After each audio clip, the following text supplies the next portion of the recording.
Rui, a 15-year-old boy who still does not have any magical abilities, is often the victim of bullying from his friend Elena. Elena is Rui's friend, who mocks him in every possible way due to the fact that he does not have any magical skills. On this day, Elena mocks Rui just as usual. In this world, almost everyone has at least some kind of unique magical power, while Rui did not have any, which greatly upset him.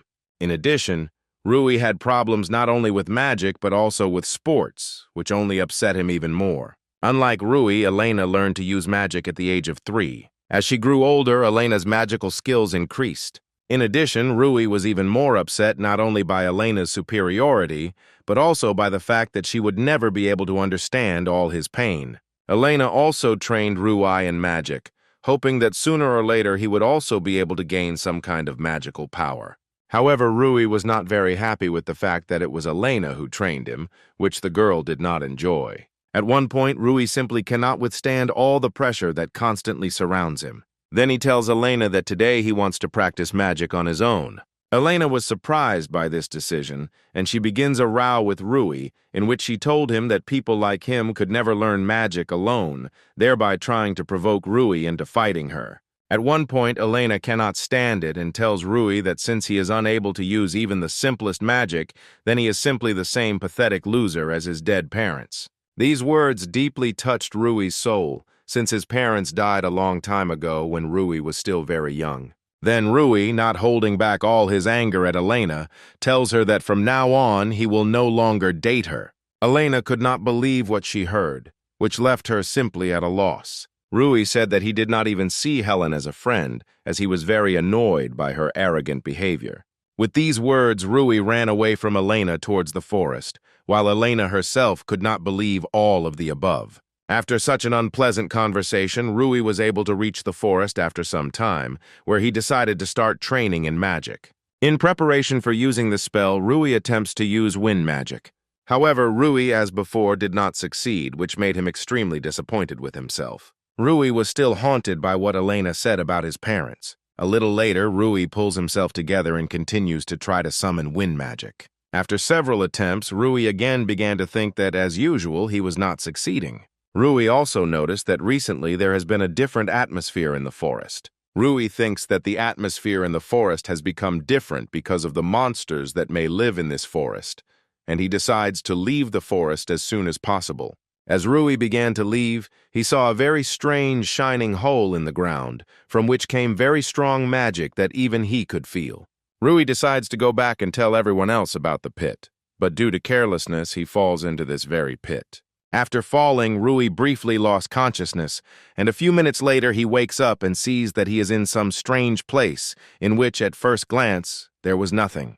After Rui woke up, he began to remember everything that happened to him before he got here. While Rui was thinking, a beautiful and busty woman in a black revealing robe appeared behind him. Rui was very confused at the sight of the woman because he had never met such beautiful women in his life. Taking a closer look, Rui notices small horns on the woman's head, believing her to be a demon. Rui read in a book that demons are extremely cruel and treacherous creatures that can control very powerful magic. The beautiful woman confirmed Rui's guesses, telling him that he immediately guessed that she was a demon. Out of confusion, Rui somewhat awkwardly introduced himself to the demon and said that this was the first time he had seen such a demon. The demon was very surprised by Rui's courage, despite the fact that in his village the elders told the children about demons, that they are very dangerous for people. Despite this, Rui said that he was apparently not afraid of this demon due to the fact that she was very beautiful. These words made the demon very embarrassed, because for the last tens of thousands of years, no one had praised her for anything, especially for her beauty. Rui noticed how embarrassed the demon was, and he immediately began to ask her forgiveness for such unexpected words. After that, another girl appeared behind Rui, who was smaller and had tanned skin, and she also had a long, scaly tail and wings. Rui greeted the girl, which she did not like, but she was surprised by his courage. After this, the girl introduces herself as the 7th Dragon Queen. After hearing this, Rui was very worried, since dragons were considered the most powerful race in the world. The girl was pleased with the way she introduced herself to Rui, thereby greatly surprising him. After this, the girl asked Rui if he knew who this demon was. After hearing this, the demon remembers that she never introduced herself to Rui. The woman then introduced herself as Destarosa, the 66th demon queen who rules over all the darkness and chaos of this world. After this, Rui was extremely frightened and greatly amazed by what he heard at the same time. However, Rui never fully understood whether they could really be the demon queen and the dragon queen. Destarosa thought that Rui didn't see her as a demon queen just because he thought she was beautiful, while the dragon queen didn't understand how Destarosa was so easily embarrassed by his compliments. After that, they started having a small quarrel, looking at which Rui thought that they both got along well with each other and were probably even friends. During this quarrel, they both decide to reincarnate and show Rui their true appearance. During the transformation process, Destarosa's clothes were torn almost completely. Meanwhile, the Dragon Queen's outfit completely disappeared, and a hard, scaly layer began to appear in some places. At this time, Rui felt an extremely powerful flow of magical energy that he had never felt before. After the reincarnation, the Dragon Queen turned into a huge and formidable dragon, and Destarosa acquired a new, even more revealing outfit than she had before. After that, Rui was completely convinced that there was a demon queen and a dragon queen in front of him. Rui remembered a legend in which a long time ago there lived a hero who had talents in magic, swordsmanship, and a good-natured character. One day this hero rid the world of the Dragon Queen and the Demon Queen, thereby saving people from their atrocities, after which he himself disappeared. Then Rui realized that these were the same Dragon Queen and Demon Queen that this hero imprisoned here. However, Rui did not understand why they were not defeated, but only imprisoned here. He then assumed that the Dragon Queen and the Demon Queen were so strong that he could not completely defeat them, but only trap them in this empty space. Then he thought that they might know how they could get out of here, and he decides to ask them about it. After asking Rui, Destarosa tells him that it is simply impossible to get out of here. Then Rui was in despair that he would spend the rest of his life here. The Dragon Queen only added that if they knew how to get out of here, they would no longer be here. After this, the Dragon Queen decides to show Rui her seal, which appeared on her when she ended up here. The Dragon Queen said that this seal was placed on them by the hero who left them here in captivity for many years. She also added that it was because of this seal that their souls are now closely connected with this place. Then Rui began to look for this seal on his body, and as it turned out, he did not have such a seal. Then Destarosa began to undress Rui to try to find the seal of imprisonment on him. As it turned out, Rui really didn't have any seal, and no one knew why exactly he didn't have a seal. Then Rui said that he got here after he fell into some strange hole in the ground. Destarosa thought that he had ended up here due to some strange accident. Destarosa also suggested that he could still get out of here. Hearing this, Rui said that he was ready to do anything to leave this strange place. Hearing this, the Dragon Queen and Demon Queen were surprised by Rui's big promises. Rui, in turn, did not fully understand what exactly they wanted from him. Then Destarosa said that Rui could make a hole in this place through which he could escape. Then Rui said that he could not use magic on his own, and thus he could not make a hole in this space. Destarosa told Rui that he couldn't not use magic at all. Then Destarosa invites Rui to train him in order to increase his magical powers. For better understanding, Destarosa explained to Rui that magic is like a muscle, and the more he uses it, the stronger it becomes. But despite this, if he overdoes his efforts, then his magic can completely run out, and then he can die from it. Destarosa also added that for the most effective training, he will have to bring his condition almost to death as often as possible. Destarosa said that 500 years of training would be enough for Rui, which greatly shocked him, thinking that he simply would not survive. Then the Dragon Queen told Rui that time moves differently here, and that here 1 year is equal to 1 day on Earth. Then if Rui spends 500 years in this space, then only 500 days will pass on Earth. The Dragon Queen said that if they trained him, he could get out of here. Rui thought that they would not help him just like that, and then they said that in return, he would help them get out, and he could not refuse such an outcome of events. The next day, Destarosa began training Rui, which he was very grateful for. Destarosa reminded Rui that it would take him 500 years to master all of his most powerful magic techniques. Rui wanted to know if time really moves in this place, as the Dragon Queen said. Destarosa said that this was true, and that she had once tested it herself using magic. Then Rui remembered the elder in the village who took care of him when his parents died. He thought that the elder there would worry about him, and that after all this training, he would definitely return to him. He told Destarosa that he would try his best to get out of here as soon as possible. After saying this, she pats Rui on the head, thereby praising his efforts. Rui remembered how before his mother died, he also stroked his head, which made Rui feel a pleasant, warm feeling that he had not felt for a very long time. However, Destarosa asked for forgiveness if he did die here, which caused Rui's emotional mood to suddenly change to a more depressive one. During his training with Destarosa, Rui practiced his magical skills for a long time. From such training, Rui crawled to the Dragon Queen completely exhausted. The Dragon Queen realized from Rui's exhausted state that Destarosa was training him very well. Before Rui had time to regain his strength, the Dragon Queen was ready to train him. The Dragon Queen said that she would train Rui not in magic, but in a special Qigong technique. The Qigong technique was unique in that it fully revealed the full potential of any magician. There were very few people in the human world who used the Qigong technique, but this technique was not inferior to ordinary magic in power. The Dragon Queen told Rui that if he mastered this technique, he could easily defeat even a dragon. The study of Qigong technique is based on 9 exercises, which are divided into attack and defense exercises. Any person who can learn all the exercises will be able to overcome any difficulties along the way. Rui didn't understand why no one used such powerful magic. The Dragon Queen explained that this technique is very difficult to master. She also explained that in recent years it has become much easier for people to use magic, and that everyone can easily use basic magic, while the Qigong technique needs to be studied diligently for years. This didn't scare Rui much, since for him, training in the Qigong technique should be as difficult as training in ordinary magic. The Dragon Queen also added that to learn the Qigong technique, a person does not need any talent, and all training was based only on painstaking study. Rui said that he will try his best and he can't wait to start training. However, the Dragon Queen did not mention that Rui must memorize everything he will study. After the explanation, Destarosa appeared to them and said that the training program would change every week. The Dragon Queen thought that Rui should learn Qigong before Destarosa had time to teach him how to use magic. 10 years after Rui ended up in the Endless Hell, his magic skills became much stronger. Destarosa was satisfied with the results of her training, but she also understood that Rui needed to continue training. Destarosa noticed all of Rui's progress and saw how he became a real magician.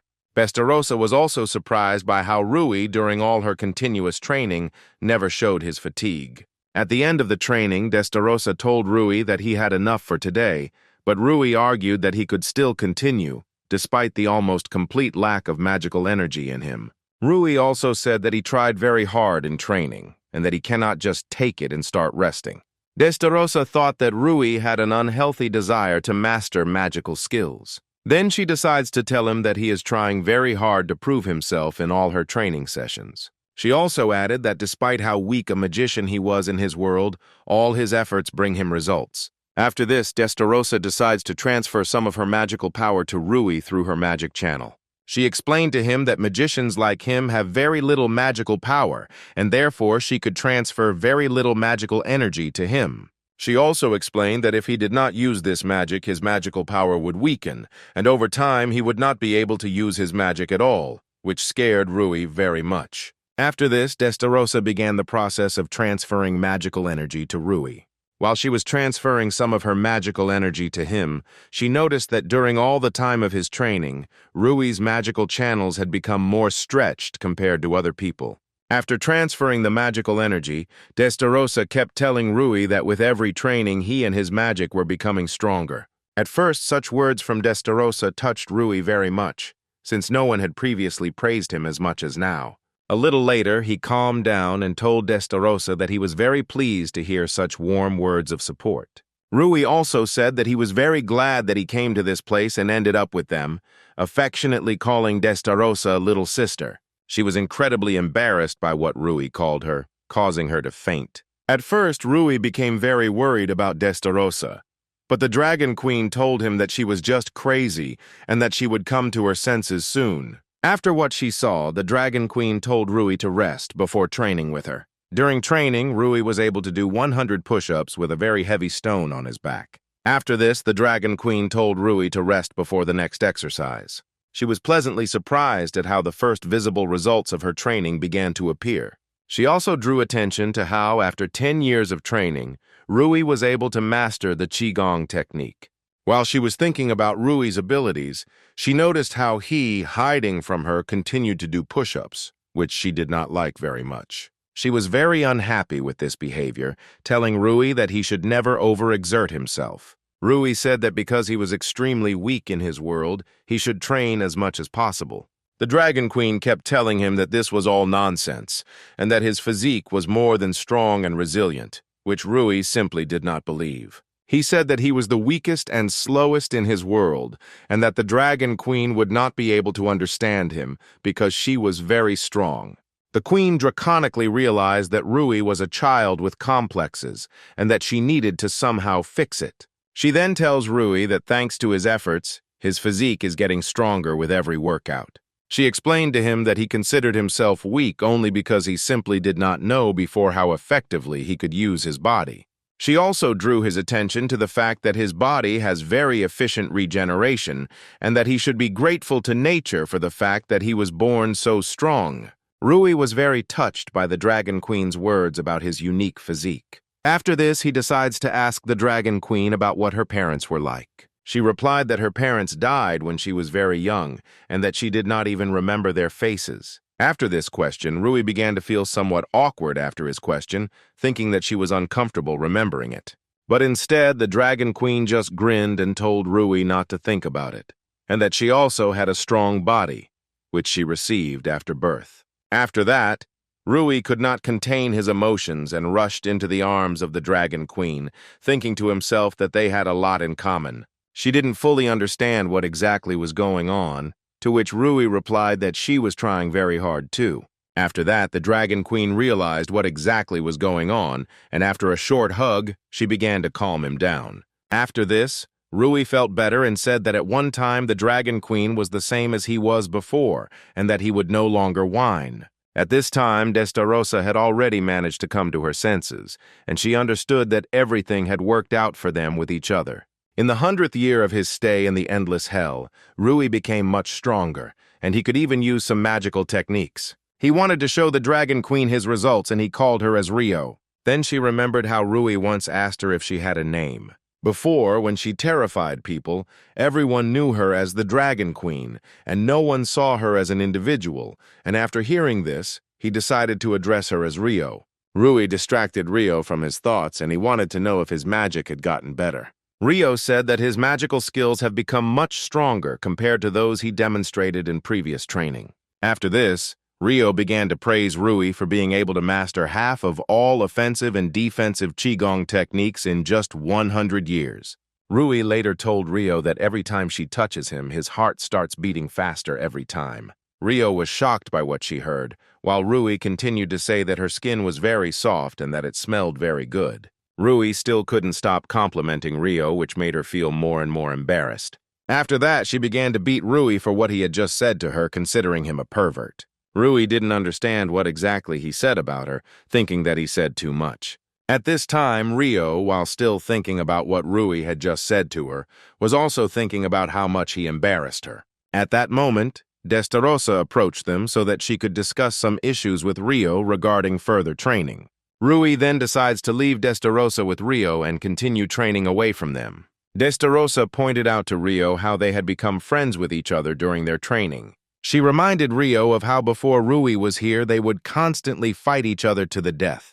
Then they both realized how much had changed in the endless hell since Rui's appearance. Then Destarosa thought about how everything had become so fun for them from that moment on. After this, Rui decides to turn to Destarosa with a question about his magical abilities. However, instead of listening to Rui, she tells him not to call her by her name anymore. Rui then tries to remember how he should address Destarosa. And when he remembered, he addressed her as little sister, which almost made Destarosa faint. After that, Destarosa attacked Rui with open arms. After this, Rui and Destarosa begin training, in which Rui shows her his abilities in using his fire magic skills. Destarosa was very pleased with how, after 100 years in endless hell, his skills had become so strong. However, despite such a rapid growth in abilities, Their moment of separation is getting closer and closer. At this moment, Rui runs up to her so that he can find out if she is happy with his abilities. But when Rui ran up to Destarosa, he noticed that she began to cry. Rui was very upset because his little sister suddenly started crying. Destarosa, in turn still crying, hugged Rui tightly to her, telling him that she was crying precisely because of him. Destarosa, not holding back her emotions, promised herself that she would definitely return him to her world, even if they never saw each other again. Over 300 years in endless hell, Rui was able to learn to use Dark Flame, one of the most complex and powerful spells. Destarosa and Rio were pleased that Rui was able to master magic that only high-ranking demons could use. Destarosa explained that she transferred some of her magical energy to Rui through magical channels from time to time so that he could use his magical skills more effectively. She was extremely pleased with how quickly Rui was able to master such complex spells. Rio said that Rui was also making great progress in her training and that he had mastered all the Qigong skills. After the training, Destarosa and Rio once again praised Rui for his efforts and determination. After training, Rui commented that it was already late and that it was time for them all to go to bed, which Destarosa and Rio agreed with. A second later, Rui fell to the ground from an unpleasant pain in the chest area, and Destarosa and Rio immediately tried to find out what happened to him. When they removed his outer clothing, they noticed a barely visible gray military mark on him. Rui was scared, while Destarosa and Rio were happy for him because such a mark appears only on professional warriors. Then Rui calmed down and wanted to find out if Destarosa and Rio had similar marks. Destarosa then slightly removed some of her clothing so that Rui could see her mark. She said that it depicted a royal mark, which was higher in status than a military mark, and it showed that the owner of such a mark was worthy of the royal title. Rio also showed her mark on her palm, which signified her membership in the royal family. Then Rui decides to find out what exactly is written on his military mark. Destarosa and Rio read the contents of the mark, and it said that Rui is a warrior of demons and dragons. From what she heard, Destarosa was overjoyed and proud of Rui, and she immediately began to hug him tightly. However, Rio said that this mark is not finished and it needs to turn silver to be complete. Rui felt that in order to complete it, he had to train more and harder. However, Rio said that his current body has reached the limit of what it should be at his age. In the endless hell, no one ages, and therefore Rui's body does not grow, due to which he will not be able to overcome his threshold of the maximum power of his magical skills, and the only way to overcome this threshold is to get out of the endless hell.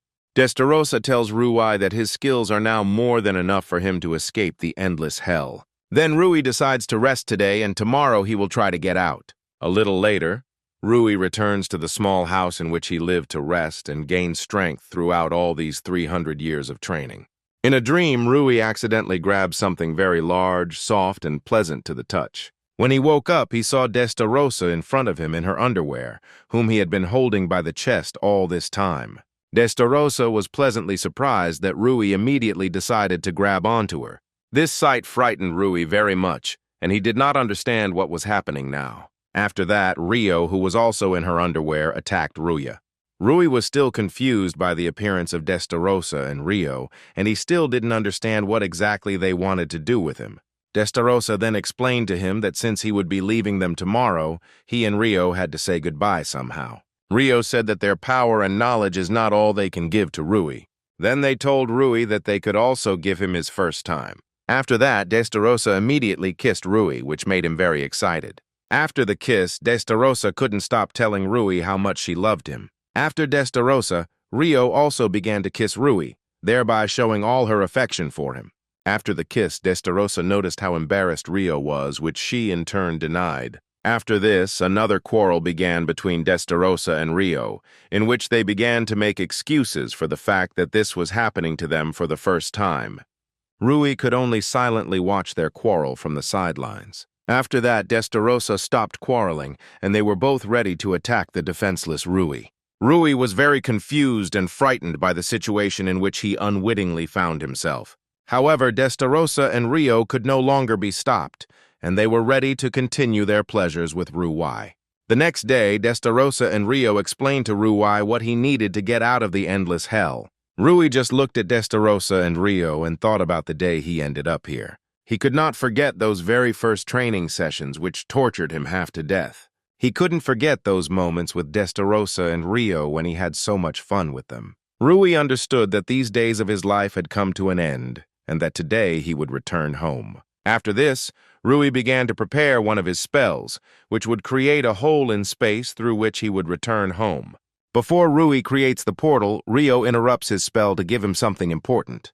Rio gives Rui his Dragon Fang earring so that he can use it to create a hole in space. Rio tells Rui to take her earring and channel all his magical power into her. Ryu took Rio's earring, directed his magical power into it, and instead of the earring, he ended up with a dragon sword in his hands. Rui was surprised by how strong the magical power was coming from his sword. Rio informed Rui that this was not an ordinary sword, but a relic of his father, which was made from his fangs. She also added that there are only 2 such swords in the entire world, and she gives one such sword to Rui as a memory of them. Rui wanted to say that he cannot accept such a gift from Rio, but she does not listen and interrupts him.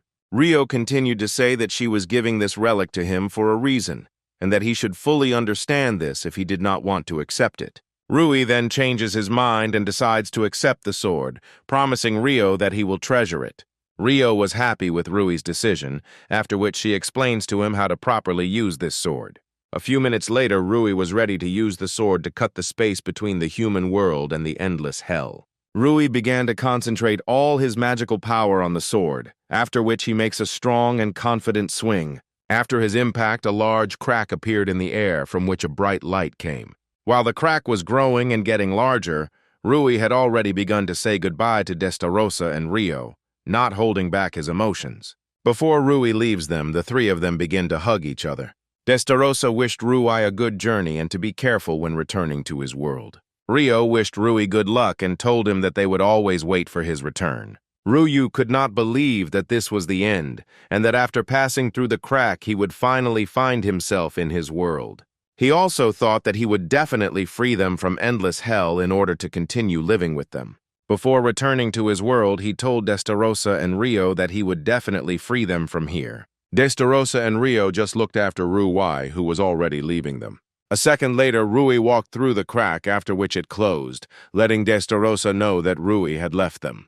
Rio told Destarosa that they were now alone in an endless hell for the first time in 300 years.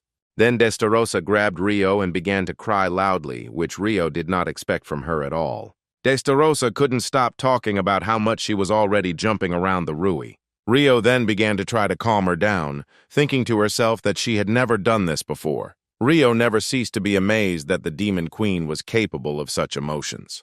When Destarosa calmed down a little, she decided to ask Rio if she missed Rui. Rio said that she believes in Rui and that she doesn't feel as lonely as she did before they had Rui. After what Rio said, Destarosa's emotions got the better of her again, and then she began to squeeze Rio, calling her cutie. Then Destarosa told Rio that if she felt lonely, then they urgently needed to hug. After that, Destarosa began to tightly hug Rio, who tried to fight her off in every possible way. Rio increasingly wanted Rui to return to them as soon as possible. Meanwhile, Rui was between dimensions through which he must get to his world. Rui also really missed Destarosa and Rio, whom he won't be seeing for a while. However, he pulls himself together and thinks that he will definitely save them. A little later, he finds another crack that should move Rui to his world. Then Rui takes out his sword, which Rio gave him, and hits the crack with it to make it bigger. When he widened the crack and went through it, he found himself in the same forest in which he found a hole in the ground through which he fell into an endless hell. It was only seconds later that Rui finally realized that he was finally home. Rui's happiness simply knew no bounds, and he decided not to hesitate and return to his native village. However, during his stay in endless hell, he managed to forget the way home. At first, Rui wanted to get onto the tree and look around, but as soon as Rui jumped, he found himself at a very high altitude. From such a height, Rui was able to look around and see the sea and his native village nearby. As soon as Rui saw all this beauty, he realized what a small world he had lived in before. At first, Rui thought about how he could save Destarosa and Rio, but he was not entirely sure that he would succeed. Then Rui plans to return to his home first, to be sure that nothing has changed there since his disappearance. After arriving home, Rui packed some things and was going to go to a very important place for him. This place turned out to be a large stone, on the site of which Ruya's mother and father were buried. Rui apologized for his absence for so long and said that next time he would introduce Destarosa and Rio to them. At that moment, an elder appeared behind Rui, who raised Rui and looked after him after the death of his parents. The elders wanted to know from Rui where he had been all this time, to which Rui said that it was too long a story. Rui apologized to the elder for being gone for so long, and he was very happy to see the elder. Then the elder invites Rui to go to him to give him something warm. Rui created a large fireball and told the elder that he must go. The elder was shocked that Rui could create such a fireball so easily.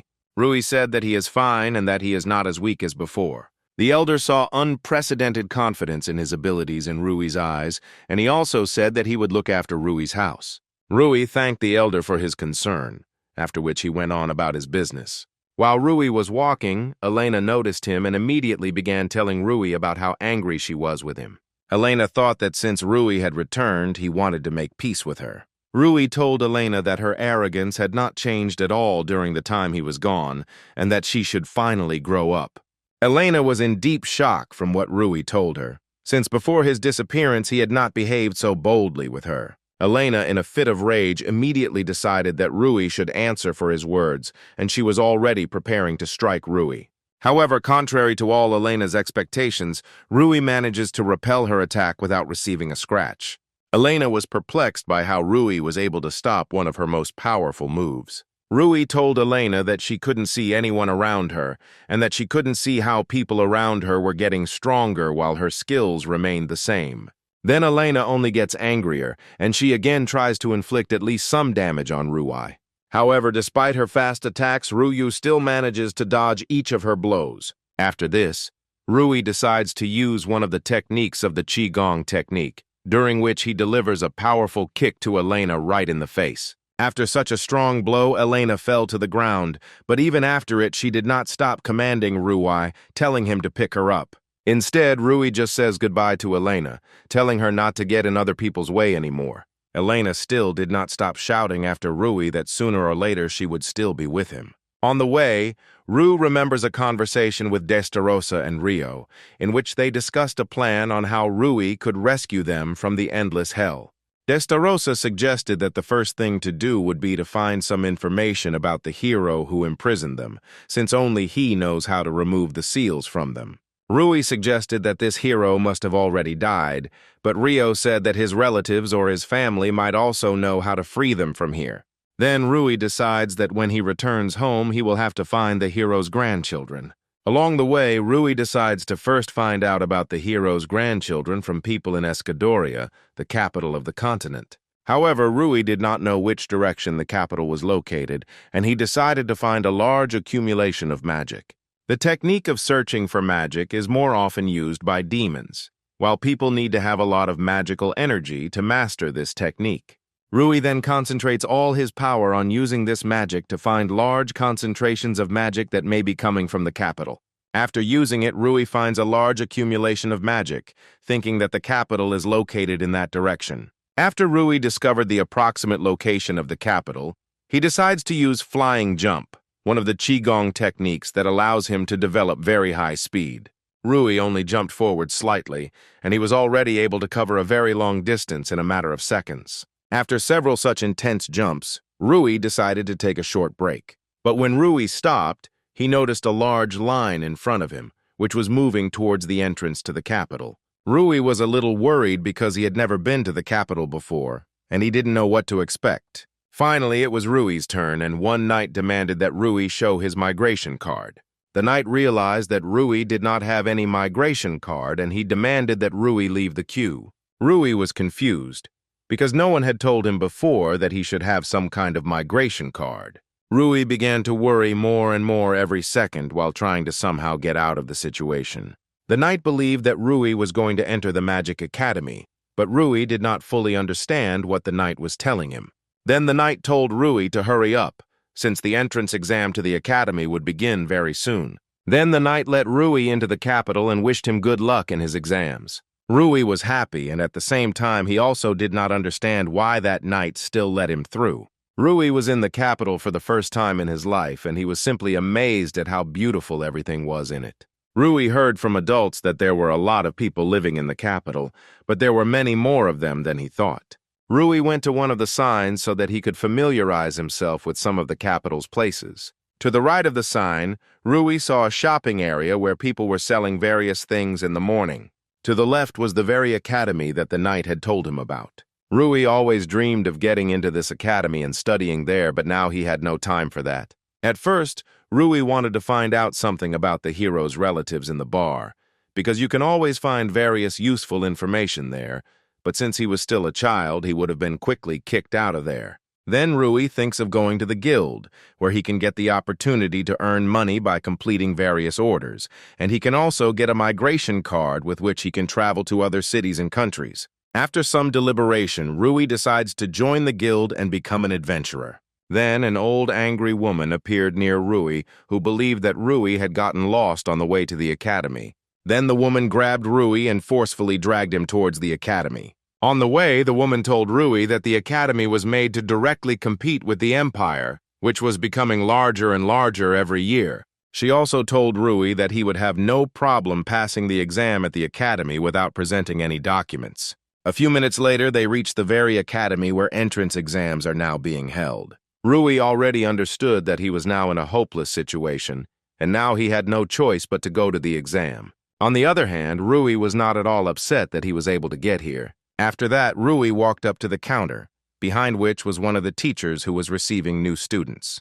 In the distance, Rui noticed targets floating in the air, where new students showed off their magic skills. One of the teachers told Rui that he needed to show his magical skills, where he could use absolutely any magic. Rui noticed that one girl was completely unable to hit targets with her magical abilities. Rui felt sincerely sorry for her, while the rest of the applicants laughed at her and said that she was completely inept. The next one to show off his magical skills was Rui. At first, Rui wasn't going to show his full power, but he decided to show everyone what he learned from Destarosa and Rio. At this time, the others did not understand who it was and from which village he came here. The teacher gives Rui the command to start, and Rui created a huge fireball that should destroy all the targets at once. The others were shocked by what they saw and did not understand how Rui was able to use such powerful magic. After Rui used the magic, a large gap appeared on the ground, from which a lot of smoke came out. While the others were scared by such magic, Rui was more than pleased with his result. Rui decides to ask the teacher if he managed it, but the teacher at that moment was lying on the ground unconscious. Then Rui decides to ask another teacher if he will be accepted with such skills, to which the teacher fearfully replied that he might be accepted, after which Rui was sent to the next exam. Rui was very embarrassed by the interest with which people around him were talking about him. At that moment, Yuri, one of those who also decided to enter the academy, decided to turn to Rui. Rui didn't understand what a handsome guy like Yuri wanted to know from a country boy like him. Rui greeted Yuri and said that he was very glad to meet them, to which Yuri reciprocated. After meeting each other, Yuri decides to immediately start communicating with Rui on Thai, since everyone here was absolutely the same.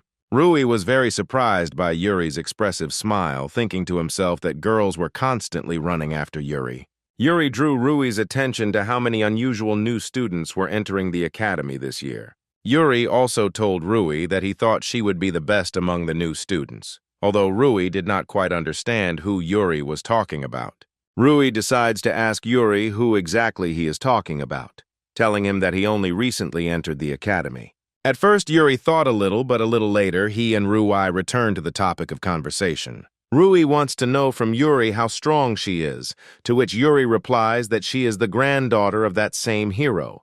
Rui was shocked by what he heard, since he did not at all expect that the granddaughter of the hero himself would study here. Then Rui decides to ask Yuri what she looks like, which at first surprised him very much. Almost immediately, the hero's granddaughter happened to be near Rui and Yuri. As soon as she appeared, she immediately asked Rui if he was the same new student that everyone was talking about now.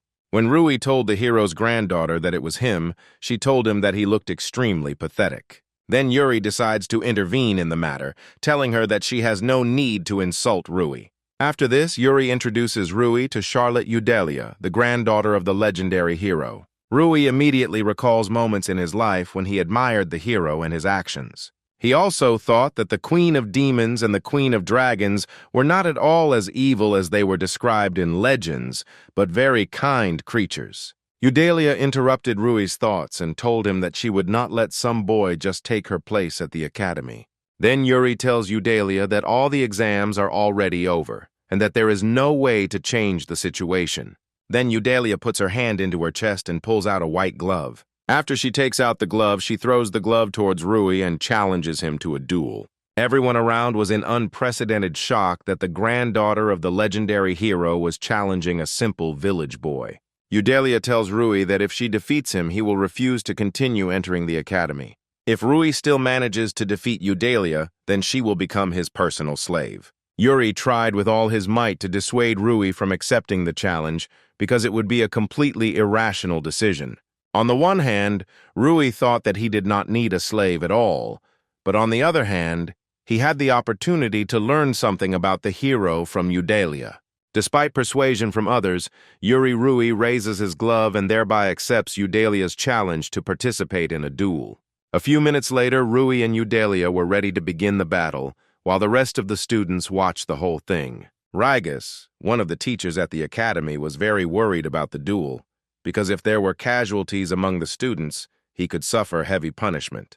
Then Yuri reassured the teacher, telling him that he took full responsibility upon himself because he knew that deep down the teacher also wanted to know what Rui was like. However, Yuri said that the teacher should also judge everything, which at first did not suit him very much. After this, Rigus comes out and dictates the rules of the duel, in which the winner will be the one whose opponent loses consciousness or surrenders on his own.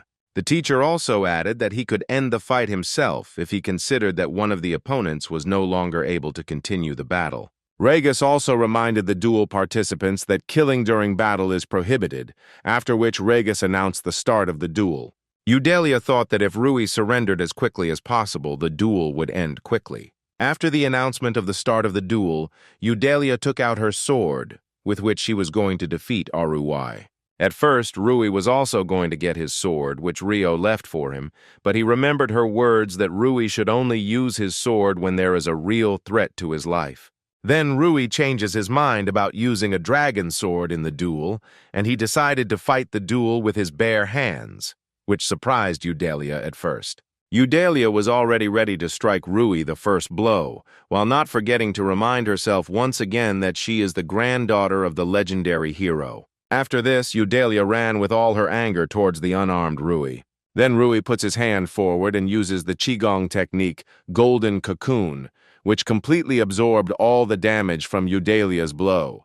Eudalia was shocked by how Rui was able to deflect the blow of her sword, which can easily cut through steel. After fending off the blow, Rui says that he is neither the Demon King, nor the Dragon King, nor a hero, nor even the grandson of a hero, but that he is just an ordinary village boy.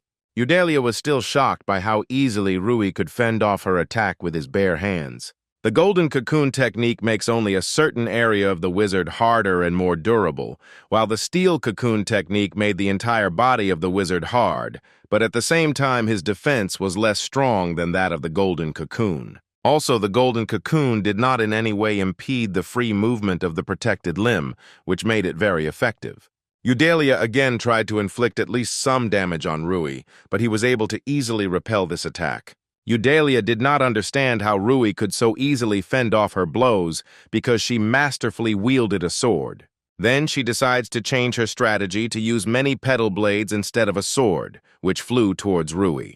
But despite the speed and number of these blades, Rui was able to dodge each blade without any difficulty. Then Eudalia decides to use a myriad of these blades so that they will surely hit Rui and neutralize him.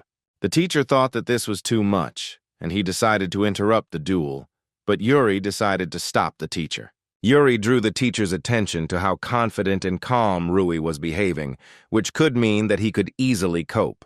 Rui was surprised by how many petals were flying towards him, and he felt that he needed to use very strong magic here. Then Rui decides not to run away from the petals, but on the contrary to run towards these petals. Then Rui makes a high jump and uses the magic technique of a wide flame which burned all the petals flying towards him. Eudalia was in unimaginable shock at how Rui could so easily repel attacks from both sword and magic. Then Eudalia was overtaken by memories from her childhood, when she trained long and hard with her father. Her father told her about the hero's mark that no one had been able to obtain, and he told her that if she trained long and hard, sooner or later she would receive such a mark, which in turn motivated her greatly. After that, a crowd of adults appeared next to her, who were touched by her in every possible way, and said that she would definitely become a hero like her grandfather. Eudalia promised that she would train all the time, and that when she grew up, she would become a real hero who would protect civilians from various threats. Having collected her thoughts, Eudalia was again about to strike Rui again. Moments before the impact, Eudalia was determined to prevent Rui from taking her place at the academy. At the moment of impact, Rui again uses the golden cocoon qigong technique to once again repel the entire attack. Then Rui remembered those very moments from his life when Elena mocked him in every possible way, who believed that he had absolutely no talent in mastering magic. At this moment, Rui thought that Eudalia had also had a very hard time before, and that she had devoted all her time to training to become one of the best. Then Rui decides to use another technique of the Qigong golden sword grip technique, with the help of which he not only stops Eudalia's next attack, but also grabs the sword in his palm. Eudalia was very frightened by how Rui was able to grab her weapon so easily with his bare hands. After grabbing the sword, Rui prepared to use the next Meteor Fist Qigong technique, which greatly increased the power of his fist attacks. Eudalia considered that these were her last seconds of life, and that she was unable to defeat Rui. However, Rui's fist manages to stop his fist a couple of inches from Eudalia's face, from which she is not harmed. Rui decided to convince Eudalia that the duel had ended in his favor, and that they no longer needed to continue the battle. Then Eudalia was very frightened, and she began to cry while not understanding how Rui could defeat her so easily. Rui was very frightened by Eudalia's state in which she was now. Then Rui noticed that no one was on them now, and then he decided to create a small dark space in which no one could notice them both. Then a large black cube appeared in front of the rest of those present, through which Rui and Eudalia were not visible. After this, Rui decides to check on Eudalia's condition and try to calm her down. A little later, Eudalia noticed that everything around had disappeared, and that she and Rui found themselves completely alone in a dark room. Rui explained to Eudalia that he created a special cube that blocked all extraneous light and extraneous sounds so that no one would see Eudalia in this form. After this, Rui immediately began to dry Eudalia, who was very frightened. Eudalia was both frightened and surprised by such concern for her, which made her very embarrassed. Eudalia decided to ask Rui why he was doing all this, despite how rudely she spoke to him. Rui just said that if someone gets into some kind of trouble, then he just goes and helps the person. Hearing this, Eudalia remembered how when she was little, she also dreamed of helping people in trouble. Eudalia thought about how she had never understood such a simple truth before. After this, she apologizes to Rui for her behavior and accepts her defeat. She also admitted that Rui is much stronger than her, not only in battle and magic, but also in her soul. Rui said that Eudalia also showed her fighting skills well, and that her latest magic especially surprised him. Rui was about to remove the black cube, but Eudalia said that friends address each other as you, and that they are now friends. Rui did not object to this, and they shook hands as the black cube began to collapse. Viewers finally saw Rui and Eudalia finally escape from the large cube. After this, Eudalia told all the spectators that she was giving up, and that she fully accepted Rui's victory. Everyone was shocked by such a statement from the granddaughter of the legendary hero, and Eudalia said that Rui should study at the academy instead of her. Teacher Regis only reminded Eudalia of the promise that she must fulfill if she loses. Rui remembered Eudalia's promise to become his slave, but he said that he did not need a slave at all. Eudalia said that she would not accept the fact that Rui refused to comply with all conditions, and that she was ready to become his slave. Then Eudalia began to insist that if she lost, then she must become Rui's personal slave. After that, she grabbed Rui's hand and created a slave mark on her hand, with which Eudalia must now do whatever Rui wants her to do. Eudalia was not upset, but on the contrary, she was ready to follow all of Rui's instructions. Rui was only once again embarrassed by the fact that the granddaughter of the legendary hero had become his personal slave. After the duel, Rui and Eudalia met Yuri at the academy, who wanted to ask them about the results of their exams. Yuri said that he could not imagine before that someone from the hero's family would become someone's slave, which greatly confused and angered Eudalia. Yuri also wanted to find out from them who they are to each other now. Eudalia only said that she did not tell Rui, because she believes that if she had told him earlier that she wanted to be friends with him, he would have tried to stay away from her. Rui did not understand anything, and then Yuri decides to introduce himself to Rui as Yuri von Exodoria, who was the current prince of Escador. Rui was shocked by what he heard, since he could not even imagine that he would personally know anyone from the royal family. Then Rui decides to address Yuri as master, to which Yuri himself said that friends should not call each other master. After this, Yuri asked Rui if he had a place to stay for the night, since from his appearance it was clear that he was not from the capital. Rui said that he did not think about it at all, because he expected to resolve such issues as they appeared. Yuri said that he would try to somehow resolve the issue of Rui's place of residence. Yuri said that Rui could spend the night with him, and that he would be well taken care of there, and therefore Rui would not have to think about paying. Then Eudalia considered Yuri's generosity too suspicious, assuming that he had some reason for this. Yuri said that now there is a large shortage of population in the capital, and if thanks to students like Rui the academy's rating increases, then students from other countries will go to the capital. Yuri also added that if Rui studies at the academy, then Yuri will support Rui in everything. Rui thought that if Yuri helped him, it would be much easier for him to get used to it, and then it would be easier for him to find the necessary information about the hero, and after such thoughts he decides to become a student at the academy. That night, Rui spent the night in Yuri's room, and the next day he was going to look for information about the hero. As soon as Rui went outside, he saw Eudalia near the entrance, who had been waiting all morning for him to come out. Rui didn't expect to see Eudalia, and she said that she just wanted to come to Rui. So that Eudalia would not think that something was wrong, he told her that he was very glad to see her, after which her offense changed to joy. After this, Eudalia invites Rui to take a walk with her while she shows him various places. Then Rui and Eudalia walked around the capital all day, visiting various places.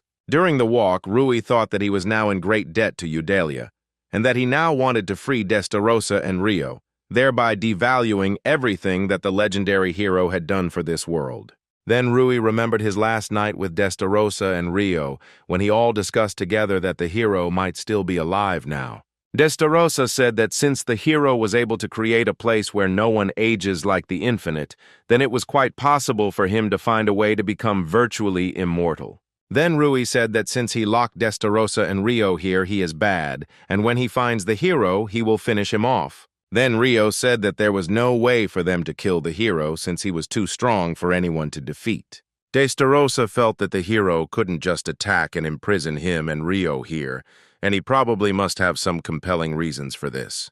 These words did not convince Rui in any way, and he still wanted to finish off the hero since he could not just forgive him for being here. Eudalia noticed that something was wrong with Rui, to which he replied that he was fine. Then Rui came to his senses, and he decides to find out something from Eudalia about the legendary hero, and she thought that Rui was one of her grandfather's regular fans. Eudalia said that she doesn't know very much about her grandfather since 300 years have passed since he disappeared.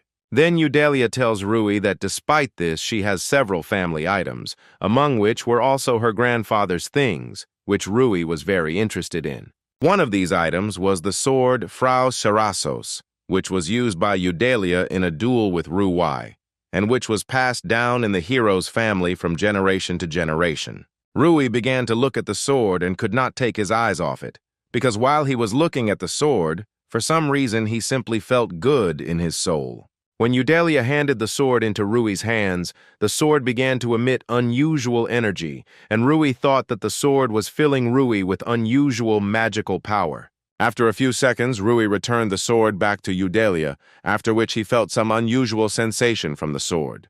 It was getting close to night, and Rui told Eudalia that it was too late to go out and that they should both go home.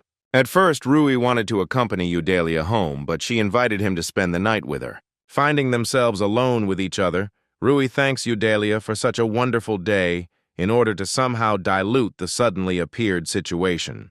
Eudalia supported Rui and said that she would like to spend the day together sometime. At the same time, Eudalia thought that she had a unique opportunity to make Rui her own. Eudalia remembered how many guys from her circle began to confess their feelings to her when they found out that she was the granddaughter of the legendary hero. Despite mutual interest in boys, Eudalia did not date these boys since they were much weaker than her. During all this time, Rui was the only one who was finally able to surpass her. Unexpectedly for Rui, Eudalia reminded him that she was his slave. Then Eudalia said that she could do for him whatever he wanted without any exceptions. After that, Eudalia took Rui's hand and put it to her chest. Rui remembered again that very last night when Destarossa told him that even though he loved them, he should not burden his fate. Destarossa told Rui that she and Rio loved him very much, but they would both be very happy if he found someone to love for the rest of his life. Rio said that among all races, only humans can have one partner, while male dragons can have several females at once. Destarossa said that male demons are also not limited to one individual, and aristocratic demons can have several dozen females at once. Rui remembered Destarossa's words that if he finds a person with whom he wants to connect his life, then he must act. Rio told Destarossa that she was the type who was constantly jealous, after which Rio and Destarossa started having a small quarrel again. At first, Rui thought that he started communicating with Eudalia only to learn something about the hero from her. However, after the duel and walk together, he became more and more attracted to her. Then Rui realized that Eudalia had become the very person whom he wanted to protect from danger and with whom he would live his whole life. After such thoughts, Rui decided to act, and he immediately kissed Eudalia. After a long kiss, Rui threw Eudalia onto the bed and began to take off her shirt. Rui decided not to stop at the shirt, and he decides to take off her underwear. At one point, Eudalia felt that they were rushing things too much and wanted to stop. Rui reassured Eudalia and promised her that tonight he would be as gentle as possible with her, which made her calm down a little. After that, Rui began to undress, and Eudalia was afraid that he simply would not fit in her. But Rui no longer listened to Eudalia, and he penetrated her, from which Eudalia experienced such unusual sensations for the first time. The next day, Rui and Eudalia were heading to the academy, and along the way, Eudalia kept complaining about unbearable pain. Rui suggested that she use her regeneration magic, to which Eudalia only pushed Rui and told him to think carefully about his behavior. Then Eudalia asked Rui to become her boyfriend and take full responsibility. Ultimately, Rui decided to take responsibility and agree to Elena's proposal, despite his doubts and fear of change. Of course, the girl was completely surprised by this sudden turn of events, and it made her heart beat faster than she ever expected. A stranger approached the young couple and asked a question, wondering if they were by chance applicants. With obvious confidence, the guy expressed the opinion that they were an extremely frail and defenseless couple, which prompted them to think about their vulnerability in this situation. In addition, they showed interest and asked if the girl was the granddaughter of some hero or famous person. When the stranger tried to get closer to the girl, she firmly pushed him away and warned that if he approached again, she would take extreme measures to protect herself, including even possible violence. Michael, that was the guy's name, told her with a pleading voice to refrain from such threats and hateful words. He tried to convince her of his friendliness and intention not to pose a threat. Rui suddenly felt the need to apologize to them, even though there was no clear reason for such an action. Elena felt pleasantly embarrassed to hear the guy openly express his affection for her in front of others, and her heart began to beat faster at such unexpected sincerity. Michael didn't like the situation and decided to use his magical abilities to overcome the guy and show his strength. The main character felt puzzled about the motives of Michael, who decided to use magic in the center of the city and tried to unravel what goals could be behind this inexplicable action. Of course, he couldn't just ignore it and decided to intervene to stop the stranger and prevent the possible consequences of his magical actions. He decided to use the stone machine gun in an attempt to stop Michael and his magical actions. This decisive action yielded results. Michael flew several meters away and lost his balance, unable to stand on his feet after the force of the stone machine gun. His comrades began to worry about him and tried to calm Michael down, showing deep regret and remorse to Rui and Elena for what happened, trying to restore peace and make everything okay. The girl agreed with a smile to the guy's proposal to move on, realizing that this episode with Michael was behind her and they could continue their adventure. Since time was not on their side, they had to move more quickly and hurry so as not to be late somewhere further along their path. So many people gathered around the building that they felt the atmosphere filled with bustle and liveliness, and they had to walk through the crowd to reach their goal. Elena asked the guy not to stand out among the crowd, warning that his enemies might start making fun of him because they were surrounded by rivals. When the main character learned that the results might be posted there, his determination did not allow him to stop, and he headed to the place despite the girl's recommendation. He noticed that there were classes labeled A through E. The girl was sure that they were probably in Class A. As it turned out, they were indeed found in Class Z, but none of them had previously known about the existence of such a class, which added to the mystery and unpredictability of the situation. Yuri warmly greeted the couple, creating a friendly and welcoming atmosphere in this unexpected situation. Together with Yuri, there was a mysterious stranger wearing a helmet reminiscent of the helmets of knights, which gave this meeting a mysterious and fantastic touch. As it turned out, this mysterious stranger in a helmet was Yuri's escort, and his presence added even more mystery and interest to this meeting. Having completed the welcoming gesture, they exchanged brief introductions and discussed their expectations for their quest in this new and unknown class, beginning their adventure with eager excitement. The guy introduced himself as Jason and said that his main role was to protect Yuri, which gave them an understanding of the seriousness of this mission and the need for cooperation.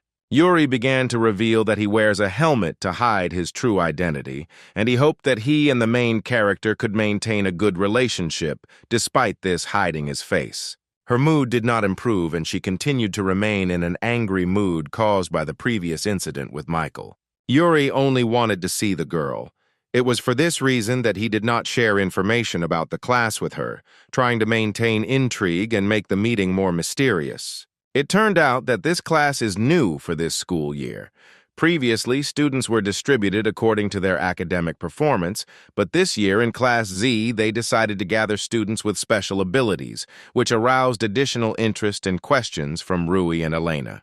We can say that this is a class where talented and unique individuals have gathered, creating an atmosphere of creativity and non-standard approaches to learning. If they had been graded, they would probably have been in Class A. But their performance was so outstanding that they were placed in Class Z, reserved for students with unique abilities. Based on the decision of the management, they were sent to Class Z, taking into account their abilities and potential. The girl could not understand whether Yuri was watching them, because it all looked quite suspicious and mysterious, which caused her questions and misunderstandings. For the girl, it didn't matter much whether Yuri was watching them or not, because she felt confident and calm when she was next to the guy.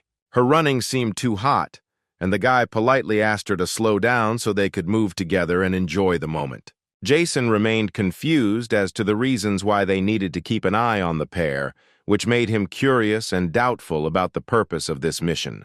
It turned out that this class was populated by absolute naughty people, and even Yuri found it difficult to keep them under control and keep an eye on them.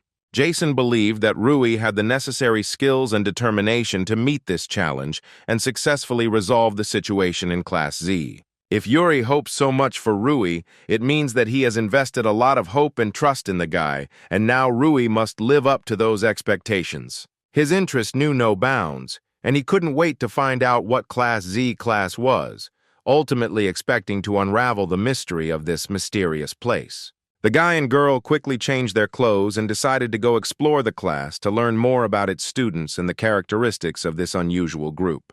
From the very beginning, they did not notice anything that could seem strange or unusual in this class. Rui's goal was to find true friends among the students in this class and build warm relationships, and he hoped that this would be possible despite their uniqueness and quirks. After recognizing the hero, they began to wonder if he was the one who won the duel during the exam, causing Rui to be slightly surprised and happy that his achievements were known. After a positive answer, their reaction seemed strange, as if they were ready to find out more details from the main character and were interested in his story in their own way. Elena showed a willingness to draw her sword and engage in battle if the situation took a more aggressive turn, expressing her readiness to defend herself and the main character. However, to everyone's surprise, the guy simply shook Roy's hand and expressed recognition, saying that the duel was very impressive and deserved praise. The guy began to express admiration and praise towards Rui, as if worshipping him and saying what a magnificent and skillful duelist he was. Jack spoke of his skills in explosive magic, causing amazement and interest among those present, and his talents made him quite a popular figure in Class Z. Behind Jack was a tall guy named Michael, and next to him was Alex. The introduction of everyone in the class became more informative and welcoming. Jack hoped that Rui would be able to make friends with them and find common ground, which was an important aspect for him and for the entire Z class. Having received such a warm greeting from the students of the class, Rui felt that his fears and worries were in vain, and he was ready for new acquaintances and adventures in this unusual class. The girls also showed support and greeted the boys with a smile, starting to get to know them and talking to them, which created a friendly atmosphere in the class. Rui was attracted to one of the students and began a conversation with interest to learn more about him and get to know him better, feeling that this class could bring him many interesting contacts and experiences. It turned out that this student was not in a friendly mood, but instead exhibited aggressive behavior and anger, which left Rui a little dumbfounded and unsure of his actions. The main characters felt bewildered, not understanding what could have gone wrong, and wondering if they might have made some mistake or bad experience that caused this student's aggression. Since Rui was from a village, he might not be aware of some of the city's customs or practices, which could explain his negative attitude and dissatisfaction. This was because it was forbidden to have slave beastmen in the capital, but in other major cities this practice continued, which caused discontent on the part of many beastmen and created a conflict between them and ordinary people. The main character wondered if he would ever be able to become friends with this student, despite the initial tension and conflict, and he hoped that the relationship would improve. When the girl tried to tell the guy something, his attention was focused on one of the girls in the class, which caused some misunderstanding and irritation in the girl. He couldn't help but notice that she was amazingly beautiful, as if she had come straight out of a painting, and this caught his attention and piqued his interest. Slightly stuttering, Rui greeted the girl, trying to compose himself and be polite in front of her. However, he only received a cold disregard from the girl, which left his feelings a little hurt and disappointed. Elena could not stand this behavior and was amazed at how the girl dared to ignore the guy, and this caused her indignation and bewilderment. She exhibited pretentious behavior and stated that there was simply nothing to talk about with him, which caused additional irritation and bewilderment on the part of Elena and Rui.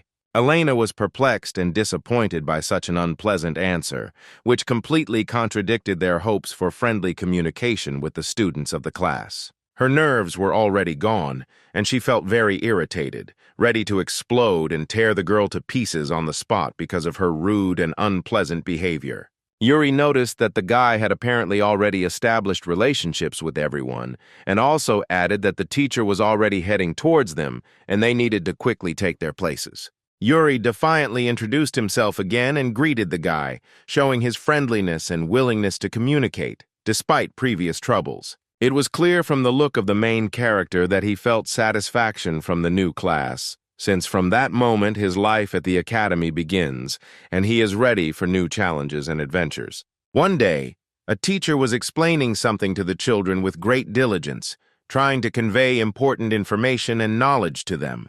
The teacher explained that in this way, water magic uses moisture from the atmosphere to achieve its goals, sharing knowledge about magical processes with students. Rui disagreed with the teacher and said that water magic was probably also capable of controlling underground waters and water sources, expressing his own vision and understanding of magical processes. 2 weeks have already passed since they entered the academy, and the main characters have been actively studying magic and adapting to the new learning environment. Everyone present was amazed at how clearly the guy explained the material, and his ability to convey knowledge aroused admiration among students and teachers. When they returned from practice, they noticed that all the chairs were scattered around the classroom, which caused surprise and bewilderment among those present. It was very cruel, and the children could not understand who had made such a mess and scattered chairs around the classroom, causing indignation and irritation. One of the guys wanted to ask some questions and find out what happened to understand the situation better. He decided to find the one who created this mess. He is sure that he left traces or evidence that will help solve this mystery. Oscar began using magical analysis to uncover magical clues or information that could lead him to discover the villain who was causing chaos in the classroom. This is exactly what Rui expected from Oscar, relying on his magical skills to solve the mystery and find the culprit. Oscar announced that he had these magical skills thanks to the help of the guy, which caused interest and surprise among the others. Thus, he was able to develop his analysis skills and ability to analyze more than just one table, thanks to the training and lessons that the guy gave after school. Oscar noticed a classmate's hair and shoe prints, which could be a clue to who caused the mess in the classroom. Oscar was truly impossible to fool, and his unique skills in magical analysis allowed him to reveal details that went unnoticed by others. As it turned out, the guy was expelled from the village for abusing magic, which explained his strange and hostile behavior. He rejoiced at the opportunity to use magic and realized that he could now be useful and contribute to solving the mystery of the disorder in the classroom. The guy provided information about who broke into the classroom and caused the chaos, sharing his knowledge and observations to help solve the incident. Oscar, not wanting to get involved in conflicts and fights, decided to stay away and not join the class that was probably going to look into the situation. Oscar could rely on his friend and assured him that he could cope without his help, expressing his trust and confidence in his abilities. At this time, Jack, Alex, and Michael were nearby, ready to support their friends and help if necessary. They all had one common goal: to catch the one who broke the rules and created chaos in the classroom in order to restore order and restore calm in the academy. Jack asked the main character if he could start already, expressing his readiness to intervene and help investigate the incident. Kicking down the door, the boys burst into the classroom, ready to begin an investigation and find the rule breaker. The boys were confident that they could win this battle and solve the mystery of the classroom incident, trusting in their skills and their own dedication. It appears that all the suspects are planning to feign innocence and hide their involvement in the incident. A stranger approached the guys, and the main character immediately felt that he had seen him somewhere before. It seemed that he was from the aristocracy or other upper class. The main character apologized for the fact that they suddenly burst into the classroom and explained that one of the hooligans in their class disrupted the lesson, and now they are trying to find the culprit and restore order. The stranger asked if it was too early to suspect them of this, expressing doubt about their assumptions about who might have disrupted the lesson. The stranger also added that in their class there are many students from disadvantaged families, and this can make it difficult to find the culprit and understand the situation. After these words, Jack became enraged and was ready to tear the stranger to pieces, feeling anger and defending the honor of his class and friends. Understandably, Rui realized that the stranger just wanted to anger them, and he began to think of a strategy on how to remain calm and investigate the incident intelligently and effectively. He asked Jack to trust him and rely on his decision so that the investigation would go more smoothly and efficiently. The guy began to take something unknown out of his pocket, causing interest and anticipation among everyone present. The main characters carefully examined the hair that Oscar found for them in the classroom and began to analyze it, hoping to find any clues or traces of the culprit from it. The stranger inquired how Oscar was able to find out who the hair belonged to, expressing curiosity about the methods by which Oscar used his magical powers to determine the owner of the hair.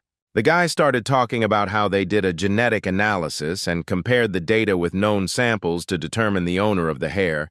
Then he decided to explain it briefly so that others would understand the analysis process. He announced that he used his ability, called Time Rewind, to analyze the genetic information and identify the owner of the hair. The stranger was clearly surprised and did not expect such an unusual outcome of events, because the return time ability was extremely rare and powerful. As it turned out, the main characters used magic that could return time, and the hair returned to its owner's head, which surprised everyone present with its unusual magical power. In other words, it turned out that this hair belonged to a stranger, and he was involved in the incident with the scattered chairs in the classroom. The stranger could not understand how this was possible, because not even all high-class magicians could use the magic of time, and this caused him surprise and bewilderment. The stranger pointed his wand at the boy, preparing to possibly use his magical powers in response to their discovery of his crime. The stranger admitted that he was going to purge and remove the main character from the class, implying perhaps some measures to expel or punish him. He warned everyone present that they should also prepare for the punishment or consequences of carrying out a purge that would cover the entire atmosphere of the class. The main character noticed that pointing magic wands without sufficient reason is contrary not only to the rules of the school, but also to the law of magic in general. The main character realized that in this situation it was more likely self-defense, and now he had no need to restrain himself. The time had come for retribution and protecting his interests. After this, classmates began to jointly develop a strategy to prevent possible negative consequences and protect themselves and their class. The man ordered everyone to shoot, calling on them to take active action in this situation. The main character noticed that people were gathering near the class, and he decided that they needed to avoid direct blows and being hit by them. Michael made the decision to take responsibility and act independently in this situation. Michael decided to use a technique known as a wall to protect himself and his comrades from attacks. Jack confessed to Michael and said that he would take further action in preparation for dealing with the situation. Jack decided to use his powerful technique, called the bomb, in order to cope with the stranger and his threats. All the wands instantly exploded in the hands of their owners, causing chaos and panic in the class. This unexpected explosion, of course, was not part of their plan, and they expected an easier victory. Now the students were absolutely sure that victory was not part of their plans. The students began discussing precautions and rules for using magic to avoid such situations. Among those present was a man who was ready to deal the strongest blow to Alex. His determination and aggression could be seen in his eyes. He was not going to allow such an easy victory for his opponent, and instead of allowing the blow, he decisively activated the power-up in his legs. Because of this unexpected reaction, the guy was unable to hit him at all. His blow was completely useless. All subsequent attempts to harm this guy also ended in failure. His incredible agility and reaction made him untouchable for his opponents. He mocked them and noticed that they were too slow and with such ease that one could even yawn without fear of anything. They were still unable to unravel his whereabouts, and he remained an inaccessible mystery to them. It was at this time that Alex suddenly appeared and delivered his decisive blow, which proved irresistible. And in addition, apparently he also overdid it and completely knocked out his opponents. And apparently he not only struck but also overestimated his strength, so that the opponents were completely knocked out of action. Alex grabbed him by the throat and asked who can now be considered bad in this situation. Under Alex's influence, he began to beg for mercy and guaranteed his readiness to fulfill any request. However, the condition was that he would have to obey not only the guy, but also everyone else following their orders. The main character is ready to strike the decisive blow in this epic battle. The blow was so devastating that the man turned and fell to the ground, groaning in pain while his opponents were left amazed by the hero's might. The blow was so powerful that he simply pierced the wall with his body, leaving a huge hole in it and causing shock among all witnesses. Such a spectacle looked incredibly impressive and epic, forcing everyone around to applaud the hero. The hero's friends were proud to have been part of this incredible victory and to have witnessed his valor. They then raised their hands to each other to symbolize and strengthen their friendship and unity. However, when Yuri learned about the boys' feat, he was overcome with rage, and he clearly did not approve of their action, not being proud of them. Jack was busy cleaning, and this was not his first endeavor in this matter. Inside himself, he admitted that it was his own fault that things had reached this extent. Yuri tormented himself with self-recrimination for simply not being able to follow them. Their promise to not allow such situations to happen again calmed them down, and they felt the obsession release from their souls. Then the main character approached Yuri and sincerely apologized, realizing that he probably suffered because of their actions. He honestly admitted that from the very beginning, when he decided to take this step, he expected that such situations would happen quite often.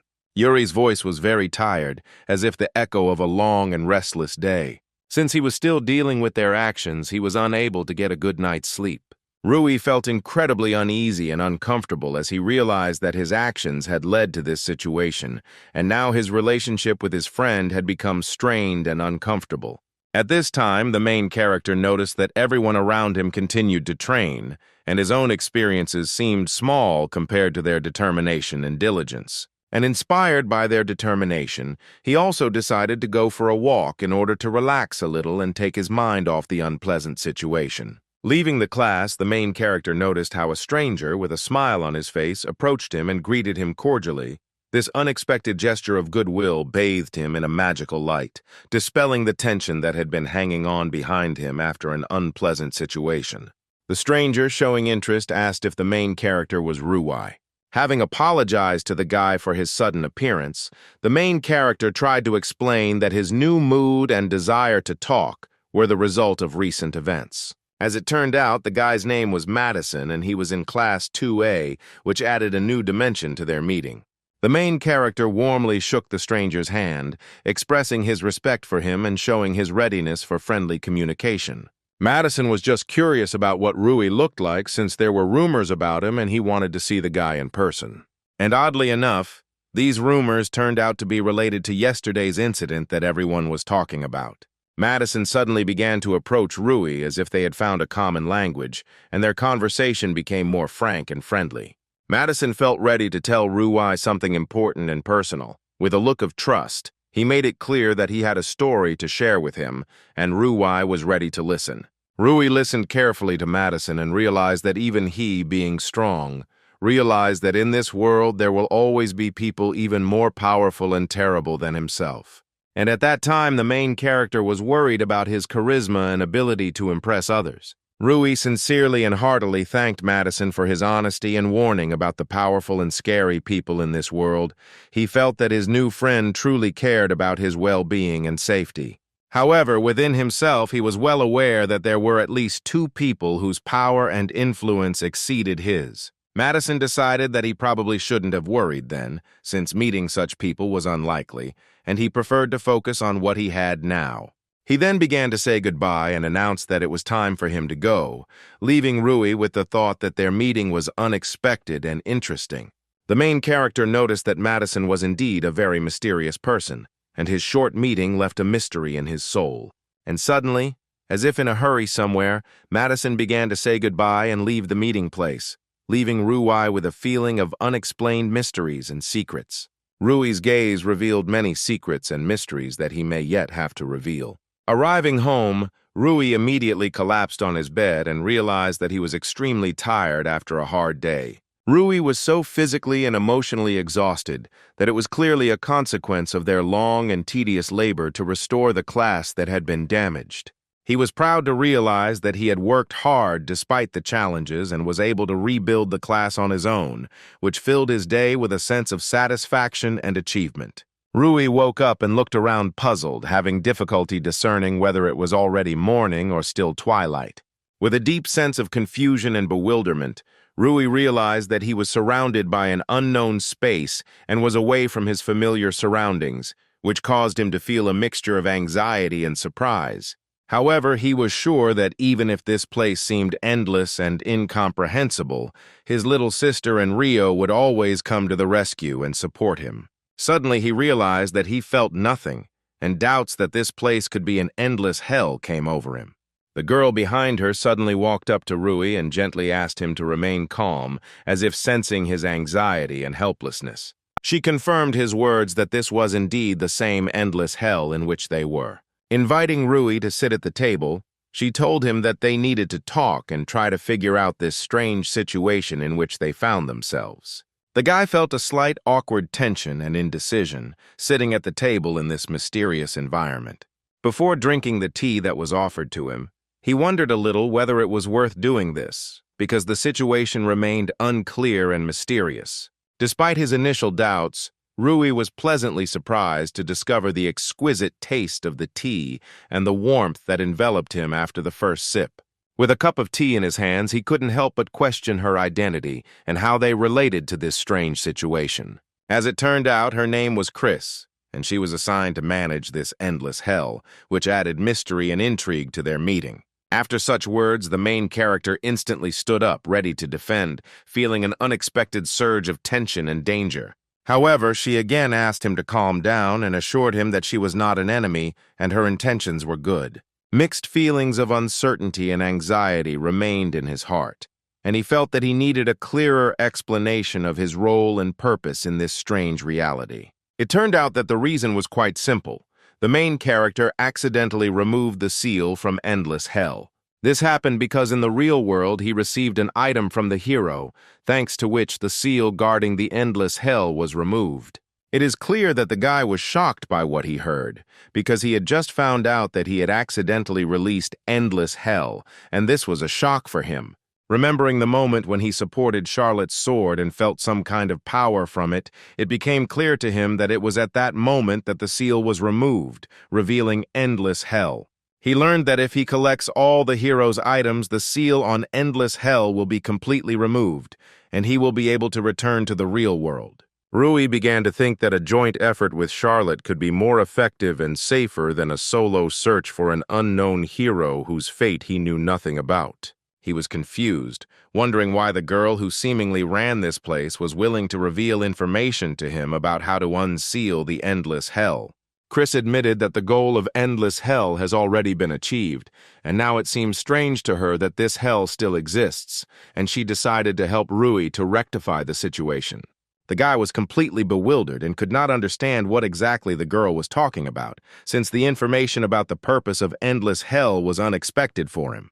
Rui felt even more confused and unsure of what was happening after learning that the girl had no right to reveal information about the purpose of the Endless Hell, and he began to realize that the whole situation was actually much more complex and mysterious than it initially seemed. After sincerely asking for his forgiveness, the girl tried to explain that she was not allowed to reveal details related to the purpose of the Endless Hell, and that she was ready to help him find the answers together. The girl explained that the main character is not here physically, and that is why he will be able to return to the real world when he collects all the hero's items and removes the seal. It turned out that he was called to this world so that he could gain the experience and skills necessary to complete the task of collecting the hero's items and breaking the seal from the Endless Hell. Thus, Rui began to understand that his role in this world became more clear, and he was ready to take on the challenge and help Chris achieve this goal, since he had the opportunity to gain the skills and experience that would be needed to complete this important task. Concentrating, Ryu tried to think about swords, and to his surprise, he saw swords appear in front of him, ready to use. It was an indescribable feeling of power and control over the world around him. Chris, not wanting to waste time, decisively announced that they would begin training, and Rui was ready to begin learning and using his new swords. Under the influence of unknown forces, he instantly dodged the blow without any apparent explanation, causing surprise and admiration both for himself and for Chris, who realized that Rui had unique abilities.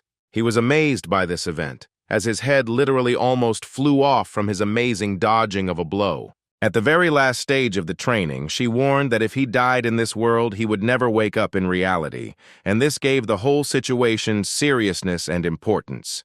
Chris reminded that everything they were going through was just training, and that Rui still had an exam that would test his abilities and readiness. Rui couldn't help but notice that the girl, despite her gender, was extremely strong and masterfully wielded a sword, which earned him respect and admiration. Chris noticed that the main character didn't seem to be taught how to use a sword, and decided that they had a lot of work to do to overcome this deficiency and achieve success. He may not have had any experience, but the guy already had some techniques that were taught to him, and he was ready to use them in battle. He used the shine technique to create an instant flash of light, blinding his opponent and giving him an advantage in battle. However, from the expression on the girl's face, it was impossible to determine that she was alarmed by this reception, and she remained calm and decisive. Rui realized that he must use his intelligence and techniques to make up for the speed gap and be more effective in battle. Under the pressure of struggle and stress, his nerves could not stand it, and he decided to use his super enhancement to increase his abilities and chances of winning. Using his super boost, he unleashed a powerful blow, putting all his strength into it, in an attempt to turn the tide of the battle in his favor. Rui's strength and determination impressed even Chris. and the battle became much more intense and interesting as both fighters fought for the top hand. Using his magical body, the protagonist gained additional strength and agility, which made his attacks more powerful and threatening, and he continued to fight with Chris, who also fought back. With this powerful blow, Rui was able to establish his dominance in the battle and highlight his unique abilities. Chris, despite her strength, was forced to succumb to the guy's power. Realizing that further struggle was pointless, the girl asked to stop and realized that Rui's strength lay in the fact that he was not limited to a certain form and was able to adapt to the situation. Chris, despite her defeat, quickly reacted and used her shield to deflect the guy's attack and protect herself from the consequences of the powerful blow. The main character continued to demonstrate his unique ability of adaptation and magical power, which allowed him to overcome obstacles and achieve success in battle. Chris recognized his incredible skills and decided that she should find out more about this mysterious guy. Gathering his last remnants of strength and determination, Rui prepared for the final blow, knowing that it would decide the outcome of the battle. For some unknown reason, he suddenly felt a sharp pain in his head and began to faint, which caused alarm and bewilderment in both him and Chris. There were only a couple of moments ahead, and he could have defeated the girl, but sudden frostbite stopped him on the path to victory, and he was left bewildered and with a pain in his head. Chris, however, had no intention of killing him, and his little body did its job to protect him at the moment when he was in trouble. Sakura, symbolizing beauty and renewal, could become a sign of hope and a bright future for a guy who has gone through many difficulties and trials. Chris understood that she relied on the main character because the fate of the world was in his hands, and she believed that he could cope with the difficult task that lay before them. When the guy woke up, he felt that his whole body was in great pain, probably from the effects of intense training and fighting in an endless hell. Rui noticed that there were no wounds on his body, and he began to realize that perhaps he had never physically been to the endless hell, and this was all happening in another dimension or state. The dimension cut was explained as an advanced technology mixing magic and qigong. When this technology is combined with the dimension cut, a true dimension cut is created that could explain everything that happened in the infinite hell. With an opponent who is his equal in strength, Rui realized that even if he doesn't have a weapon, he can use magic to fill in the gaps in his technique and swordsmanship, making him stronger in battle. Rui had doubts that a girl might be better than him in combat or with a sword, and this could cause some self-doubt. By focusing on training with the ball, he realized that this was the way to improve his technique and skills, and he was ready to learn and develop to become better. The inner fire and determination burned within him, and he was ready for hard work. The next day, when the boy arrived at school, he was immediately welcomed and felt part of the community, preparing for new challenges and adventures. They all had nothing special to do during recess, and they decided to spend this time in a friendly conversation, discussing past events and future plans. Rui looked into the distance. His gaze rushed into the endless expanses, and suddenly his attention was attracted by the presence of someone who had already arrived. Yuri's same bodyguard, whose job it was to ensure the safety of his boss, felt surprised when the young man expressed his need for his help. With bitter sincerity in his voice, he told how he was once again kicked out of the place where he had found temporary refuge. Striving for self-improvement, the main character expressed a desire for that same bodyguard to teach him the art of wielding a sword. To improve the effectiveness of his training, he decided to turn to Charlotte asking for help. In this chaotic duel where Charlotte attacked with a sword and the guy tried to defend himself, the main character felt an urgent need to learn both attack and defense in order to become a true master of the sword. With pride and determination in his eyes, the guy admitted that he would pass on the ancestral technique known as the King's Defense Sword. Thus began an exchange of knowledge and skills, where the protagonist became Charlotte's teacher in the art of magic, while she became his mentor in the art of the sword. This union promised them not only power and skill, but also strengthening friendship and mutual respect. He silently watched as those around him strived for excellence, and could not help but notice that their zeal began to influence him, instilling his own share of inspiration and desire for self-development. Of course, Rui happily accepted this dynamic atmosphere and most likely wanted to become stronger by accepting the influence of others into his character and improving with them. Thus, They decided to apply their efforts moderately, moving towards their goals and excellence together, supporting each other along this important path. The main character lent his support to the guy in his aspirations and endeavors, standing next to him, ready to help and inspire him to achieve his goals. After some time, the main character again found himself in endless hell, where he continued his training, striving for perfection. This time, his outlook was more confident, and he approached his training with more determination and self-confidence. This visible progress in his efforts encouraged not only him, but also those around him, including the girl. Their faith in his abilities became even stronger, and they continued to support him in his path to excellence. He became much better and was even able to injure a girl, which was a clear indication of his improvement and the growth of his fighting skills. She noticed that he had begun to train and realized that his persistence and determination in the process had not gone unnoticed. The main character openly admitted that he has many teachers, and he is taught by guys who have outstanding sword skills. Chris noticed that he was serious and realized that his desire to excel and achieve his goals was a real priority for him. Rui asked why his sister and Rio were not in the endless hell, expressing his concern over her absence. She began to explain that she and he were on different floors of endless hell, separating them in this world but remaining in contact. This knowledge about the second floor aroused his keen interest and desire to explore this unexplored area of infinite hell in order to learn more and perhaps meet his sister and Rio on a new level of this mysterious world. The girl was forbidden to say who exactly was on the second floor, and this rule added even more mystery and intrigue to their communication with Rui. The main character was a little upset after these words, since the hope of meeting his sister and Rio was overshadowed by the ban on disclosing information about them. Chris admitted that it looks like the guy in his world actually met the granddaughter of the main character, which caused surprise and joy among everyone. It turned out that it was Charlotte, and the main character admitted that they were friends, which added new threads of connection and understanding between them. At first she resented him, but after a duel between them, their relationship changed dramatically, and she began to see him as a true friend and ally. It turns out that she is actually very lonely and strives to become stronger not only for herself, but for the sake of others. And this additional point added even more depth to the exploration of her character and motivation.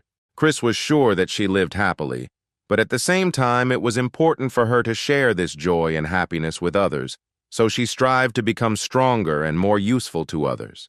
The guy admitted that she also helps him with her life activities, and their interaction turned out to be mutually inspiring because they supported each other in finding their own strength and the meaning of life. Since 6 hours have already passed and the guy has started to become transparent, they will have to say goodbye soon, leaving behind important lessons and inspiration for future endeavors. Before he left, Chris stopped him to express her gratitude and promised to continue her journey to excellence in his absence. She asked him to beware of the Genesis sect and to be vigilant, warning him against potential dangers along his path. The girl couldn't tell him the details, but she assured him that when he solved the mysteries of the endless hell, he would definitely have to contact her and find out more about the Genesis sect. She stressed that he must be vigilant and careful, otherwise he risked being left with nothing when he revealed the secrets of the endless hell and the Genesis sect. After this important information, the guy began his journey back to his world, with the hope of future contact and a deeper understanding of the endless hell and its secrets. It was clear from the girl's facial expression that she was sincerely worried about the guy, and her concern was a reflection of their strengthened connections and friendship. At this time, a change came, and the guy and the girl, leaving hope and a promise to meet again in their hearts, separated for a while to continue their studies and adventures in their worlds.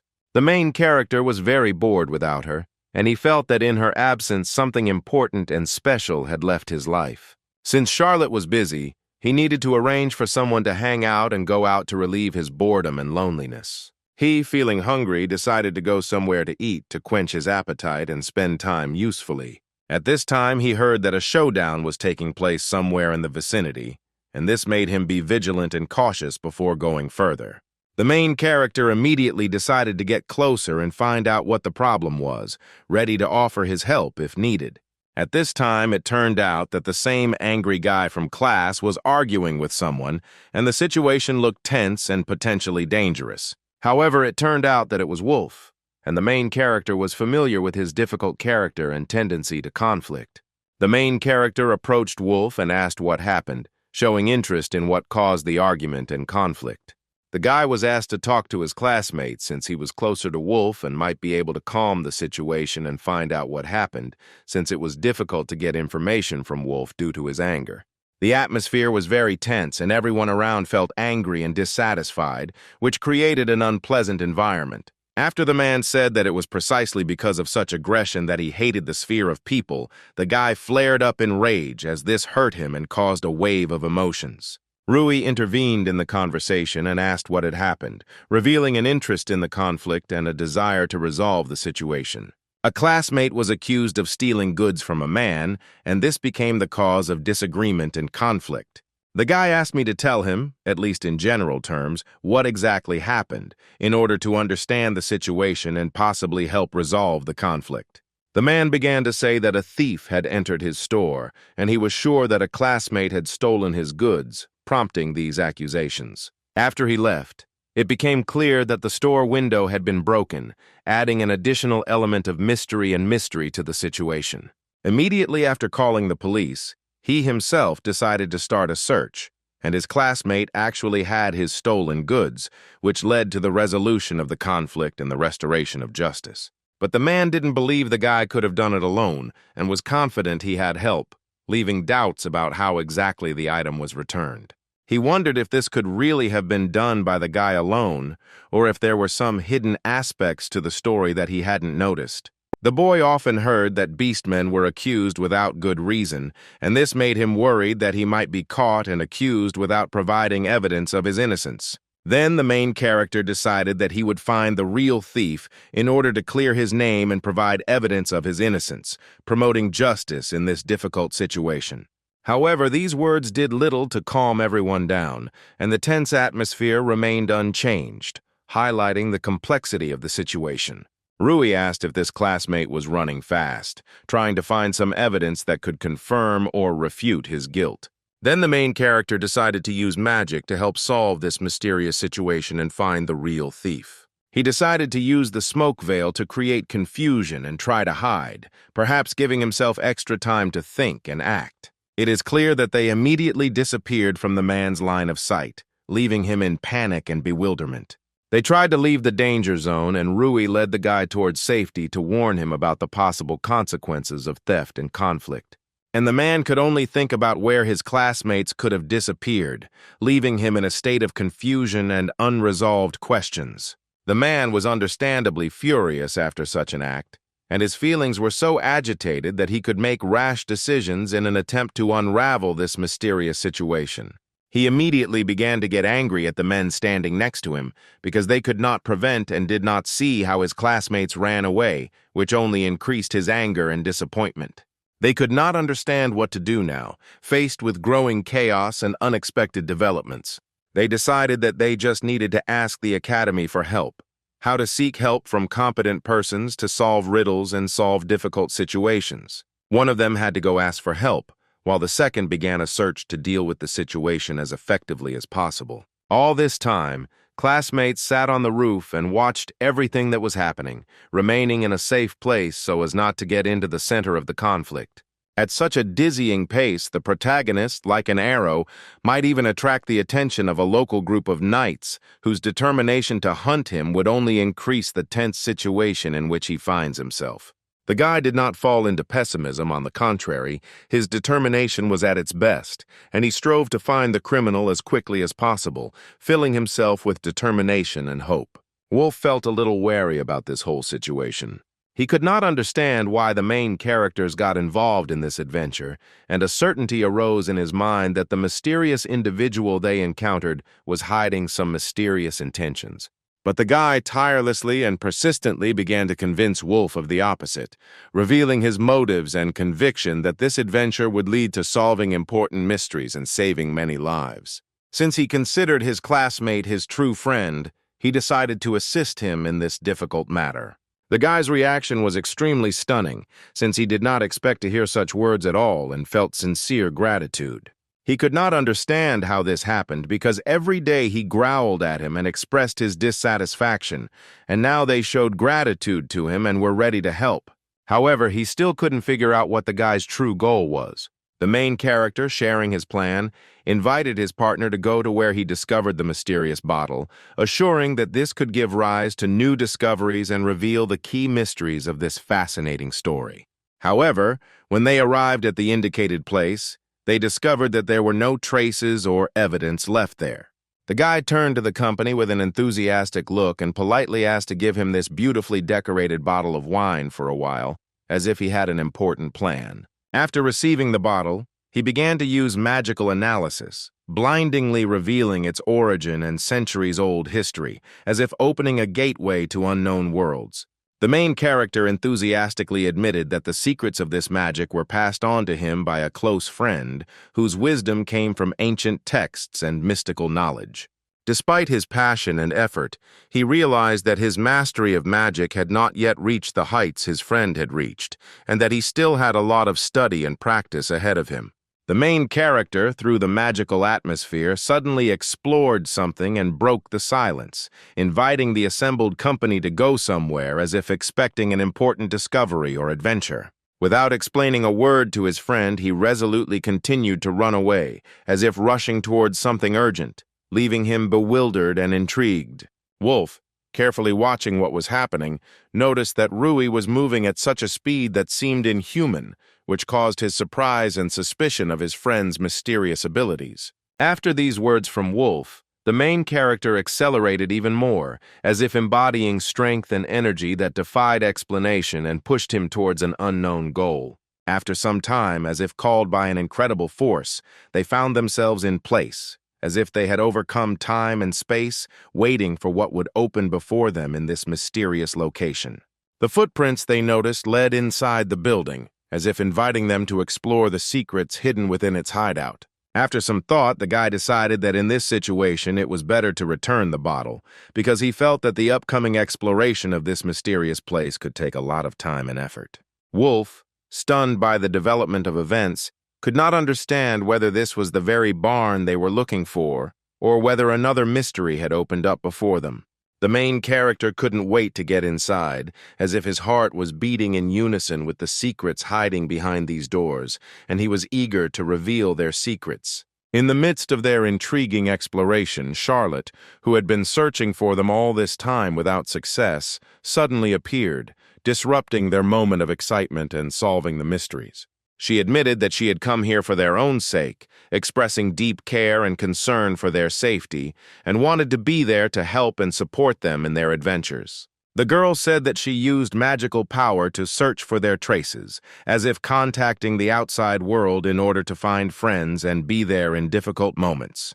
True, using magical power was not an easy task for her, and she admitted that it took a lot of effort to find them in this mysterious location. Finding themselves in this unusual situation before her, they instantly thought that Charlotte had come, perhaps with the purpose of catching them or returning them to the path of safety. They breathed a sigh of relief when they received a positive response from Charlotte, realizing that she was not opposing them, but on the contrary wanted to help and support them on this mysterious journey. Today she was invited to the royal palace to be an instructor in magic for the warriors. Then suddenly a request came in to find them. These words clearly upset the protagonist, crushing his hopes and leaving him in a state of disappointment and misunderstanding. Wolf, not ready to give in to Charlotte so easily, felt an inner rebellion and determination to continue the research, despite all the difficulties and disappointments. However, from the girl's reaction, it was clear that she was not very serious about catching them, and perhaps even shared their desire to explore this mysterious location. Then she suddenly decided to help them completely, as if changing her original intentions, and they felt a surge of relief and support from Charlotte. After her decision to help, the main character hugged his friend tightly, feeling deep gratitude and joy that they could explore this mysterious world together. She was very embarrassed by this unexpected hug, but at the same time she felt in it the warmth and support that she had needed for a long time. Wolf decided to attract attention and began to talk animatedly, as if trying to diffuse the atmosphere and involve everyone in conversation to alleviate the awkwardness of the moment. He could not understand why the girl decided to help them, because she was the granddaughter of a hero, and her valor could suffer if she continued to help such a beast man. She asked them not to consider his words nonsense, explaining that on the contrary, abandoning people in trouble hurts her valor, and her decision to help does not depend on how he is in her eyes. The guy did not hide the fact that he was slightly stunned by these words, feeling how the internal conflict began to dissipate, and he received support and understanding from an unexpected ally. It is not clear for what reason, but she suddenly took up her sword, as if preparing for something that might require her protection, and they were again enveloped in mystery and uncertainty. Then, feeling the growing tension, they decided to quickly end the situation, realizing that they had many challenges and mysteries ahead, and time was an important resource. Having opened the doors, they were stunned by what they saw, as if a world of wonders and secrets had opened up before them, and they were ready for new adventures and discoveries. There were a lot of expensive things there, impressive both in their wealth and elegance, as if they had entered a treasury that they had never even dreamed of. And inside it turned out to be even more spacious than Charlotte had thought. She appreciated the enormous possibilities hidden inside this place. By all appearances, the man inside was involved in shady dealings, and the guy was sure that many of the items here were stolen or acquired by dishonest means. Most likely, it was a secret warehouse of a group of thieves, where they stored looted treasures and valuables, and they found themselves in the very center of secret criminal machinations. The main character was sure that it was better to quickly inform the knights or other servants of the law about what they had discovered in order to prevent further criminal acts and restore order. And immediately after these words, gun barrels were pointed at them, they were suddenly surrounded by a threatening aura, and they realized that the situation had become even more complex and dangerous. They were surrounded by several dozen people, creating an atmosphere full of tension and hostility, and they found themselves in a conflict zone where choices and actions became decisive. A man approached them and asked if they were lost, as if trying to bring clarity to a difficult situation, and they felt a slight sense of relief, although they did not quite understand what was happening. His name was Ghoul, and he found himself the leader of this gang, managing all these people and the situation, and they realized that they were now dealing with an important player in this mysterious incident. According to their impressions, he is a fairly authoritative figure in the world of crime, which emphasized the seriousness of the situation and the need for caution in dealing with him. For some reason, the guy had doubts that this man was really the leader of the thieves, perhaps due to his unusual appearance or behavior, and this added to the mystery of the situation. He made good money from thefts, but the main character was determined not to let him make money from all this stolen property and believed that justice must prevail. He was determined to stop the thief and put an end to his illegal activities, even if it meant confronting an authority figure in the world of crime. The man suddenly felt that he seemed to have seen the main character somewhere, and his look at the young man became full of suspicion and bewilderment. Then, as if revealing some secret, he said that he was very lucky to see this young man, and his words aroused surprise and questions from everyone present. He did not think that his goal would come to him on its own, and his attitude towards the main character became even more mysterious, leaving many unanswered questions in the air. Charlotte resolutely drew her sword and took a stance, preparing to defend herself, her determination clear despite the difficulty of the situation. Wolf was very angry that the man had stolen goods from the souvenir shops, which could expose him to suspicion and hostility from the locals, and he strongly expressed his indignation. The man couldn't even remember which gift shop he stole from, and his incredible carelessness and oversight added to the mystery of the situation. He did not deny that one of his subordinates seemed to have stolen something from there, and did not see a huge problem in this. Then he began to mock and show where all this goods were. After these words, the guy now definitely won't forgive them and will tear them to pieces on the spot. The man realized that the guy seemed to have gotten it for this act. Taunting him, he offered to become his master as an apology. Wolf was shocked by this proposal and was already at the peak of his rage. He began to explain that he actually had one rich suitor for the guy. People quickly break down psychologically, so they are short-lived. Wolf's nerves could not stand it, and he was ready to tear everyone and everything to pieces. But the main character stopped him in time and thereby prevented a fight. He was sure that they simply wanted to anger him and he should not give in to it. He asked Charlotte to shut up because she was looking down on him. The guy asked him not to think about it because they don't think so. He's just talking nonsense. These words also slightly struck Wolf, because he had apparently never heard such a thing before. After that, he really calmed down a little and came to his senses. The main character hoped that the guy had learned his lesson and understood everything. Wolf's gaze switched to Rui's bloody fist. He admitted that he would repay the man for insulting his friend. The man ordered his subordinates to deal with the guy because he sees him as a huge problem. The excitement for the fight lit up in their eyes. In addition, the man asked not to hit Rui in the face, thereby mocking him. The man realized that if he sold it to perverts who loved cute boys, they would pay a lot for it. It sounded disgusting. But after some time, the man's gaze changed very sharply. He was scared. His subordinates' fingers were broken in every possible way. The main character used a technique called golden shell and also finger removal. The man was very frightened by this and could not understand who was standing in front of him. Well, the main character was calm and noticed that the man's gun began to shake. In turn, he tried with all his might to show that he didn't care and was calm. And then he completely ordered to open fire. Well, the guy had an idea of what to use to protect them. He used a move called the crane.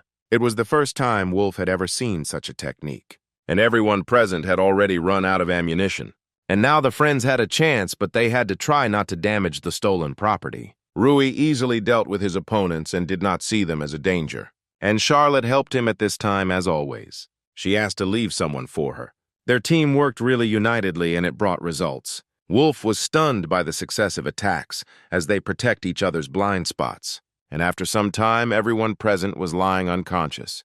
The man had no choice but to shoot at the standing guy. Wolf turned away at that time and did not notice the bullet flying at him.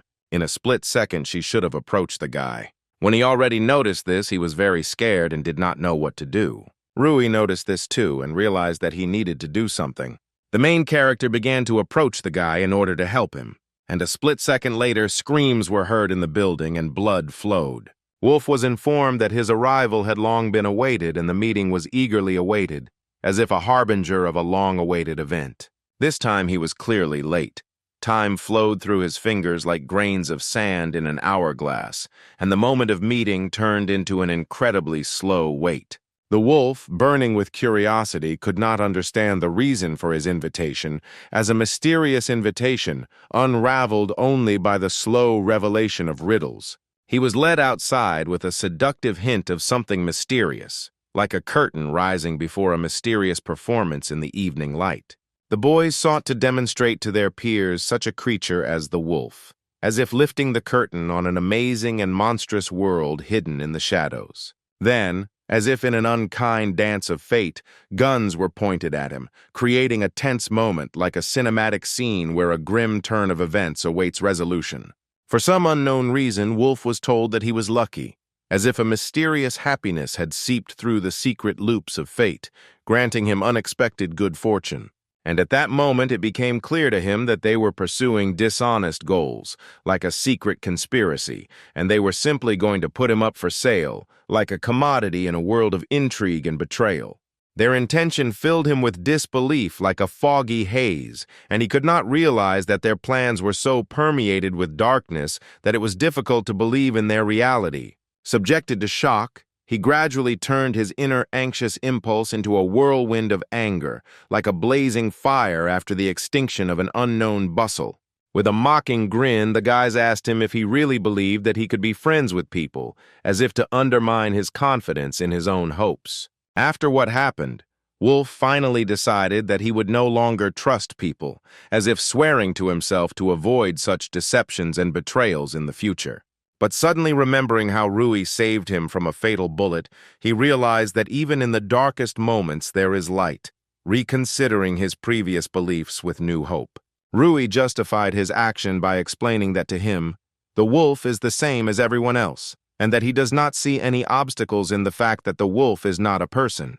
After all people, like fugitives in search of their essence, just like the wolf at the moment, strive to find their true path in this labyrinth of existence. Rui simply didn't want Wolf to become something he wasn't because he understood that Wolf might seem rough and unapproachable on the outside, but on the inside he was kind and sensitive. When meeting with teachers and peers, Wolf became the target of discrimination, and he naturally did not like being the subject of insults and misunderstandings. Charlotte instantly ran up to the guy, eager to know if his friend was okay, as if showing concern in moments of uncertainty. Having invited the couple to relax, Wolf himself decided to show them something unusual, like a mysterious performance that was supposed to capture their imagination. Finally, he decided to show them his real self, not the mask under which he walks, but his true appearance as a wolf, as if revealing his soul to them. Literally a moment later, the guy and girl witnessed the real Wolf in his true appearance, as if revealing to them the secret of his true essence. Charlotte suggested that it was an atavism, giving the whole situation even more mystery, as if revealing unknown facets of not only the guy, but also nature itself. She heard about this more than once, as if revealing to her a new world of secrets and mysteries, which she had only briefly touched upon in her previous knowledge. Long ago, beast people had the amazing ability to change their appearance, as if resurrecting an ancient legend in their own incarnation.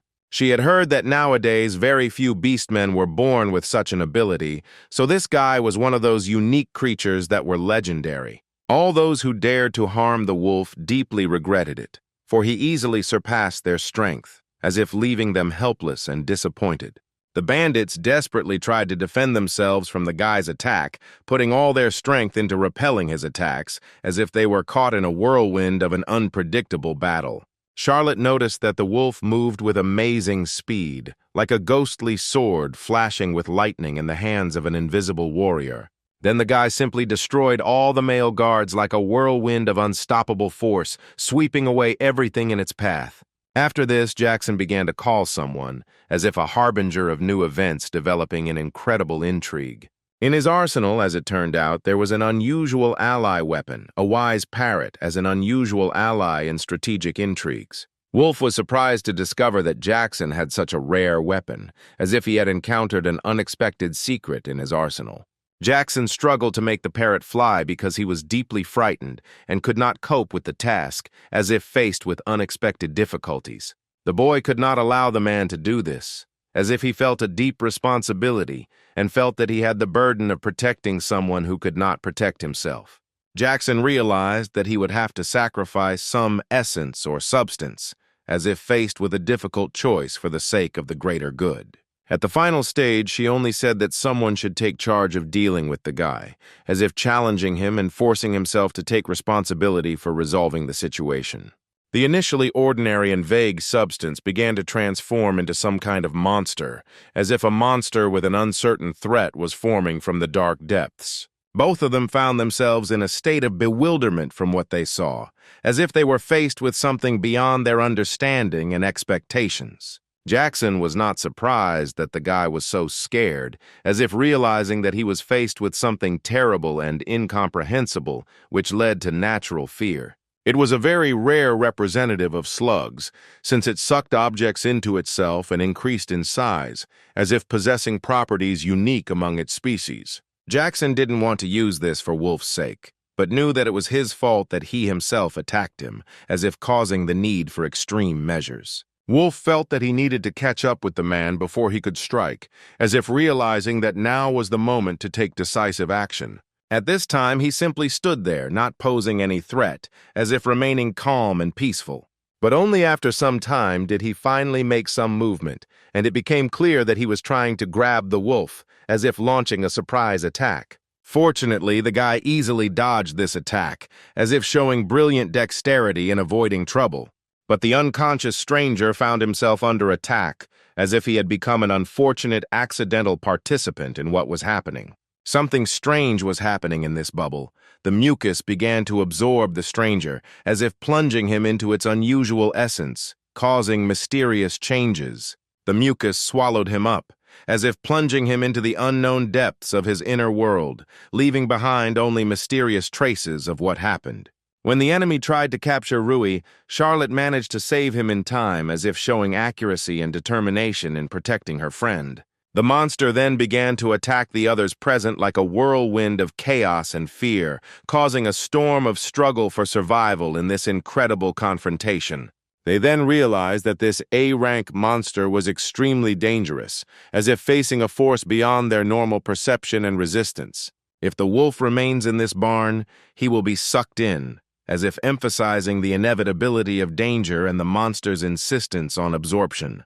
He needed to leave, as if he were facing a growing threat that emphasized the urgency of his actions. The guy realized that he would have to figure out how to fight such a monster, as if he were faced with a task that required special understanding and skills. After all, even experienced adventurers fight in groups with such monsters, as if emphasizing the complexity and seriousness of the situation in which the guy found himself. But Rui asked his friends not to give up, because if he is not stopped now, it will only get worse, as if calling for decisive action in the face of the impending threat. Thanks to Charlotte's treatment, the guy was able to begin to move, as if coming to life under her caring hands and regaining his strength. Rui decided to use a technique called glaciation, as if turning to his unique abilities in the fight against the monster. And strangely enough, a real block of ice appeared around the monster, as if as a result of a magical combination of the efforts of Rui, Charlotte, and the guy. The icy appearance of the monster became more and more integral and massive, as if its essence was sealed in a cold shell. He, concentrating all his efforts, tried to get out of this ingenious trap, as if every movement became a test of will and endurance for him. To some extent, he managed to get out, and he attacked the defenseless and weak Rui at the moment, as if trying to use his instant freedom to counterattack. Charlotte couldn't just stand by and watch this, after all. She also needed to stand out, as if she was taking drastic measures to help Rui at this critical moment. Then at some point it happened that the monster literally swallowed the entire barn, as if devouring its walls and ceiling, leaving only traces of its greedy presence. The wolf continued to insist that they need to escape before it was too late, as if sensing a growing threat in the space consumed by the monster. Well, the guy and Charlotte had a different opinion and began to fight the monster, as if they were determined not to give up in front of an incredible challenge that they had to overcome. The girl decided to use the heroic Sakura heart technique, as if summoning strength and determination comparable to the splendor of spring blossoms. Then, with all her determination, she was fully prepared to attack, as if preparing for an impressive and powerful charge towards the monster. She, framed by an atmosphere of mystery, conveyed that she trusted Rui with everything unspoken, expressing boundless trust and creating a whirlwind of mystery and expectation around herself. As if with a magic brushstroke, he wove into his assurances not only strong confidence, but also invisible threads of worry, creating an invisible thread that connected their hearts in an invisible dance of devotion and hope. The beast's monolith, under the power of an ice spell, disappeared under the cover of ice like a frozen mystery, giving the landscape a dark beauty in which the unknown secrets of history are hidden. There was disbelief in the wolf's eyes, as if he was still wandering in the shadows of doubt, not believing that this giant of time and fate really lay within them. They were left behind with the Ice Titan only to race after Jackson as if time was running out and their fate depended on every moment they lived. After this epic battle, Rui realized that his powers had not yet fully returned, as if the fire within him, although burning brightly, took time to flare up at full power again. Together with Charlotte, amid the echoes of the battle, they claimed that Jackson had gone far ahead, hidden in the shadows of distant horizons, as if finding him had become an impossible mission in the ocean of the night. Wolf, filled with confidence, assured that he could catch up with Jackson if he followed the scent, like a wolf scenting prey, opening the possibility of catching up with the fugitive in this hunt for the traitor. Showing an unprecedented sense of humor, the wolf asked with a smile if the guy was going to climb on him, as if playfully ignoring the shadow of uncertainty in the air. With a slight wink, Wolf noted that if the guy had decided to do this, it would have become a symbol of absolute trust, like an unusual gesture that warmed the coolness of the night with extraordinary friendship and trust. With sadness in his voice, Wolf noted that he could not yet fully trust all people, as if shadows of suspicion were still flickering in his eyes, filling his soul. Wolf, having weighed his experiences, realized that his characteristics were different from others, and this understanding accompanied him for a long time, as if being an integral part of his uniqueness in this world. With trepidation in his voice, Wolf, eager to avoid the impression of favor, asked for help rather than doing them a favor, as if the mixture of vulnerability and strength in his request gave the moment special depth. Determined, Charlotte decided to take responsibility for those consumed by the slug and set out to deal with Jackson as if she were an integral part of their destiny, filled with secrets and trials. With an unexpected burst of friendship, the boy climbed onto the shoulders of his comrade, and together they rushed forward like a whirlwind in which strength and determination merged, filling the night with the ringing echo of their decisive procession. Using the bracelet Jackson found among the ruins of the capital, they deciphered the mysterious signs that opened the way forward for them, like a luminous thread leading through the dark labyrinths of the past. The bracelet was decorated with a large stone, and undoubtedly it was not just a treasure. By selling it along with the mysterious bird, they could receive a significant amount, as if exchanging the mysterious for material in this game of fate. He vowed unforgiveness, deciding that by reviving his gang, he was pursuing the goal of taking revenge on them for all their troubles, as if creating the shadow of a majestic vendetta in his destiny. The wolf, like a cunning hunter, caught the scent of a person and instantly set off in pursuit, as if dancing with the wind, where the smell became a thread leading him to a hidden goal. Informed that Jackson had already left the city, Wolf shared the information like the wind carrying the news of his departure and embodied his determination to catch up with him in the night desert. Wolf, imbued with a premonition of future events, enthusiastically looked forward to the upcoming meeting, as if in a previously unraveled chapter of his adventure novel.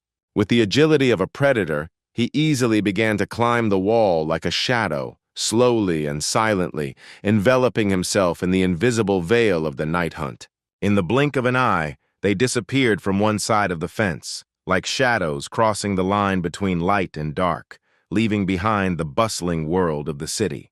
The wolf, standing on the new side of the city labyrinth, asked what they should do next, as if the starting point of the adventure now required a choice of direction. Rui insisted that they must attack Jackson without allowing him to escape, as if the strategy required decisive action to ensure that the moment of retaliation would not be lost. Using a refined strategy, Rui took advantage of the medium gravity, as if cunningly playing a game with gravity, to approach his goal with irresistible determination. Jackson was faced with a lack of understanding of what was happening, and the guy, enjoying the moment, mocked him, as if he had mastered the secrets of their power. It was time to move on to the next stage of their plan, as if the puzzle pieces of an adventure were beginning to fit together, awaiting completion. After that, everything depended on the guy, as if he was a key player in their strategy, and all eyes were directed in his direction, waiting for his next moves. He began to rise in front of them, preparing for the next jump, as if there was a tense energy in the air, and the upcoming jump promised to change the course of events. With a series of worries and expectations, he soared into the air, performing the promised jump, as if they were caught up in a wave of action, carrying them into the next episode of this night's performance. With a mocking grin, the guy said that it seemed that they had not met for a long time, as if he was playing his own game and using a cunning move in his secret plan.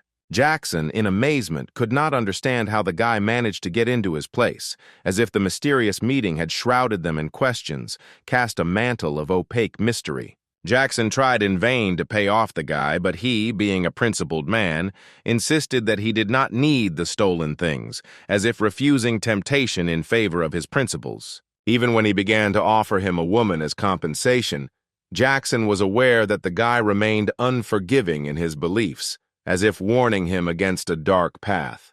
With pride and confidence, the guy declared that he was not interested in all these attempts to pay off, because he already had a loved one, as if protecting his world from alien interference. In response to these words, the guy's next step was to hit the man, as if expressing his adamant unwillingness to negotiate and emphasizing his determination in the language of physical force. Rui used a technique called golden shell, as if to reveal his mastery in battle and create a whirlwind of brilliance and elegance in the chaos of battle. The blow was so powerful that Jackson was thrown several meters into the air, as if becoming part of a temporary dance of force, where gravity succumbed to the force of his crushing blow. Thanks to this sudden turn of events, they were given the opportunity to relax, as if the shadow of tension gave way to calm and the phase of their adventures paused for a moment. The main character politely asked the parrot if he could land, as if addressing an exotic companion with a question about the possibility of descending to Earth. Having landed, the guy immediately began to maneuver, calling his friend to look after the parrot, as if creating a picturesque picture of the interaction between the members of their difficult team. With surprise, it became clear that Wolf had managed to catch Jackson at the moment of his landing, as if by the magic of events, where dexterity and cunning wove an invisible network around the characters. The guy, evaluating every word with his eyes, asked if Rui trusted him, as if the issue of trust had become a key point in their relationship. With a smile, the main character joked that he was not entirely aware of what the guy was talking about, as if adding humor to their dialogue and softening the tension of the moment. Now all that remained was to follow Charlotte, because she still continued her mission to save the thieves, as if opening new chapters of their adventurous journey. Noticing the man's bracelet, the protagonist somehow found it familiar, like a rush of long-forgotten memories calling to the secrets of his past. The wolf, turning to his friend, began to find out if anything unusual had happened, as if closely monitoring the well-being of the main character. Very little time passed, and they found themselves next to Charlotte, as if their paths had merged in a dance of destinies and adventures, trusting the course of events. During this time, Charlotte truly helped all the victims, as if her good deeds became an integral part of their struggle for justice and well-being. It is quite natural that at this moment the knights came, as if the personification of the defenders of justice, adding a share of mystery and nobility to their conspiracy. Now they were faced with the task of proving Wolf's innocence, as if the beginning of a new stage, where truth and justice were again in the balance. This was perhaps the most difficult thing in their work, as if solving the mystery and protecting innocence required effort, will, and the combined strength of all forces. Yuri asked the knights to draw up a report on the damage caused, as if using their authority to assert the veracity of their position in a difficult situation. The guy expressed his strong indignation at what had happened, as if the fire in his eyes was burning with indignation, and his emotions spoke the language of protest and rejection. Yuri expressed contempt for the thieves, stating that even his stomach felt heavy in their presence, as if the words filled the air with condemnation and disgust. In addition, for some reason, the parrot also seemed to be alarmed and did not listen, as if sharing its anxiety with others. However, in the end, the parrot seemed to have found a common language with the guy and became friends, as if taming even the most rebellious birds with its charm. Wolf suggested that, apparently, the parrot expresses a desire to become his friend, as if unraveling the language of the birds and opening a new chapter in their adventurous union. In addition, it turned out that the guy is able to understand what the parrot is talking about, thanks to his ability called atavism, as if opening up new facets of mutual understanding for them. Since the guy was more an animal than a man, he could somehow understand the conversations of animals, as if an animal whisper sounded in his soul, revealing the mysterious world of wild nature. The guy decided to ask the manager if he could adopt a parrot, smoothly moving from mysterious languages to practical decisions in his life. The main character could not understand why he liked this parrot so much, as if the secret of his affection for his feathered friend remained unsolved. It seemed to Wolf that he knew the reason for this affection, as if secrets flashed in his eyes, far from the gaze of everyday life. Because the wolf feels extraordinary energy and strength in the parrot, incommensurate with its tiny body, as if incredible magic and power are hidden in this feathered creature. The wolf never understood why the main character always strives to help everyone around him, as if this riddle contained the mysterious essence of his soul, full of kindness and attention to others. He may have power now, but before he was completely helpless, as if solving the riddle of the transformation from vulnerability to strength in the inexplicable story of life. Previously, he was absolutely helpless, but one day he had teachers like wise guides who opened the path to potential and strength for him. He learned a lot from them, and most importantly, He learned kindness and love, so he decided to become someone who would give and not take away. The guy couldn't make out what his friend was talking about, as if another secret was unfolding in front of him in their relationship, requiring attention and understanding. Thus, he now passes on his knowledge and teaches others what he was taught, as if the chain of goodness and learning continues its incredible adventure. After these words, the guy, for an unknown reason, took a strange pose, as if magically joining a ritual that only he understood, adding mystery to the air around him. As it turned out, this was the pose of an animal lover, which symbolized complete obedience, as if the guy had internally connected with the wild nature and accepted its laws. The wolf admitted that he fell in love with the guy's spirit, as if his soul was so attractive and unique that even the beast could not resist this magic. He asked the guy to make him his escort, as if declaring his willingness to devote himself to service and care as a sign of devotion. Rui, of course, immediately began to dissuade the guy, claiming that this was a bad idea, as if foreseeing the difficulties and failures associated with this strange idea of wolf. Wolf shared that he, too, is not against just being friends with the guy, as if trying to neutralize the tension and offer a compromise solution. But in the very depths of his soul, he still wants to serve him, as if an inner desire to overcome rational considerations and follow his feelings. Rui agreed to the guy's proposal, but added that, nevertheless, he would always address him as a friend, as if emphasizing that in their relationship, friendship is valued above all else. Charlotte was glad to see how the guys became friends, as if in their combined strength she saw hope for a successful resolution of all the problems and trials that faced them. She asked her friend for forgiveness, suggesting that perhaps their friendship was related to discrimination against beastmen, as if feeling responsible for a possible misunderstanding. The cannibal sought to end discrimination but died halfway. This work should have been completed by his heirs, but unfortunately, they did not have the necessary abilities, as if revealing a new layer of complex family stories. Charlotte, wanting to end discrimination, apologizes for the misunderstandings, realizing that her ancestors, focusing on their abilities, could not change the circumstances, and now everything depends on their heirs.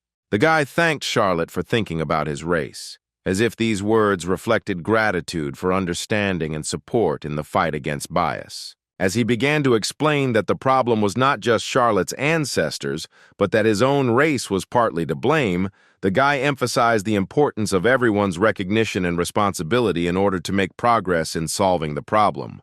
He said that through their conversation, he realized the need to study each other's races more deeply, as if their communication had awakened a thirst for understanding and tolerance. Thus, he expressed the belief that just as he studied his race, people should also pay more attention to the study of the beastmen, as if offering a path to mutual understanding and rapprochement between the two different worlds. Charlotte assured that she would definitely try to promote this idea, as if expressing her readiness to take an active part in the process of rapprochement and mutual understanding between different races. After all, she was the granddaughter of a hero, and for her it was an obligation to keep her word, as if a hereditary call to honor and responsibility sounded in her vest.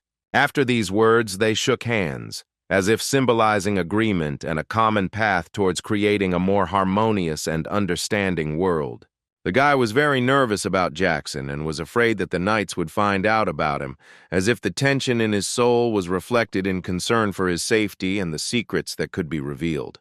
The guy was extremely surprised when, turning around, he noticed a stranger behind him, as if the sudden appearance of a man had introduced an unexpected element into his daily life. The boy suddenly discovered that among his friends he was known as the Thorn, as a mysterious symbol that permeated his being and inspired mystery, like the wind on a cold night. After this, the mysterious stranger presented Jackson's dead head like a dark artifact, keeping unknown secrets in its lifeless eyes, slowing down the flow of time around it.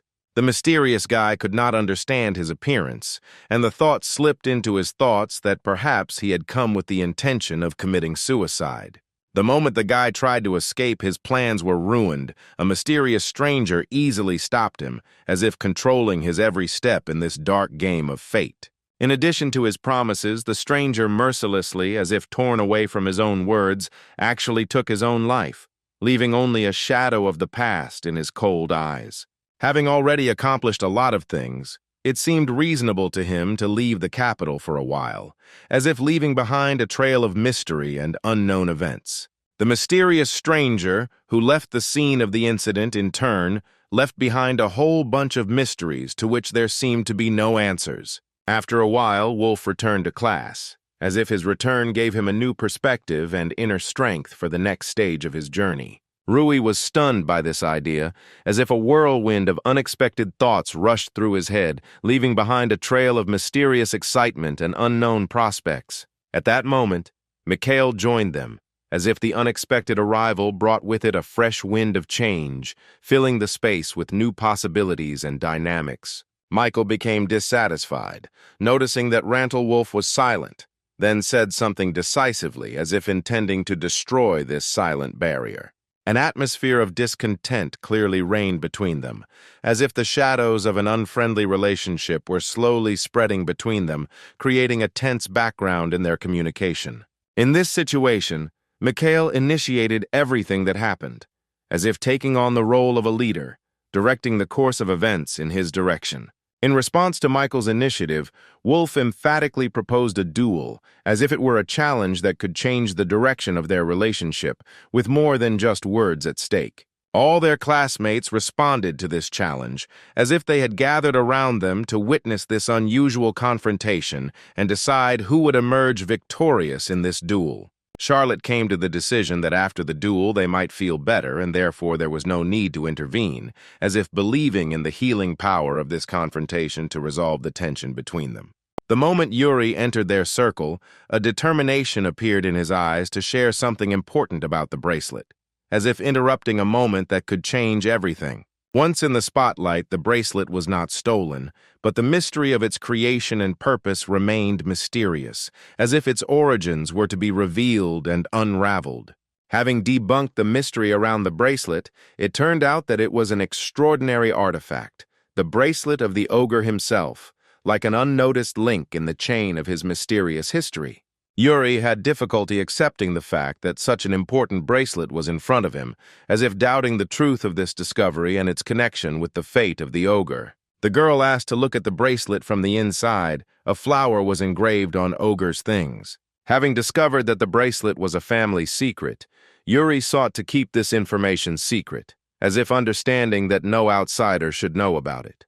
The main character suddenly realized that in front of him was exactly the key that was mentioned to him, like a piece of a mysterious puzzle that could reveal long-awaited secrets. At that moment, his feelings did not deceive him, and he turned out to be right, as if his intuition was leading him to the truth, revealing to him the long-awaited answer to the riddle.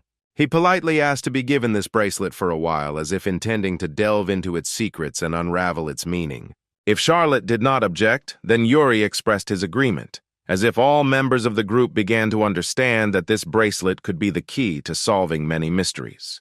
The guy decided not to remove the seal right now, preferring to leave it untouched, as if realizing that it was better to try not to directly touch this mysterious artifact. Charlotte, blushing lightly with a slight tinge of irritation, asked why he needed the bracelet, as if looking for answers to questions that worried her. Charlotte, without showing indignation, only asked about the time when he could tell, as if striving for clarity regarding this mysterious story. He politely agreed with her proposal, as if he was ready to share this secret when the right moment came. In addition, Yuri was interested to know why the guy needed this bracelet, as if faced with another link in their common mysterious history. Late in the evening, his friend the parrot appeared to the main character, as if unexpectedly bringing a fresh portion of clues and fun into this mysterious world.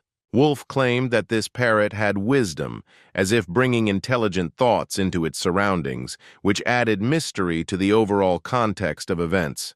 According to residents, this parrot also won their favor, as if bringing joy and positive emotions to their common space. Now the guy decided to start studying the bracelet, as if opening a new path to solving the mysteries he had encountered. When he put on the bracelet, a blinding light suddenly gushed around him, as if opening a door to a world of bright revelations and mysterious possibilities. He wondered what floor he was on this time, and perhaps he was about to face a hostile presence, as if every floor in this world could hide its own secrets and dangers. But to his surprise, after a long time, he finally discovered his sister Alice, as if meeting his loved one was an unexpected gift among the mysteries of this supernatural world. At that very moment, he was overcome with excitement, as if the meeting with his sister had severed all ties and returned to him a piece of previously lost harmony. The girl cautiously asked if Rui was really standing in front of her, as if the incredible return gave reason to wonder about the nature of this meeting. He responded positively, bringing joy to her heart, as if the confirmation of his identity meant unspeakable happiness for her at this moment of meeting. Both felt the joy of finally meeting again, as if the emotions in the arms of a long-awaited meeting were intertwined, creating a magical moment in their dissolute world. Alice was indescribably glad that they were together again, as if the happiness of being reunited with her brother had no boundaries, filling her heart with joy and warmth. The sister's friend reminded the main character that, as always, he too did not remain indifferent, as if emotions overwhelmed him, causing tears of joy or perhaps melancholy. But he could not understand what she was talking about, because she herself was also crying, as if emotions and experiences made their meeting deep and mysterious. Brother and sister continued to look at each other after a long separation, as if their glances reflected their entire history, experienced together and now coming to life at that moment. Over a cup of tea, Rui shared his story, recounting what had happened during all this time, as if each word brought new nuances to their journey together. Her hug was so tight and strong that she literally squeezed him between her breasts, as if trying to convey all her tenderness and love in this life-giving embrace. Alice's friend, already smiling, took the guy away from the girl herself, as if this unexpected turn of events added lightness and playfulness to their meeting. Rui, in turn, even thought that at this pace he might suffocate, as if the cheerful atmosphere around him created a feeling of incredible energy and movement. She asked him if he thought she was better than Alice. Rui asked if Alice was angry because he found the girl. Alice explained with a slight smile that her words were only a cheerful manifestation of good intentions, a game of the soul aimed at playfully teasing her brother. Lucy said with a peaceful smile that she didn't get angry over little things like that, adding that she thought friendship was more important, and even shared some sage advice with Alice. In addition, Lucy noted that her joy would not be exhausted only if Alice consciously avoided such actions, emphasizing her uniqueness in expressing emotions. Meeting again, Rui invited them to share their knowledge, expressing a desire to learn something new from them, thereby creating an exciting prospect for sharing experiences. Then, completely at a loss, Alice decided to amaze Rui by starting to demonstrate complex and incomprehensible techniques to him, opening up a world of unique techniques to him. Lucy, naturally, did not lag behind her friend and happily shared her amazing methods and techniques with Rui, creating an atmosphere of inspiration and exchange of experience around them. The three reunited souls were filled with joy as they realized that they were united again, sparks of satisfaction flickering in each heart, revealing the priceless treasure of friendship. Rui, immersed in the learning process and absorbing the knowledge of Alice and Lucy, gradually became transparent, as if his essence was dissolved in a stream of new ideas and skills. Concerned and surprised, the girls could not unravel the meaning of this mysterious transformation, and begged Rui to explain the mystery of what was happening. Rui began to explain that his physical body was in the real world, while here, in the dimension they encountered, only his soul remained, freely moving in a whirlpool of knowledge and experience. It is thanks to this that after 6 hours in an endless space filled with knowledge and trials, he returns back, overcoming the barriers between worlds to reunite his soul with his body in the real world. Now, with the understanding of the mystery of Rui and his travels between worlds, Alice comprehended the depth of what was happening and comprehended with a sense of wonder the whole amazing experience. She hugged her brother tightly, as if she wanted to embrace the entire moment, leaving his memory in her heart before he plunged back into the whirlwind of his spiritual journey. Rui, puzzled, could not understand why Alice reacted so sharply, overcome by an unknown mixture of love and secret fear for her brother crossing the boundaries between worlds. It seemed to her as if an eternity had passed since he left, as if time in their worlds moved at different speeds, taking him on a long adventure. They simply asked him not to forget that he had both of them, maintaining a connection not only in different dimensions, but also in the deepest corners of their hearts. In parting, they only said that they would always be for him, supporting and protecting him, ready to be a support in a world where reality and spiritual wanderings are intertwined. The girls were left alone again, but the fire of mutual support burned in their hearts.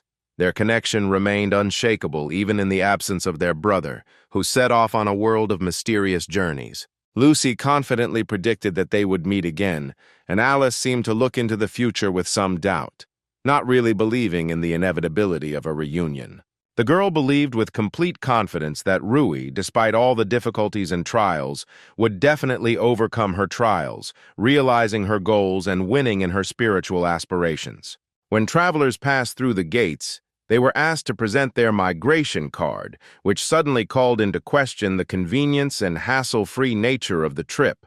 The man, with surprise in his eyes, could not understand the reason for the unexpected request for a migration card, lost in solving the mystery that had suddenly arisen along the path of his wanderings. The knight, trying to justify himself, explained his unexpected reaction by saying that he had encountered a samurai for the first time, turning his admiring and slightly embarrassed gaze to this representative of a different military tradition. The man was curiously asked for what purpose he had set out on this journey, suddenly drawing attention to the mystery of his mission and intentions. He replied that he had a job, but emphasized that it was not just an ordinary job, leaving the nature and significance of his activities a mystery. Upon entering the classroom, Rui happily greeted everyone, spreading a positive mood around him and filling the space with his energy. His greeting was answered, bringing warmth and friendliness back into the classroom. Quietly to himself, he wished Iris good morning, sending her quiet but sincere wishes that shrouded the beginning of his day in warmth and mystery. He was always intrigued by what Iris liked, and he was curious about her preferences, trying to unravel the mystery of her inner world. A classmate approached Iris to inquire about something, asked questions, and created an atmosphere of curiosity around the mysterious world of her interests and preferences. In an icy tone, she asked if the girl realized that she was being ignored, leaving a hostile tension in the air and raising questions in Iris's heart. On the contrary, the girl was glad that Iris finally spoke, experiencing positive emotional excitement from the conversation and new contact. Everyone in the class had already become friends, and only she felt a wall separating her from the others, a feeling of loneliness that she wanted to destroy. Rui looked forward to any chance to form a friendship with her, his eyes shining with determination to overcome the wall of misunderstanding and connect with her world. Rui was approached for help with homework, which provided an opportunity to connect and get to know each other through a common cause, paving the way for a potential friendship.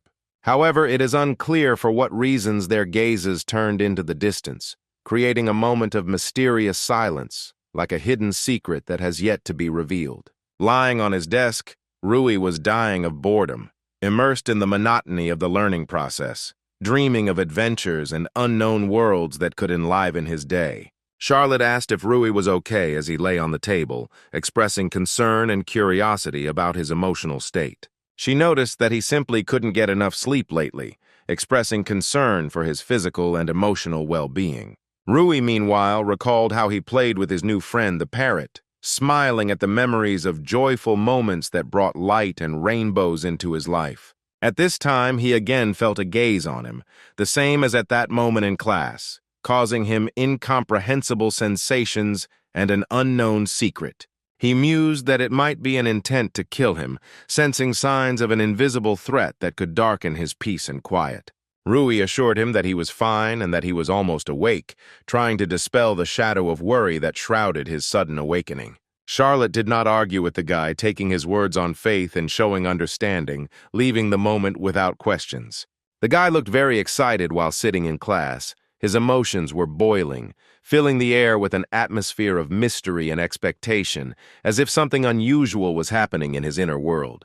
It doesn't matter where it comes from, and no one knows from whom, but it is sure to follow, as if a mysterious turn of fate is already rushing forward, bringing with it unknown variables. Walking through the forest, the main character felt that he was being watched, as if they were following his steps, as if an invisible eye was secretly watching his every step.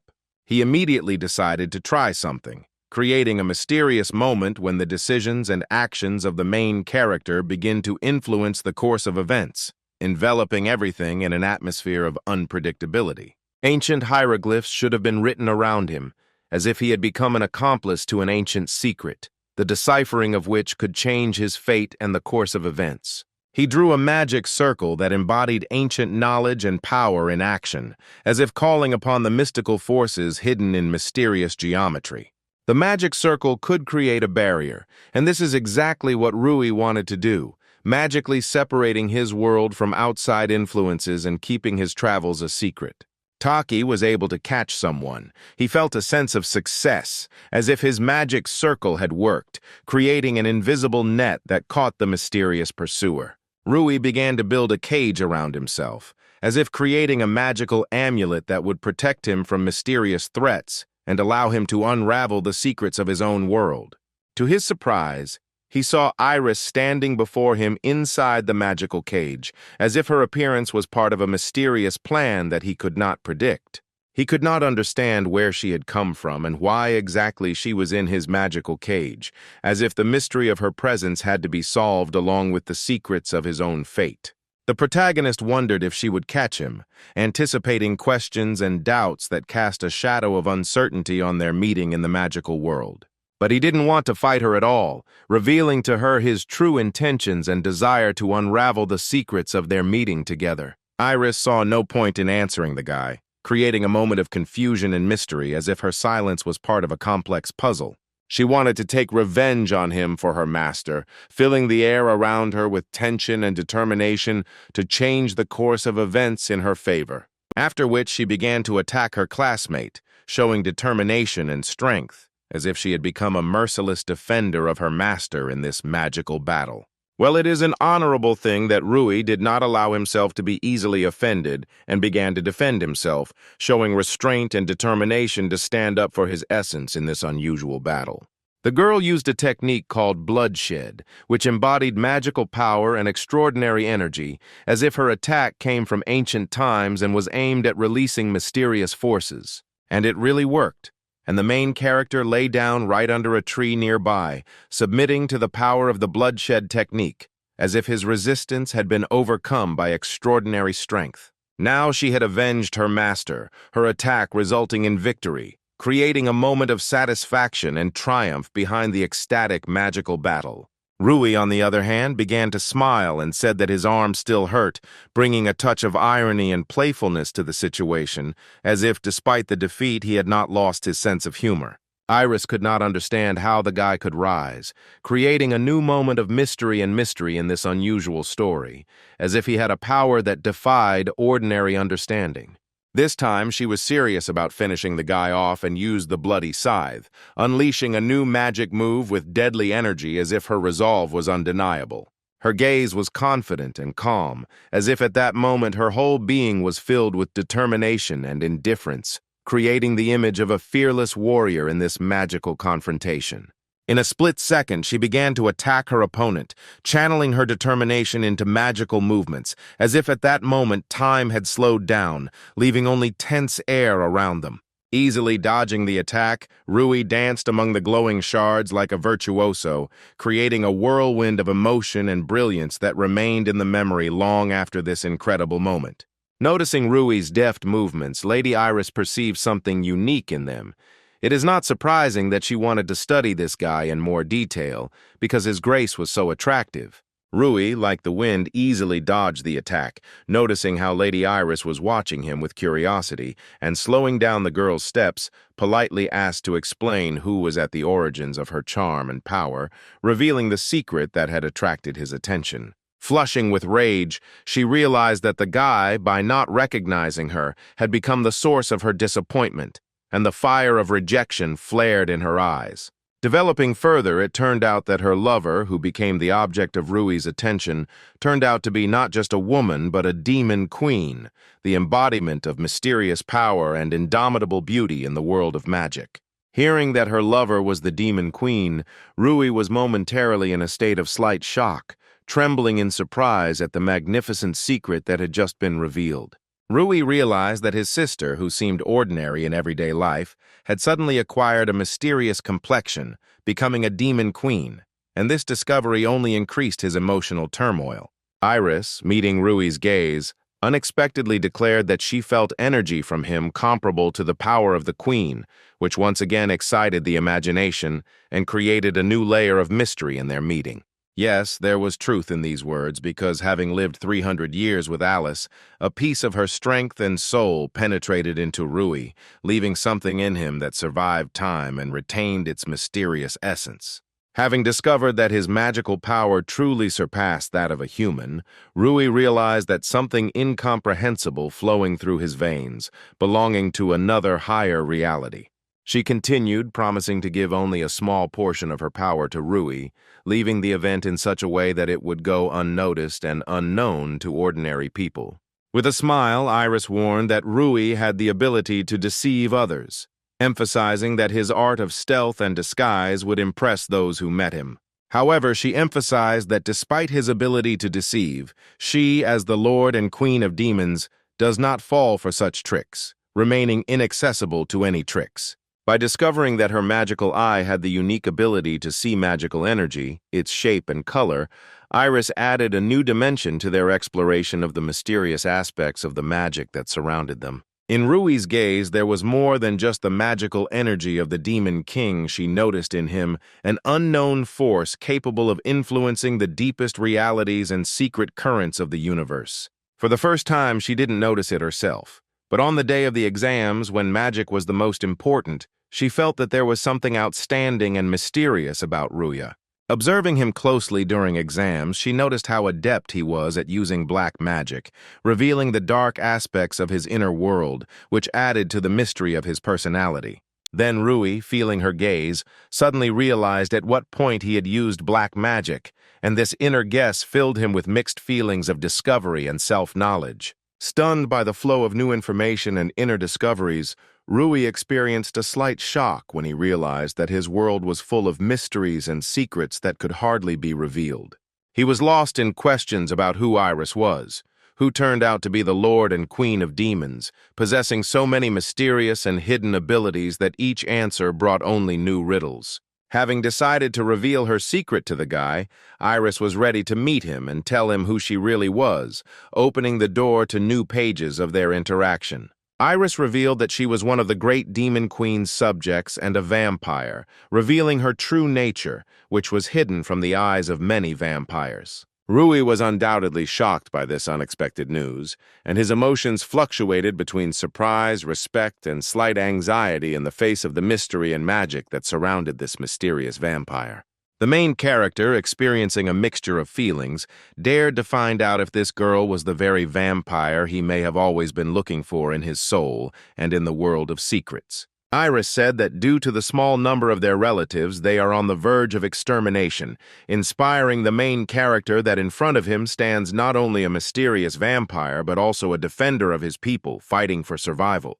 Having unraveled the plan of fate, Iris said that their family was saved from extermination by the guy's sister, who remained faithful to her past and her people, which added even more mystery and nobility in her eyes. Studying these new details, the main character fell into a growing shock, comprehending the depth of secrets and connections that intertwined around him, creating a web of mysterious relationships and debts. Realizing that Alice, his sister, was in hell, the main character realized that her search had become an even more difficult task, because hell is a dark and inaccessible reality. Iris finally found a guy in the capital, a man with magical abilities comparable to the Demon King, which added new nuances to their meeting and relationship. So this means that the guy who has the magical power of the Demon King is actually her real enemy, and opens up a new level of complexity in their relationship. Iris began to explain that there are only two ways to take on another's magical power. The first is to gradually take it away over a long period of time, but this method is not suitable for him due to his short life. Rui naturally did not agree with this because his life was extremely long and such a slow method was not an attractive option for him. Iris claimed that his power came from his act of killing Alice, which became the source of his magical power, which left him with a mixture of guilt and shock. Doubting the veracity of his words, the girl could not believe her boyfriend, because the idea that he received his magical power from the death of Alice seemed incredible to her. She decided that there was no point in asking him any more questions, since his answers caused final irritation and disappointment, leaving her in a state of dissatisfaction and misunderstanding. The readiness to tear him to pieces on the spot took possession of her, and sparks of indignation flashed in her eyes, muted by rage at the perceived betrayal and riddles that kindled the dark flame in her. Iris, using the high-cross blood spear, the embodiment of her power, prepared for an act of vengeance aimed at the border between light and darkness, emphasizing her determination and skill in battle. The guy did not show much nervousness, as he believed in his strength and confidence that he could overcome all difficulties and win the upcoming battle. To ensure his protection, he activated the Satanic Ray, the embodiment of dark forces, ready to answer the call and stand by his side in the fight against the powerful Iris. In the blink of an eye, the bloody spear disappeared as if it had never been there, highlighting the fickleness of magic and the unpredictability of the outcome of this unusual battle.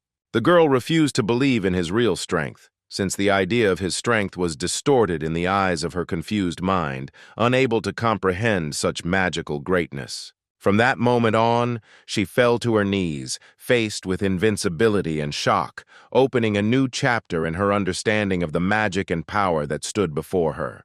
Iris, having overcome her own bewilderment, was unable to fully unravel the mystery of who he really was, remaining in the dark about the true nature of his power and essence. The main character began to explain that he was the same as the girl, seeking to save his queen, which clarified his true motives and clarified the paradoxes of their meeting in the world of magic and mysteries. Both, having finished the storm of clashes and conversations, sat down on a snag in the forest, surrounded by a silence that seemed to slowly restore balance to their relationship. The girl could not accept into her reality the truth that her queen was really alive, and this fact, like a magical blow, deserved comprehension and internal acceptance. Ready to answer for her actions, she was willing to accept whatever punishment awaited her for her actions, offering her loyalty and repentance to her queen. Instead of suggesting punishment, he suggested that they work together to save his sister, which reflected his willingness to cooperate and showed that he had a place of leniency in his heart. To console her, he promised that the issue of punishment would be resolved after they worked together to save his sister, trying to find a balance between justice and mercy. Realizing that revealing the lives of both kings could lead to war, they realized that they needed to be extremely careful and tactful to avoid additional difficulties and conflicts in a world where politics and forces could throw everything into chaos. At this point, the protagonist realized that revealing this information would make it difficult to seek help from anyone else, as it would raise questions of travel and loyalty in the face of potential conflict. However, this did not mean that everyone around would automatically become enemies. There were those who could understand the difficult circumstances and remain neutral in this situation. As it turned out, all this time other vampires were watching them from afar, which created additional layers of intrigue and uncertainty in their already established history. A man named Bruno appeared before the couple, suddenly intervening in their destinies and introducing new elements into an already confusing scenario. Bruno said that even after 300 years, the Demon King remains the only master for this couple, instilling in them that the bonds of the past cannot be easily broken. The man wasted no time and immediately asked the guy to make them his subjects, presenting them with difficult choices and trials. Bruno admitted that before this they had no idea, but after 300 long years they finally met the bridge to the Demon King, creating a new twist in the plot of their lives. Bruno revealed to them that Rui was their last hope, the key to solving the mysteries and to their survival in a complex game of power and magic. To the surprise of everyone, the guy easily agreed to their proposal, as if he had awakened in him the confidence that this path would lead to new discoveries and opportunities. Iris, feeling responsible for the noise of her companions, asked the guy for forgiveness, trying to remain calm and resolve the misunderstanding that arose due to their sudden appearance. She explained that all of her partners were just deliriously happy, somehow losing control and having an unexpected effect on those around them. The main character was also glad that he had more friends, and in this whirlwind of events he found some joy and support in his journey. The girl sincerely admitted that she hopes for further cooperation with the guy, expressing her readiness to cooperate and develop their relationship. After all the incidents, the guy decided to rest a little, giving himself the opportunity to think about what happened and look at the future from a new perspective. Rui, who remembered in his dream that his room smelled very delicious, woke up with a feeling of mystery that approached him again. When he finally realized that there was someone else in the room instead of him, he fell into a slight shock, not expecting such a turn of events, which added a new element of mystery to his adventure. In front of him, he saw a girl standing and preparing food, creating an atmosphere of warmth and comfort in the room, which caused him amazement and an incredible feeling of surprise. On the threshold of a spring morning, when the rays of the sun gently hugged the earth, Iris greeted a mysterious guy whose gaze was so deep that words seemed superfluous in their invisible conversation. With a look full of tenderness, Iris told the guy about her culinary plans, promising him breakfast like a magical symphony of flavors, and asked him to wait, leading him into a world of anticipation. The main character was curious about what Iris was doing in his room, creating a mysterious atmosphere filled with rumors of mysterious secrets and magic that he did not yet know about. Rui is left waiting for an explanation of how the sorceress Iris entered his world, like a mysterious star falling from the heavens to illuminate the path to unexpected enchantments. Iris explained with a slight smile that she was destined to be his assistant, as if fate had long ago decided that their paths would intertwine to create a unique saga in their shared life. Iris handed him her creation on a plate as a gift, and warmly admitted that she had invested not only skill, but also all her love into this breakfast. When you look at the table, Iris's breakfast truly looks delicious, with bright colors, delicious aroma, and a rich variety of dishes creating the feeling of a magical morning feast. The main character, enjoying a magnificent breakfast, sincerely thanked Iris for this banquet, in which every taste, like a note of melody, sounded juicy and memorable. When he finally decided to try something with his own hands, the main character realized how deliciously he could cook, weaving a piece of his inner warmth into every culinary masterpiece. In the atmosphere of the class, the girl decided to reintroduce herself, as if revealing her story in new shades, causing a mysterious stir among her classmates. This time she introduced herself as Ryu, resurrected and whole again, as if gently mended by the magic of time and fate, ready to weave new stories with her class. Of course, everyone in the class was amazed by this unexpected news, and a look of amazement flashed in their eyes, as if opening a new chapter of the mysterious journey with Ryu.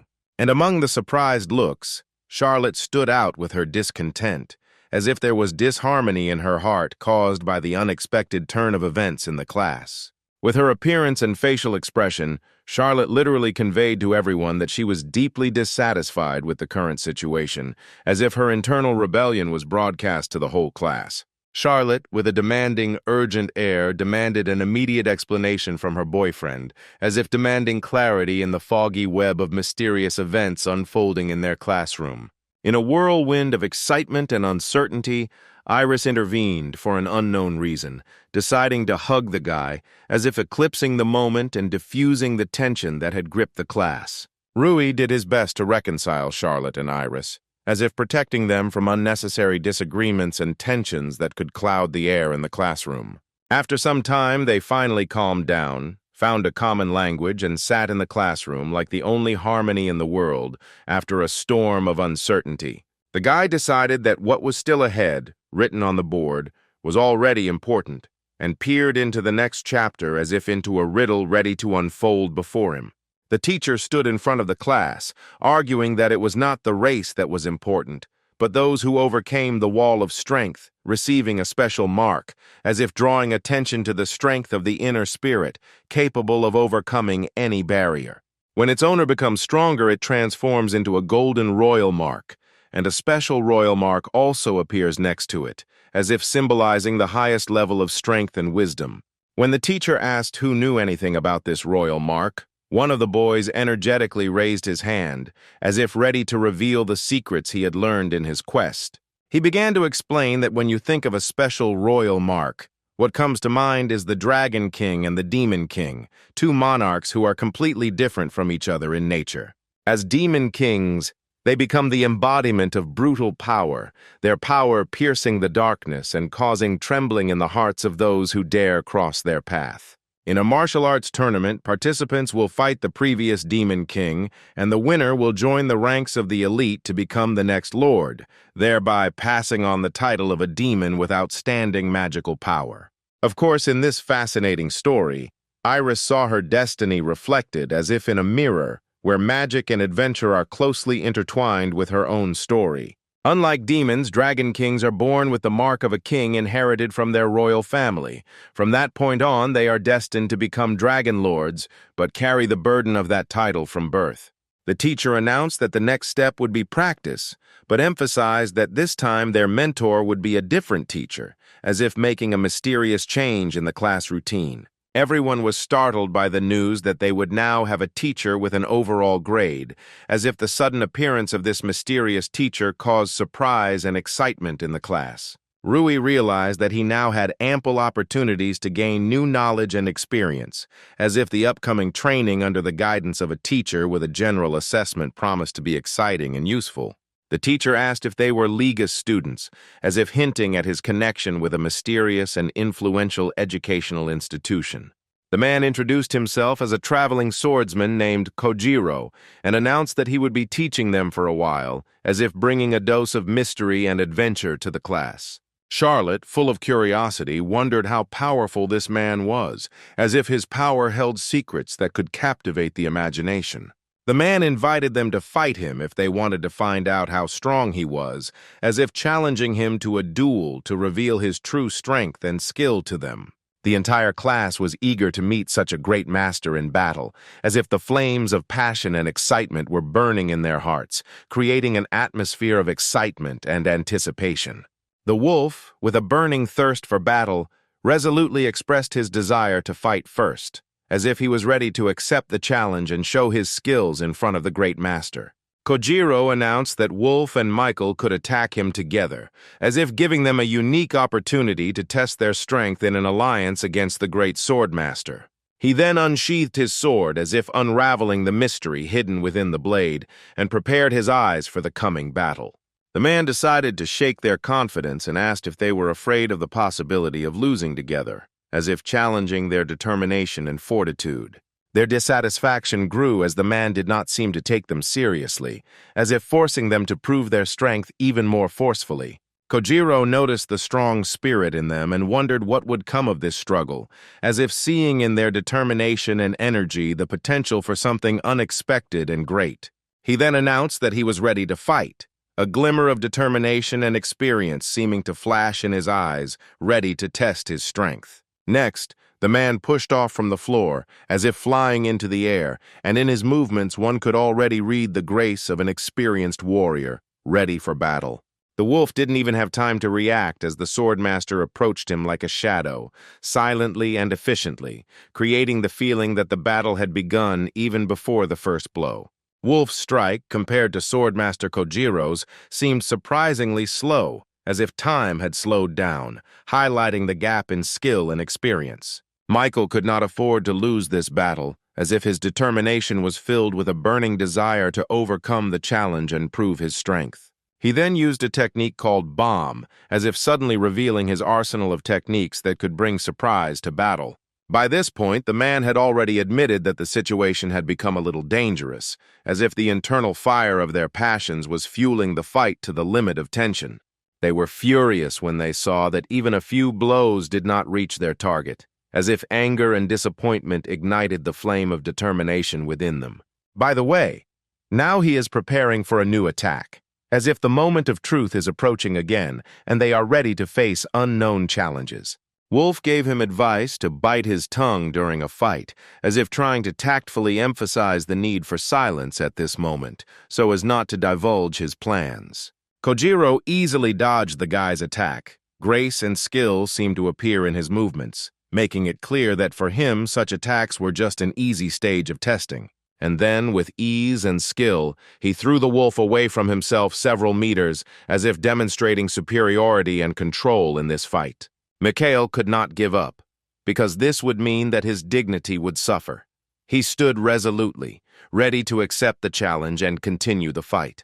He was ready to use his strongest magic, as in the exciting moment when he called upon his inner strength for the final decisive attack.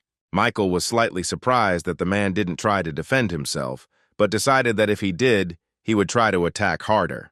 The guy decided to use his bomb of the longest range, as if creating a vortex of energy that would absorb everyone around in a vortex of its power. But Kojiro still continued to stand motionless, as if his equanimity and steadfastness were a strong shield from the oncoming whirlwind of magic. After a while, a smile appeared on his face and he was ready to strike, as if his gaze contained wisdom and confidence in the upcoming action. And it was at that moment that he did what he had in mind, as if the moment had exploded with a powerful blow, leaving behind only an echo. Mikhail could not believe what was happening, as if the world around him was distorted, reflecting the improbability and unexpectedness of what had happened. The man asked if they could continue, as if the inner determination and passion of battle had now reached a new level, making them want to go further. But Mikhail lost the strength and desire to continue. He realized that he had lost and in the end gave up, as if admitting defeat to the strength of an experienced opponent. Everyone present was shocked that this man had defeated them so easily, as if his skill had pierced their expectations and caused uncontrollable admiration. Rui was confident that now, after this fight, he would become a better person, as if in every defeat he saw an opportunity for his own growth and improvement. The main character took the sword in his hands, as if feeling the weight of the weapon, preparing for the next test that will take his skills to the next level. The man noticed that the main character had again tensed his shoulders too much, and advised him to move the weight lower, as if sharing his experience and suggesting how to improve the technique. The man admitted that before he was a nobody, but for a clearer understanding, he added that now he is confident in his abilities and knows who he really is. His perseverance left a mark on him as a mark of achievement, showing his journey and efforts to become someone important. The man decided that his upcoming task would be to train the prince, as if a new chapter in their shared history had opened before him, full of lessons and discoveries.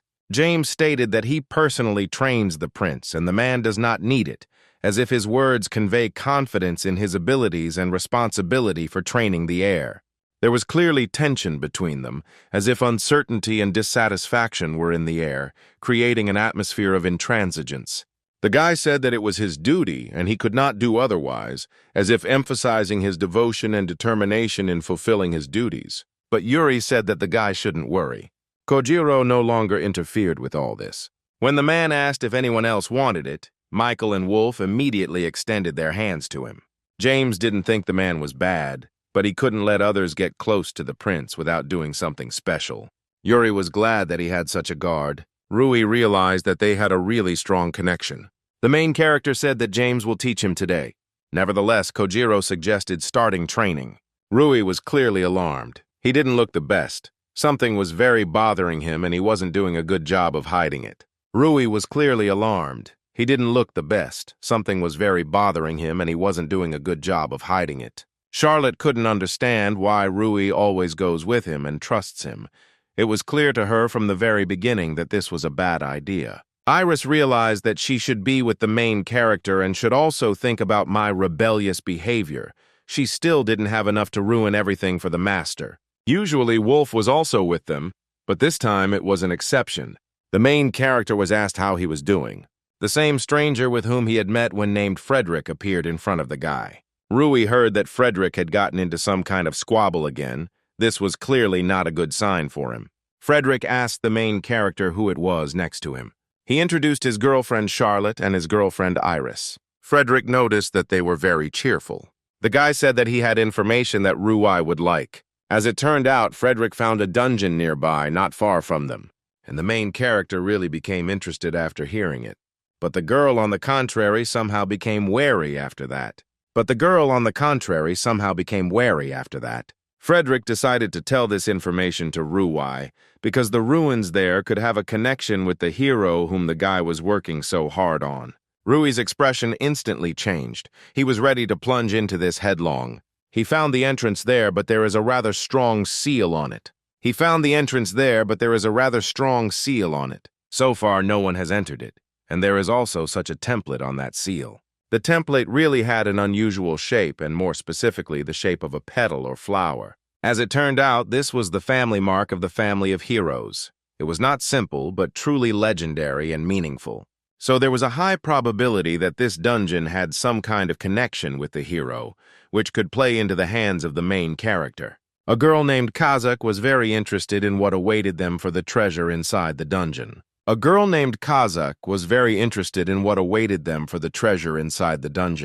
Frederick noticed that the girl had a rather unusual manner of speech, and in addition asked where she was from. Charlotte couldn't understand why Wolf didn't go with them today, but as it turned out, today he's training with Michael. After the fight with Kojiro, the two of them began to train very hard and diligently, which was to bear fruit in the future. Just at that moment, Rui noticed Kojiro sitting nearby, whom he remembered a couple of seconds ago.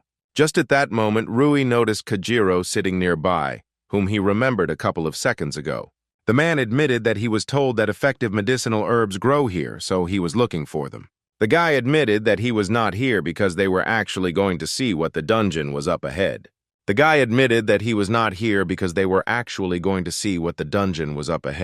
Rui assured Kojiro that they were not going to play there, and if it was dangerous, they would immediately leave the dungeon.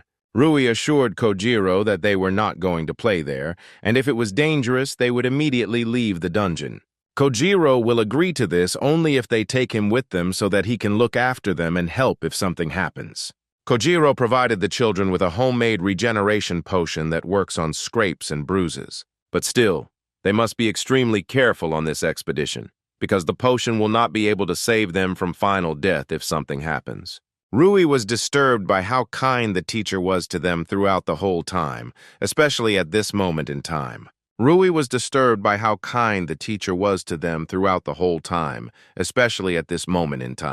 After some relatively short time, they finally came to the dungeon. It's not that this was a new dungeon. The ruins had always been here, but Frederick thought that they had been plundered.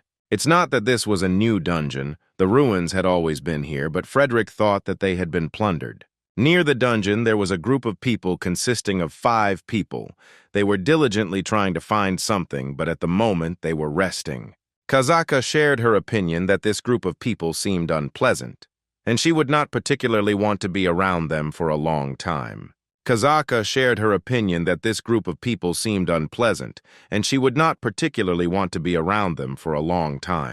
They rudely asked what they needed and why they came here.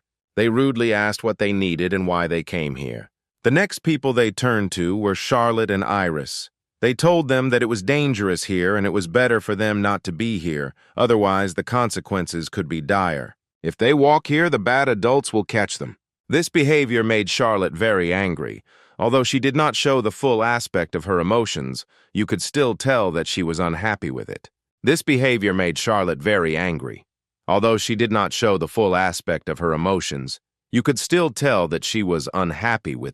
Iris even said that if they want to flirt, they should first start with taking care of themselves because their behavior was disgusting. The man instantly became furious and even pulled out a knife, saying that the girls would regret not taking him seriously. For unknown reasons, he decided to start with Rui, then swung at the guy and was ready to strike. It is clear that Rui easily dodged this attack and it did not cause him any harm. Then the main character began to attack himself in order to show that the man has no right to conduct a dialogue with them like that. Strangely enough, in a split second the man simply lay on the ground unconscious after such a blow from the guy.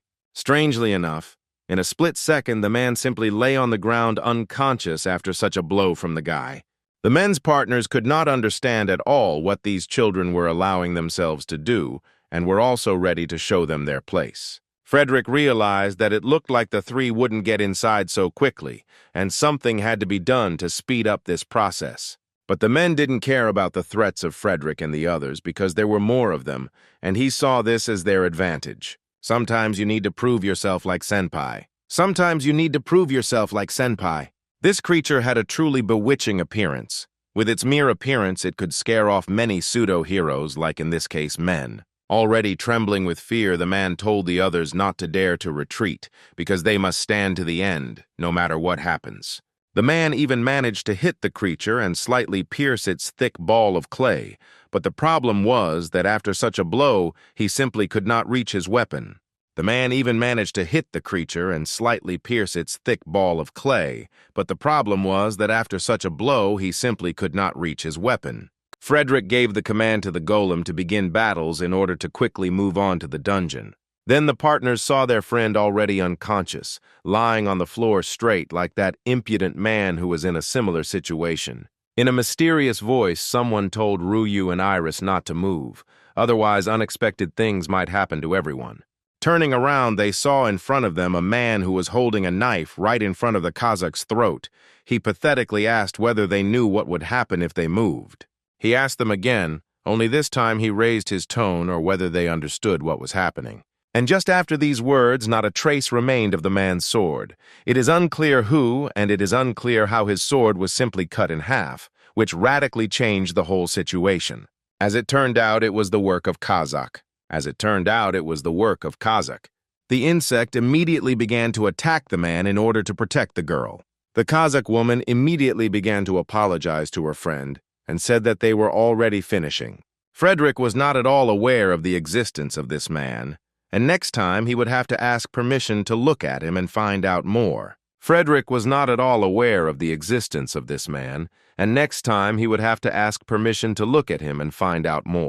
The girl decided that since one of them woke up, she needed to wake up the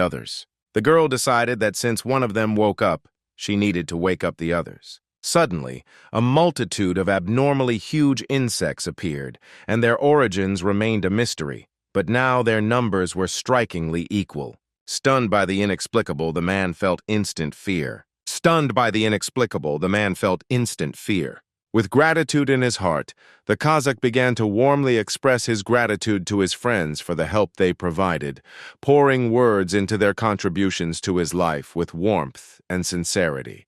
The guy, rejoicing at the victory over his enemies, realized that it was important that they did not remember them, and now he had to do everything possible to erase his trace from their memory.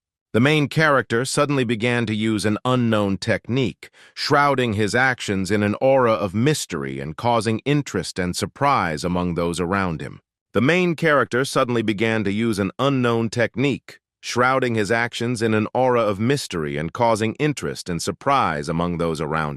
By channeling electricity through his head, the hero discovered that he could manipulate memories, effectively erasing parts of the past and leaving behind traces of uncertainty. By channeling electricity through his head, the hero discovered that he could manipulate memories, effectively erasing parts of the past and leaving behind traces of uncertainty. After some time, they found themselves in the jungle, and the place itself seemed truly mysterious, as if nature itself kept its secrets and sacraments here. Moreover, this seal proved to be extremely durable, which only increased the difficulty before them and added new puzzles to their already difficult task. Frederick wondered if he could ask Charlotte for a small favor, revealing the hope of her friendly assistance on this mysterious journey. It is unclear why the main character suddenly grabbed Charlotte's hand, as if trying to dissuade her from something or warn her from an invisible danger. Rui asked Charlotte not to overwork herself if she was doing it for his sake, and resolutely began to investigate whether it was possible to somehow remove the mysterious seal in question. Rui asked Charlotte not to overwork herself if she was doing it for his sake, and resolutely began to investigate whether it was possible to somehow remove the mysterious seal in question. The girl, of course, was outraged by this guy's reaction, expressing her dissatisfaction and misunderstanding in response to Rui's sudden appeal. She also wanted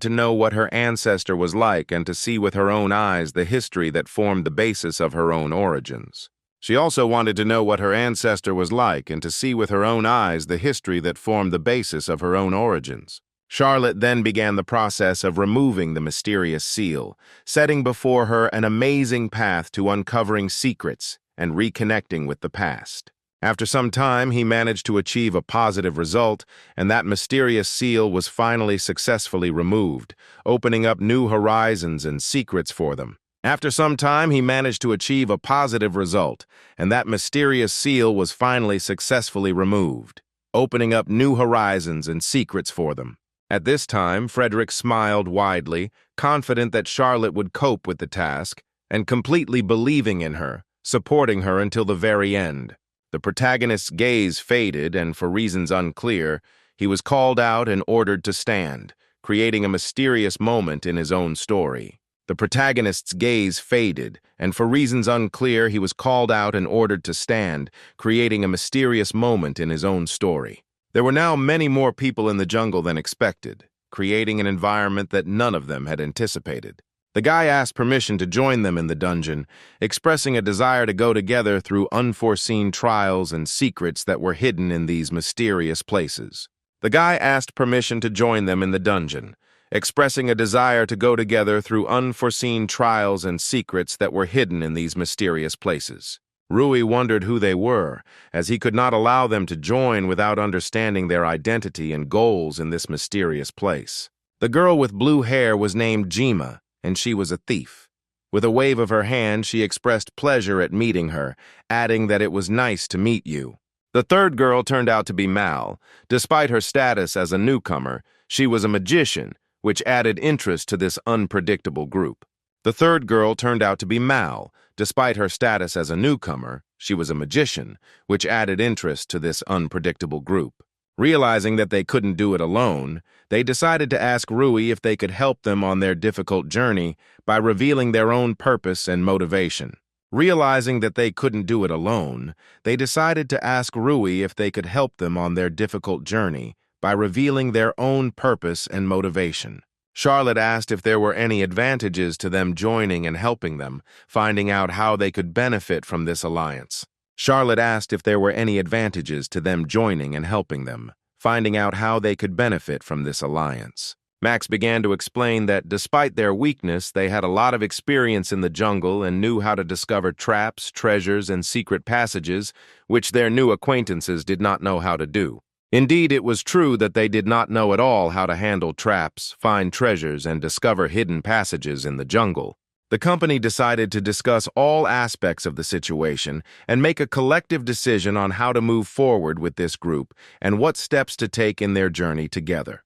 The guy pulled out the Ring of Charge, which absorbs the magical power of the one who puts it on and stores this energy in himself. Rui's heart was touched by this magical item, and it was clear to him that this treasure would be useful to him in future adventures. As it turns out, the ring drained Max's magical power, but released some that didn't enter his inner sphere, creating an interesting twist on the use of this magical item. The next item was the Medal of Body Change, which, when placed around the neck, promised to protect against any attack, adding a new element of security to the collection of magical artifacts. Kazakh was not entirely happy about this because this pendant broke from a light attack. After Max suggested the next item, the main character broke down and gave them permission to join them on their difficult journey. Charlotte wasn't sure that everything would be fine and was a little nervous about it, keeping a cautious optimism in her heart. After this, the entire group, now united, went deep into the dungeon, ready for the new adventures and challenges that awaited them.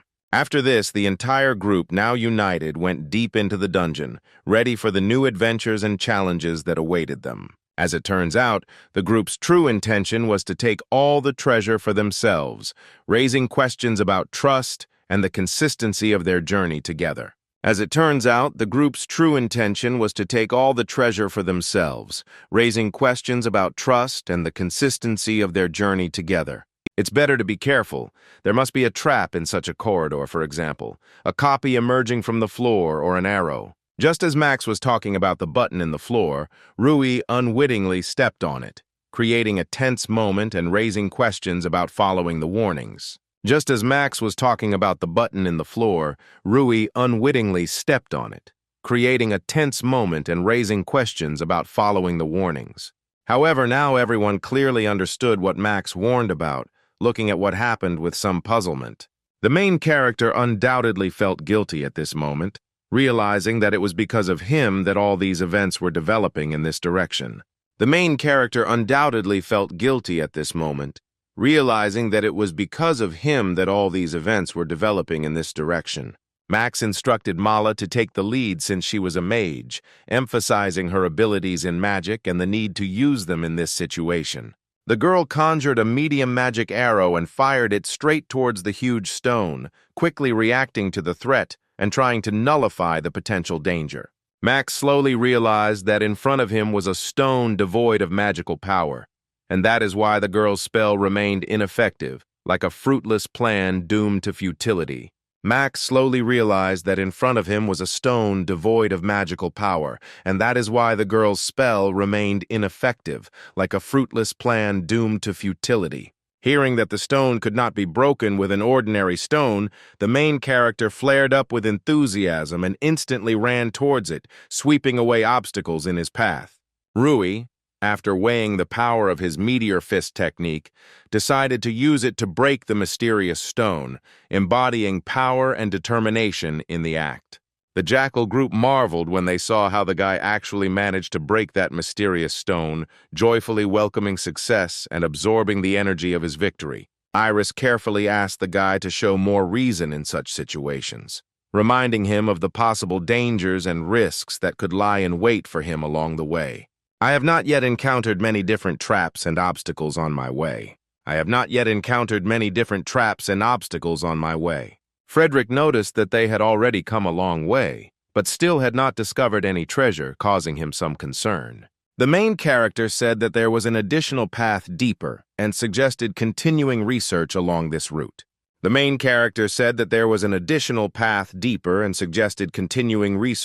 this route. Maximum understanding may come when they discover a way out for themselves, or they may be able to invent a cunning plan that will help deceive everyone around them. Finding that vast spaces were opening up in places where they had not previously penetrated, the protagonist assumed that they were probably in the depths of the dungeon. Rui's gaze deepened into the distance, and his expression suddenly changed, acquiring a hint of fear. Not seeing the slightest hint of a flying magic ball in front of them, they began to wonder if they were encountering one of the most treasured treasures hidden in the mysterious depths of the dungeon. It was difficult to unravel what exactly was revealed before their eyes, a mysterious manifestation, vague and incomprehensible, that captivated the imagination of all those present. And suddenly, out of nowhere, the words of some mysterious voice were heard, who announced that he was testing life reactions and was beginning to analyze the hero's genetic code. Having successfully completed the operation, the process of transferring information to the two began.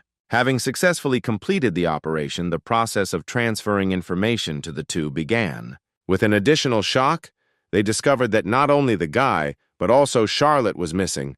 No one could understand how this could even happen. Max was also at a dead end, unable to explain what happened, because this was the first time he had encountered a similar phenomenon. Kazakh wisely asked Iris to wipe away the panic, reminding her that calmness is the best ally in solving difficult situations. Iris immediately began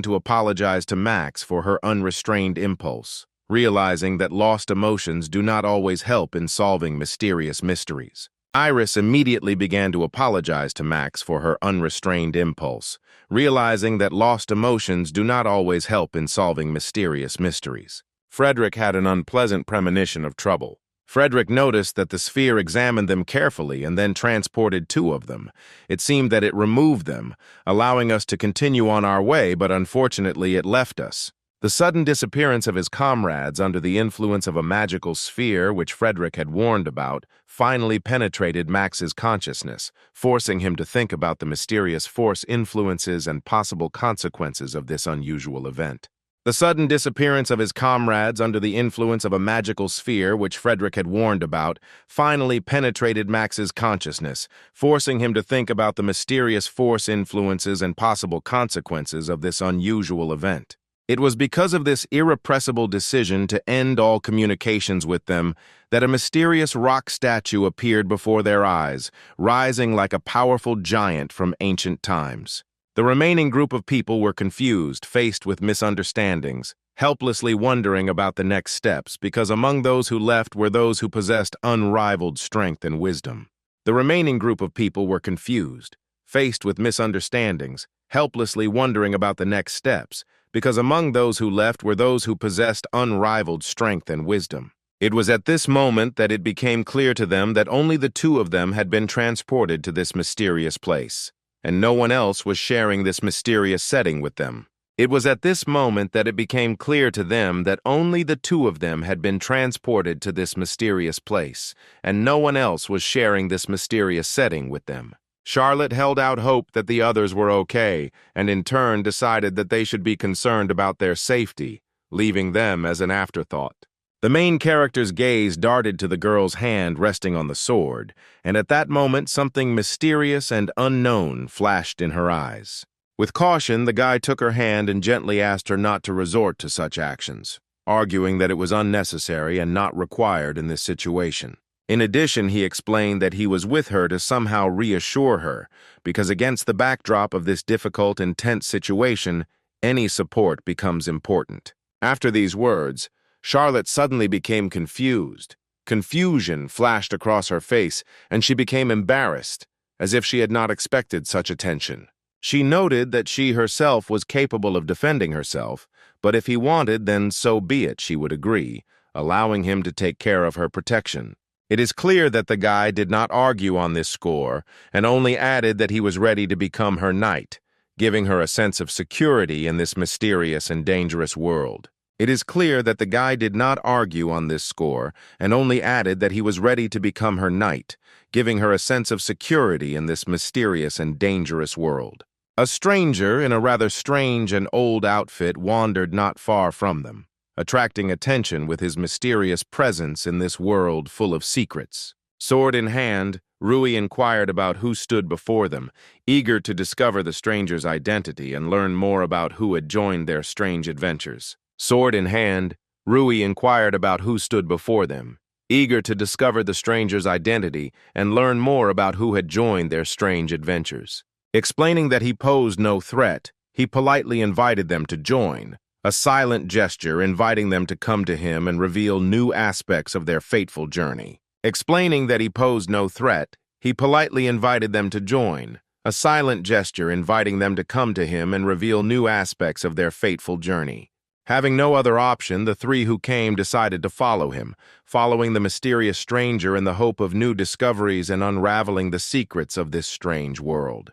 An extremely ancient painting of historical significance was spread out before them, right on the wall, arousing their respect and incredible admiration for the greatness of the past, brought to life by this work of art. The painting depicted the majestic ogre hero. His appearance came to life on an ancient canvas, revealing mysterious stories and exploits to them, plunging them into the depths of time. The painting depicted the majestic ogre hero. His appearance came to life on an ancient canvas, revealing mysterious stories and exploits to them, plunging them into the depths of time. The stranger decided to answer all their questions in sequence, preparing to reveal the secrets and provide them with the keys to understanding what was happening in this amazing historical place. The answers must have amazed them, causing surprise not only at the results, but also heightening their interest in what lies in the depths of this mysterious story.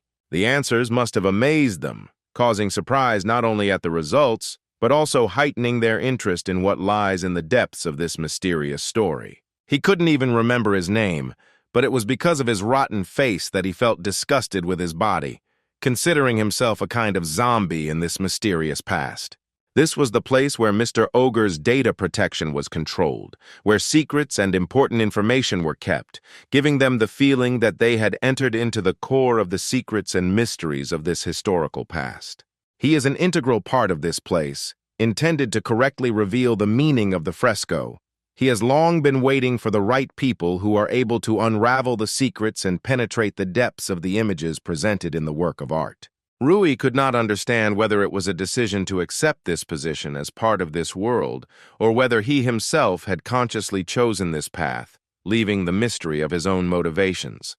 Rui could not understand whether it was a decision to accept this position as part of this world, or whether he himself had consciously chosen this path, leaving the mystery of his own motivations. The stranger decided to share with the park's heroes the story of the hero and his three true friends, revealing new chapters of this exciting saga and shedding light on their true connections. The stranger decided to share with the park's heroes the story of the hero and his three true friends, revealing new chapters of this exciting saga and shedding light on their true connections.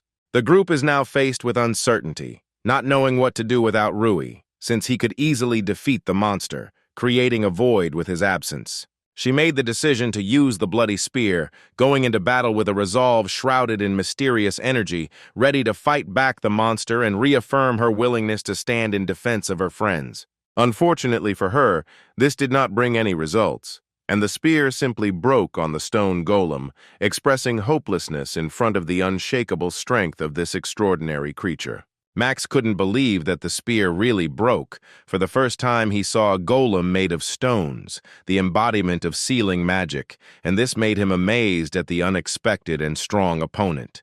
Realizing that magic was powerless against the stone golem, Iris decided to retreat with the group, faced with a hopeless situation where there was simply no choice. Despite the difficulty of the situation, she decided to take a chance and try to strike the enemy, trying to somehow damage him and cause at least some kind of response from this stone golem. She put all her strength into this blow, concentrating on an instant attack with the hope that it might leave at least some mark on the impenetrable armor of the stone enemy. As expected, this did little to help, and Iris simply landed back down, realizing that her attempt to break through the golem's defenses had been in vain. As expected, this did little to help, and Iris simply landed back down, realizing that her attempt to break through the golem's defenses had been in vain. In a split second, she had to rush to the rescue from the monster, realizing that now the situation required not only strength, but also dexterity and the desire to survive. Kazaka realized that they had apparently angered the golem and realized that they should retreat. To successfully win, they would need to attract more allies and join forces. The Kazakh was saved by Iris, and she could not understand why she was saved, because her life could simply be sacrificed in this dangerous situation. The Kazakh woman only laughed at the girl's reaction, realizing that the mysteries and secrets of this world can be unpredictable, causing different feelings and reactions. Kazaka said that Iris herself knows perfectly well why the girl saved her, adding to the mystery of this situation, in which there is something more than what is visible at first glance. Kazaka said that Iris herself knows perfectly well why the girl saved her, adding to the mystery of this situation, in which there is something more than what is visible at first glance. Charlotte was amazed, unable to believe that the man had willingly chosen to become a zombie based on his own choices. Rui felt that if he became a zombie, his life and memory would last forever, forcing him to think about the cost of such a choice. Rui felt that if he became a zombie, his life and memory would last forever, forcing him to think about the cost of such a choice. However, in most cases, others break down psychologically as they experience their body breaking down into a disgusting state. But he asked not to express sadness, since the fact that they came here is already his reward, bringing him joy and satisfaction. Then he decided to continue the explanation, revealing to them even more secrets and details of his amazing story. The mural depicts the hero and three others as the hero's team, considered the strongest in history, giving the group new perspectives and potential in their adventure.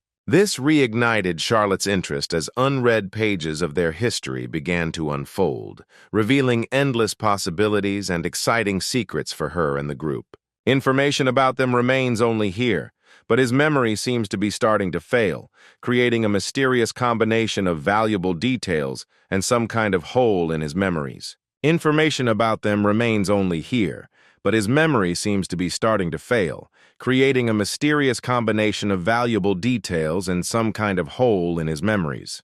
The man decided to start with the one to the right of the hero. Her name is the Fairy King Titania, introducing a new character into their story with an exquisite and mysterious name. Next, to the left of the hero is the King of the Three Worlds, Balmung, representing another powerful character who has power over the three worlds in their exciting history. Rui inquired who the king of the three worlds, Balmung, was, seeking to uncover the secret and essence of this mysterious ruler in their own epic. Rui inquired who the king of the three worlds, Balmung, was, seeking to uncover the secret and essence of this mysterious ruler in their own epic. Charlotte could not believe what was happening and asked the man for an explanation, wanting to solve the mystery and restore a cloud of forgotten memories. Balmung was the strongest fighter on the heroes' team, giving their alliance incredible strength and skill in battle, making him a key player in their history. Rui decided that he would later ask Wolf about Balmung, seeking to fill in the gaps in his memory and unravel the mysterious details of their own saga. And in the last position was the Snake Queen Achinda. According to the records, she had a unique ability to see the future. She was the queen of Lamias, half humans, half snakes. And in the last position was the Snake Queen Achinda. According to the records, she had a unique ability to see the future. She was the queen of Lamias, half humans, half snakes. The girl, as well as the guy, unfortunately, did not have the opportunity to hear about her earlier, as if their worlds had forgiven each other, leaving an emptiness of untold stories in their hearts. Perhaps they were trying to keep secret that he had non-human allies, implying that revealing this fact might alleviate discrimination between non-humans and beastmen. There was probably a reason, but perhaps it was better not to be deeply sad about it, leaving the mystery alone and trusting the flow of life. There was probably a reason, but perhaps it was better not to be deeply sad about it, leaving the mystery alone and trusting the flow of life. He was lucky enough to be in a key place where it was possible to find the key to unsealing the endless hell, as if a secret door led to the solution to a painful riddle. He was lucky enough to be in a key place where it was possible to find the key to unsealing the endless hell, as if a secret door led to the solution to a painful riddle. The man brought intrigue into the conversation, giving a hint that he still had something unsaid, as if revealing a page of his life full of secrets and unexpected turns. If someone in trouble needed support, the man should turn to his partners for help, as the last thread of salvation in a maze of incredible events. Rui was faced with misunderstandings, unable to figure out which partners the hero was talking about, as if trying to unravel a tangle of secrets wrapped in mysterious threads of the past. The man finally revealed his cards, sharing that their friends were attacked by a golem, as if a sudden darkness had fallen on their serene world, causing excitement and anxiety. When he easily returned back, both questions arose, as if a mystery hung in the air that needed to be solved, their gazes mixed in search of answers. This was all that needed to be told to the man. He had been waiting for this moment for a long time, but when it came, he suddenly felt loneliness, as if a mysterious secret carried not only answers but also sadness. Wrapping his arms around Charlotte, he expressed gratitude to her for everything, as if at that moment words became unnecessary and the feelings found their response in the silence of the embrace. Wrapping his arms around Charlotte, he expressed gratitude to her for everything, as if at that moment words became unnecessary and the feelings found their response in the silence of the embrace. The man said goodbye with his last words, noting that the girl had the blood of a hero flowing in her, as if a mixture of courage and determination flowed in her veins, which supported them in this world of secrets and dangers. And then, literally, he seemed to crumble, disappearing into space like a shadow, taking with him mystery and heroic metamorphosis. Having made up her mind, she decided to inherit his desire, as if a spark of determination had awakened in her heart, ready to sparkle in the name of continuing the extraordinary path. Having made up her mind, she decided to inherit his desire, as if a spark of determination had awakened in her heart, ready to sparkle in the name of continuing the extraordinary path.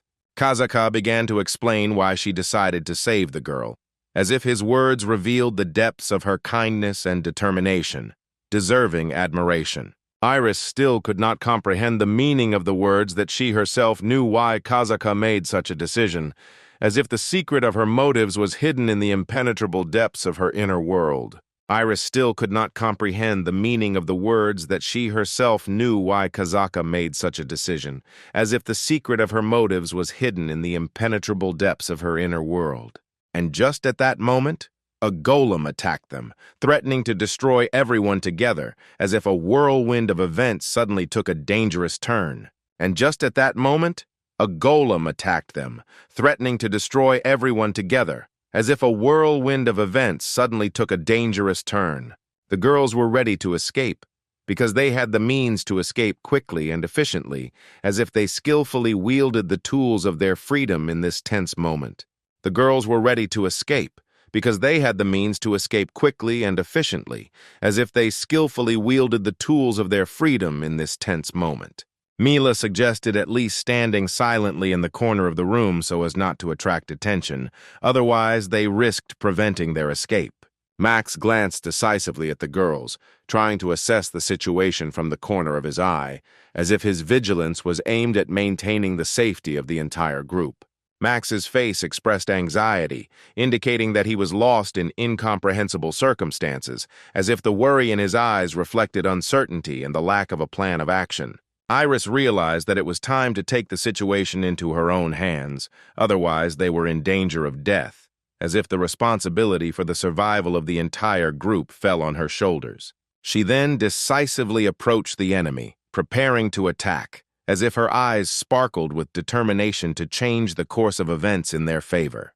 However, the golem's reaction was amazingly fast, and it easily identified the girl, as if its attention was so penetrating that it gave them no chance of evasion.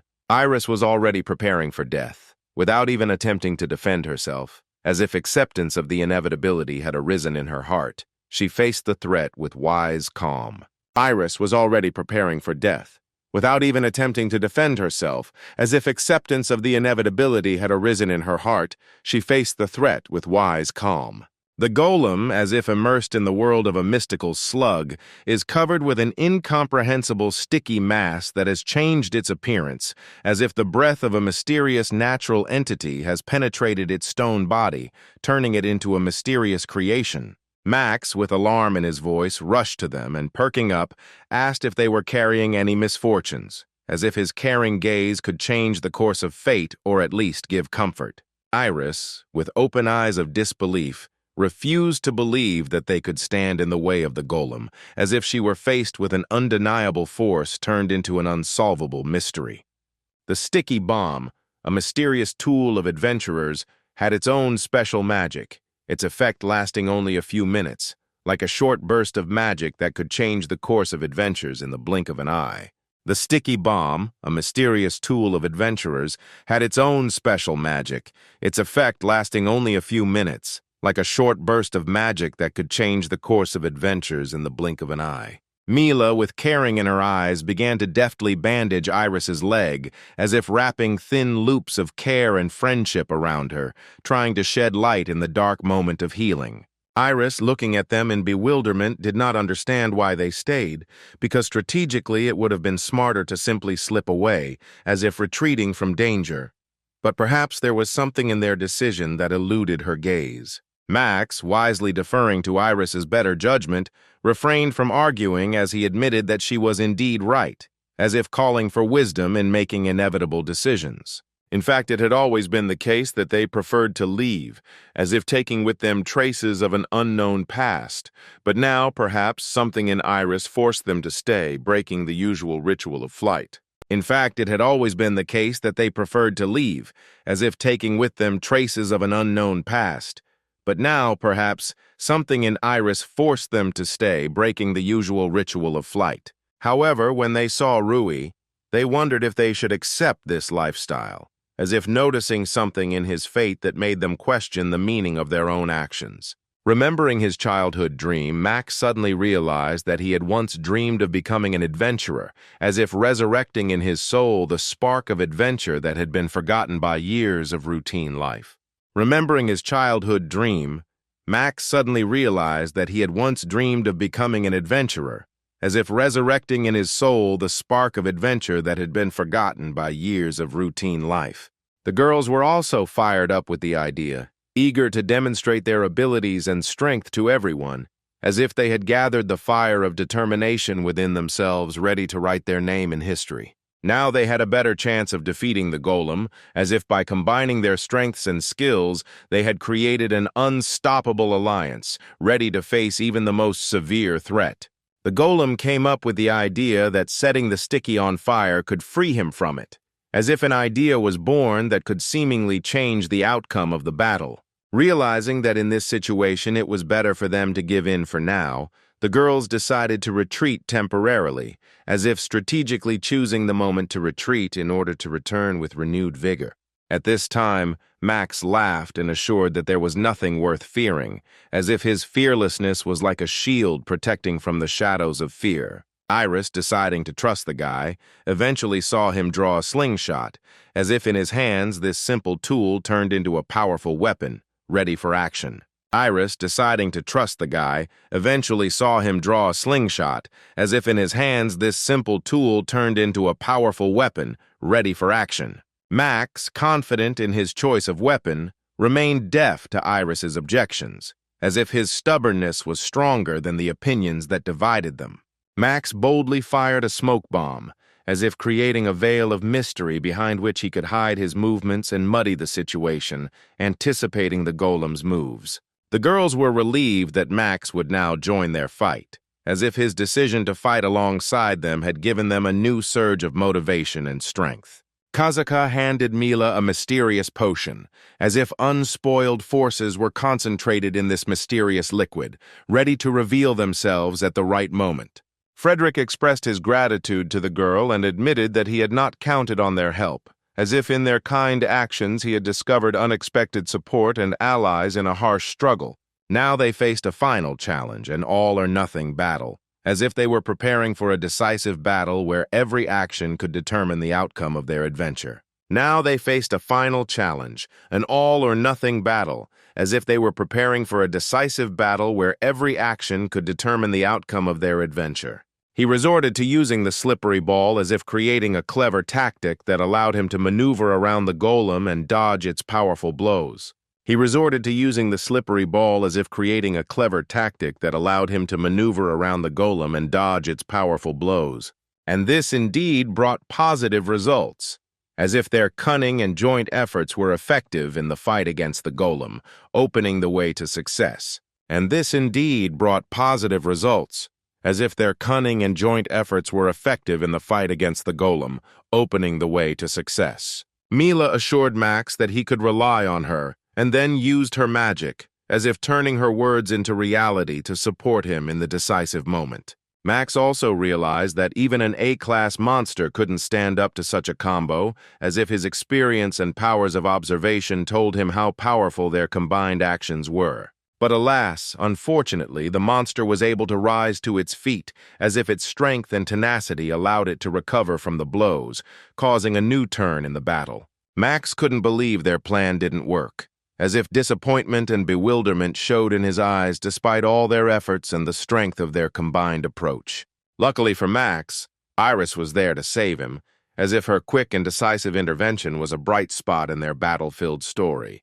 Max couldn't believe at all that the girl had saved him, as if surprise and recognition of his vulnerability were reflected on his face, meeting an unexpected feat. Max said that he now owes the girl for his salvation, as if acknowledging the debt and expressing gratitude for her selfless support in a difficult moment. But Iris simply did what came naturally to her, as if her kindness and willingness to help were a part of her nature that did not require special thanks.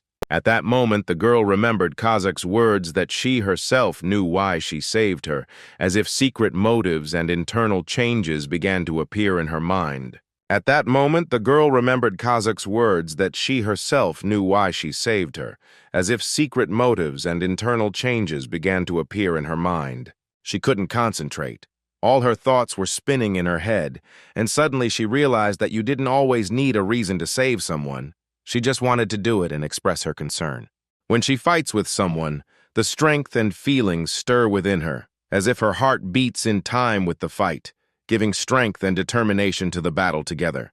And so now Iris is serious, as if her inner fire of determination has burned brighter, preparing for a new wave of battles and challenges.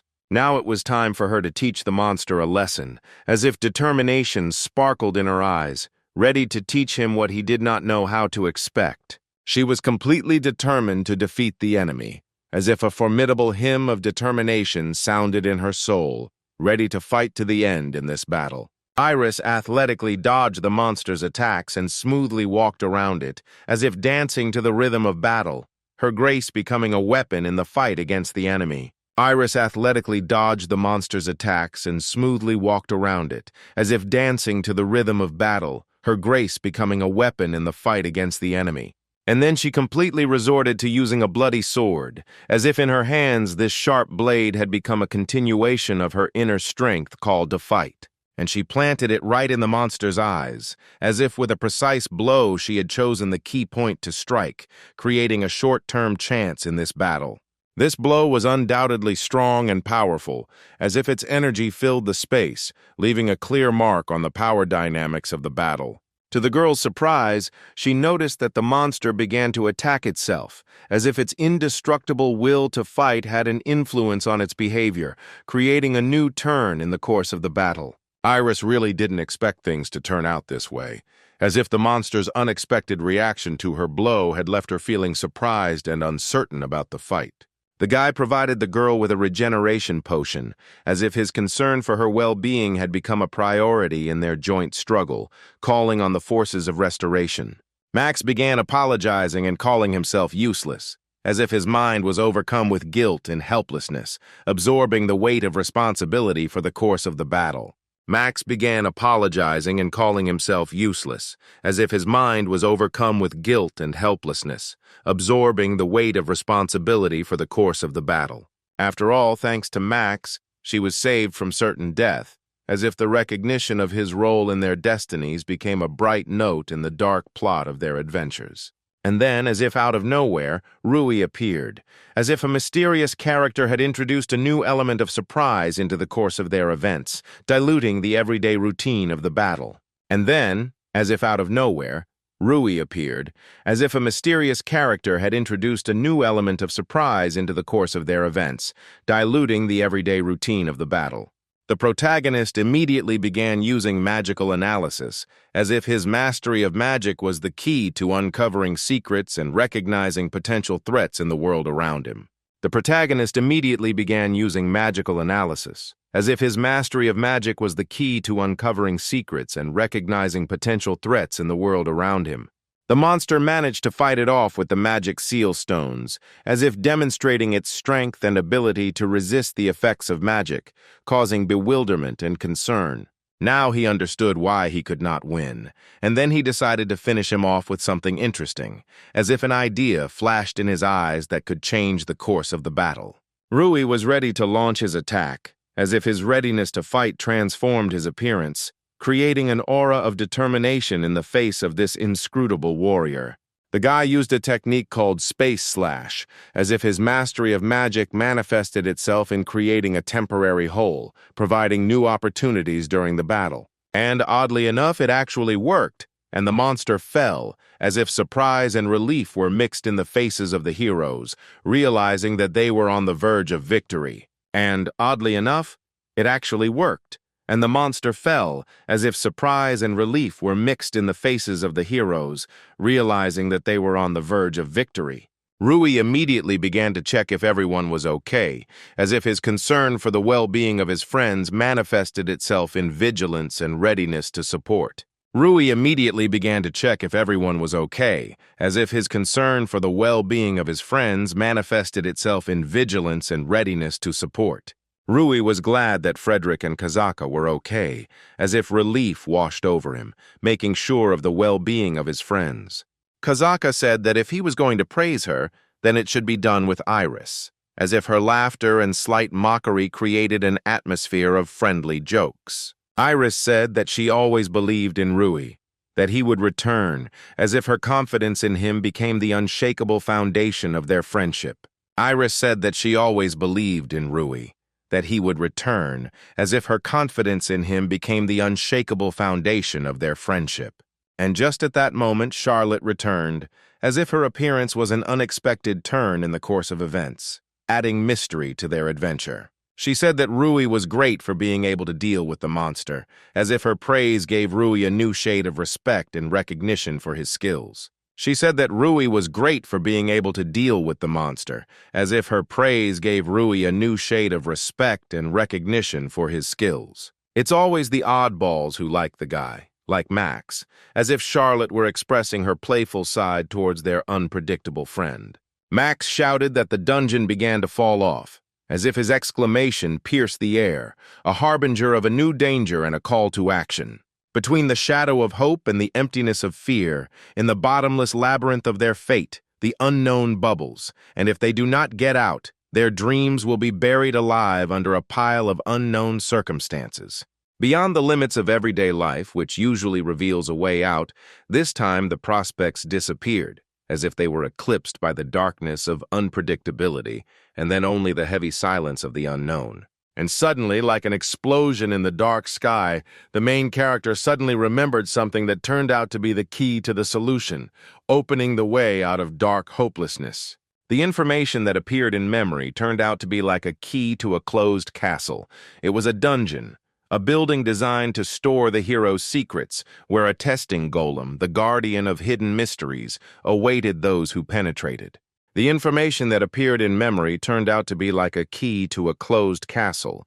It was a dungeon, a building designed to store the hero's secrets, where a testing golem, the guardian of hidden mysteries, awaited those who penetrated. Max was questioned about whether he happened to have some item in his possession, and there was a shadow of suspicion in this question, as if the key to the solution might be in his hands. Max had the item, but he understood that its use required permission from his partners, because even in a dark labyrinth, the powers of united minds turned out to be important. Max revealed the secret. It was a magic stone of movement. He explained that under the influence of magic, this stone is able to transport them outside, opening the door from the darkness of the dungeon. Max revealed the secret. It was a magic stone of movement. He explained that under the influence of magic, this stone is able to transport them outside, opening the door from the darkness of the dungeon.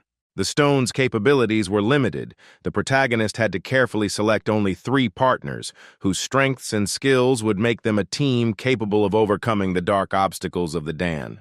The main character expressed gratitude to Max, but admitted that it was difficult for him to make a choice, and the decision about which partner to take with him was left hanging in the air. The hero, full of determination, did not want anyone to suffer harm because of his guilt, and this burden of responsibility pressed on his soul, making the choice even more difficult. The hero, full of determination, did not want anyone to suffer harm because of his guilt, and this burden of responsibility pressed on his soul, making the choice even more difficult. The Kazakh and Charlotte, with bewilderment in their eyes, could not recognize what decisions the guy was about to make, and their incredible adventure depended on this moment. The Kazakh and Charlotte, with bewilderment in their eyes, could not recognize what decisions the guy was about to make, and their incredible adventure depended on this moment. There was a knowingness in Iris's expression, as if she had knowledge of what the guy was about to do, which added to the mystery and excitement in the air before the unpredictable turn of events. Gathering all his strength, the main character offered all his energy, directing it to save his friends, as if trying to bring down the walls of a dark labyrinth and free the captive souls. Iris realized the whole point. This beam is capable of destroying magic, and if the dungeon is created from magical power, the hero could simply erase it with his unique beam, clearing the way forward. Iris realized the whole point. This beam is capable of destroying magic, and if the dungeon is created from magical power, the hero could simply erase it with his unique beam, clearing the way forward. Exhausted, the guy exhaled and declared that now everything depended on the strength of the name, as if at that moment the meaning of his words was revealed in the air, saturated with tension. Kazaka proposed a plan. They could take off with the help of her 18-meter friend, like a natural union with the power of the wind, providing them with an unexpected path to freedom. Naturally, they were all full of joy, realizing that they were able to escape danger and escape from the ominous mysteries of the dungeon, feeling within themselves the excitement of sudden deliverance. Arriving home, they said a friendly farewell together, as if each of them had carried into their hearts a piece of the adventure that had bound them forever on this incredible journey. Arriving home, they said a friendly farewell together, as if each of them had carried into their hearts a piece of the adventure that had bound them forever on this incredible journey. Having learned from the head of the hostel that he still had not returned, he could not believe that the guy returned so shabby, remembering their conversation in the forest. Having learned from the head of the hostel that he still had not returned, he could not believe that the guy returned so shabby, remembering their conversation in the forest.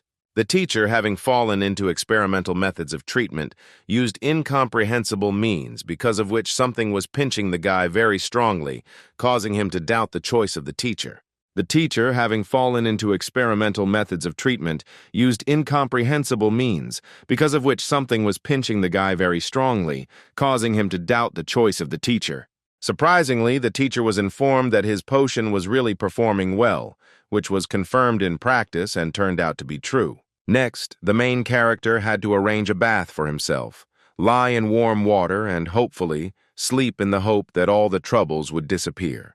Next, the main character had to arrange a bath for himself, lie in warm water, and hopefully sleep in the hope that all the troubles would disappear. Waking up, the guy decided to go in for sports, trying to awaken his body and get away from the memories of the strange events of the previous night.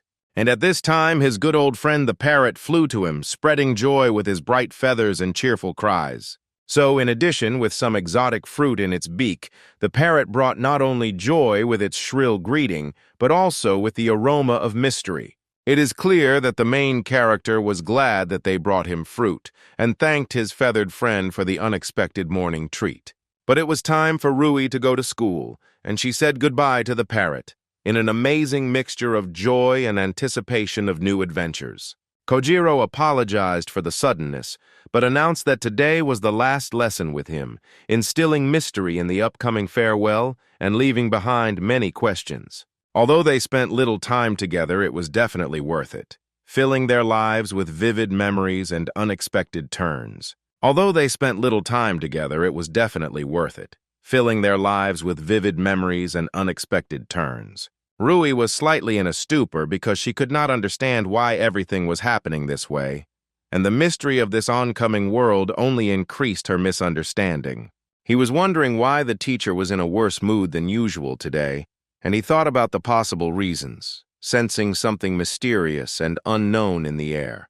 The man, in principle, carried out his duties, but in the eyes of his students there was a shadow of some unknown mystery, making his ordinary actions more mysterious. The man, in principle, carried out his duties, but in the eyes of his students there was a shadow of some unknown mystery, making his ordinary actions more mysterious. It's clear that the guy was happy with what he heard, saying that the stand needed to be made even better, and deciding to go practice to bring his skills to perfection. Next in line was Prince Yuri, and everyone around him was curious to see what lessons of skill and secrets the mysterious teacher might reveal to him. Next in line was Prince Yuri, and everyone around him was curious to see what lessons of skill and secrets the mysterious teacher might reveal to him. He brought a staff to training, ready to learn not only swordsmanship, but also master other types of weapons, adding variety and uniqueness to his training. The teacher said that he would now attack, and Yuri needed to try to defend himself. Following his instructions, there was a tense atmosphere in the air, full of expectation and challenge. Yuri was serious about this training, believing in every movement of the teacher an opportunity to gain a new level of mastery and improve his skills.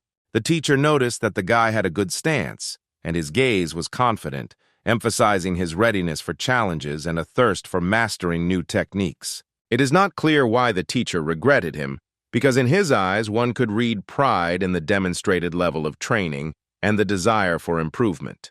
But still, the teacher decided to start sparring with his student, creating an atmosphere of competition and an opportunity for Yuri to show his skills in battle.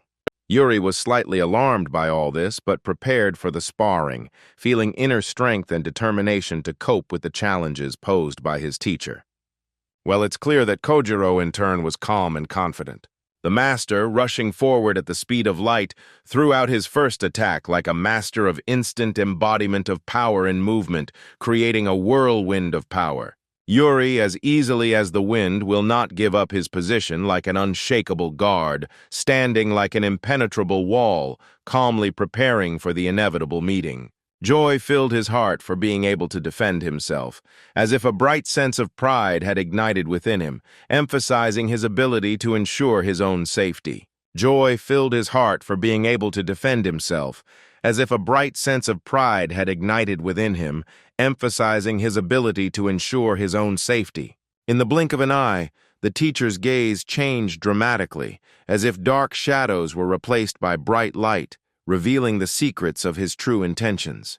Then, like an instant of irrevocable fate, he hurled the killing blow towards the student, leaving a trail of mysterious strength and determination in the air. Then, like an instant of irrevocable fate, he hurled the killing blow towards the student, leaving a trail of mysterious strength and determination in the air. Everyone present was frightened by what was happening, as if a sudden shadow of fear enveloped them, causing their hearts to beat louder in confusion at the unforeseen threat. Everyone present was frightened by what was happening, as if a sudden shadow of fear enveloped them, causing their hearts to beat louder in confusion at the unforeseen threat. Kojiro said goodbye to the guy, as if in this farewell there was not only a finishing touch, but also some kind of inexpressible weight of unspoken words and unknown experiences. Rui came to the defense of his friend, who did not allow himself to easily kill the guy, as if his determination blocked the teacher's path, turning the moment into a struggle of destinies and friendship. Rui came to the defense of his friend, who did not allow himself to easily kill the guy, as if his determination blocked the teacher's path, turning the moment into a struggle of destinies and friendship. He could not understand what all these events meant, like a mysterious puzzle where parts of an unknown picture remained unsolved, entailing excitement and doubt. Here Yuri's guard already appeared, who could not understand at all how the man allowed himself to do this, as if his bewilderment was expressed in a lack of understanding of what was happening before his eyes. He promised to kill the man, as if his words carried an unwavering determination, thundering like a thunderclap, a harbinger of an inevitable collision. The main character asked the guy not to give in to anger, as if his wise words sounded like a gentle whisper in a storm, warning against reckless actions. After Rui whispered something to the guy, he instantly calmed down, as if the mysterious words of a friend quickly dissipated the clouds of an internal windbreak. After Rui whispered something to the guy, he instantly calmed down, as if the mysterious words of a friend quickly dissipated the clouds of an internal windbreak. Finally, he only asked her to protect us all, as if his plea sounded like the last hope in the unsteady dance of fate, slowly revealing its cards. Finally, he only asked her to protect us all, as if his plea sounded like the last hope in the unsteady dance of fate, slowly revealing its cards. Just a few seconds later, Iris appeared behind the guy, as if her appearance was an unexpected ray of light penetrating the darkness of the struggle, bringing with it hope. Just a few seconds later, Iris appeared behind the guy, as if her appearance was an unexpected ray of light penetrating the darkness of the struggle, bringing with it hope. Wolf was furious, because he could not understand why in such a situation it was impossible to influence in any way, as if helplessness enveloped him like a dark veil. But Charlotte asked the guy to calm down, because he was not alone, as if her soft words were a caress that dispersed the clouds of indignation in his soul. It's a pity that it was dishonest, but nothing can be done about it. You just need to look and remember, as if there was wisdom hidden in this wrong moment. It's a pity that it was dishonest, but nothing can be done about it. You just need to look and remember, as if there was wisdom hidden in this wrong moment. Charlotte silently begged the guy to be okay, as if her gentle thoughts penetrated his soul, calling for inner peace. The guy said that he spent little time with the teacher, but he, worried about them, turned out to be real to him, as if an understanding of what was important in this regard was ripening within him. Kojiro said that not everything is so simple, and they will not understand anything, as if her words sounded mysterious and an unknown secret shrouding what was happening. He asked the guy to leave for health reasons, in addition noting that he did not want to harm anyone except the prince, as if his words sounded like a desire for a peaceful resolution of the conflict. The teacher's blow seemed fatal, but he needed to make sure that the guy's breathing stopped, as if a heavy shadow of uncertainty remained in the air. It is clear that the main character could not allow him to leave, injuring his friend, because he did not yet have a reason to attack the teacher. It is clear that the main character could not allow him to leave, injuring his friend, because he did not yet have a reason to attack the teacher. However, he had his own reason for this, as if a fire was burning inside him, fueling his motivation, but its essence remained in the shadows. If he blocks his path, he will pass with force, as if an invisible wall was in front of him, causing him to become determined to destroy it using all his power. If he blocks his path, he will pass with force, as if an invisible wall was in front of him, causing him to become determined to destroy it using all his power.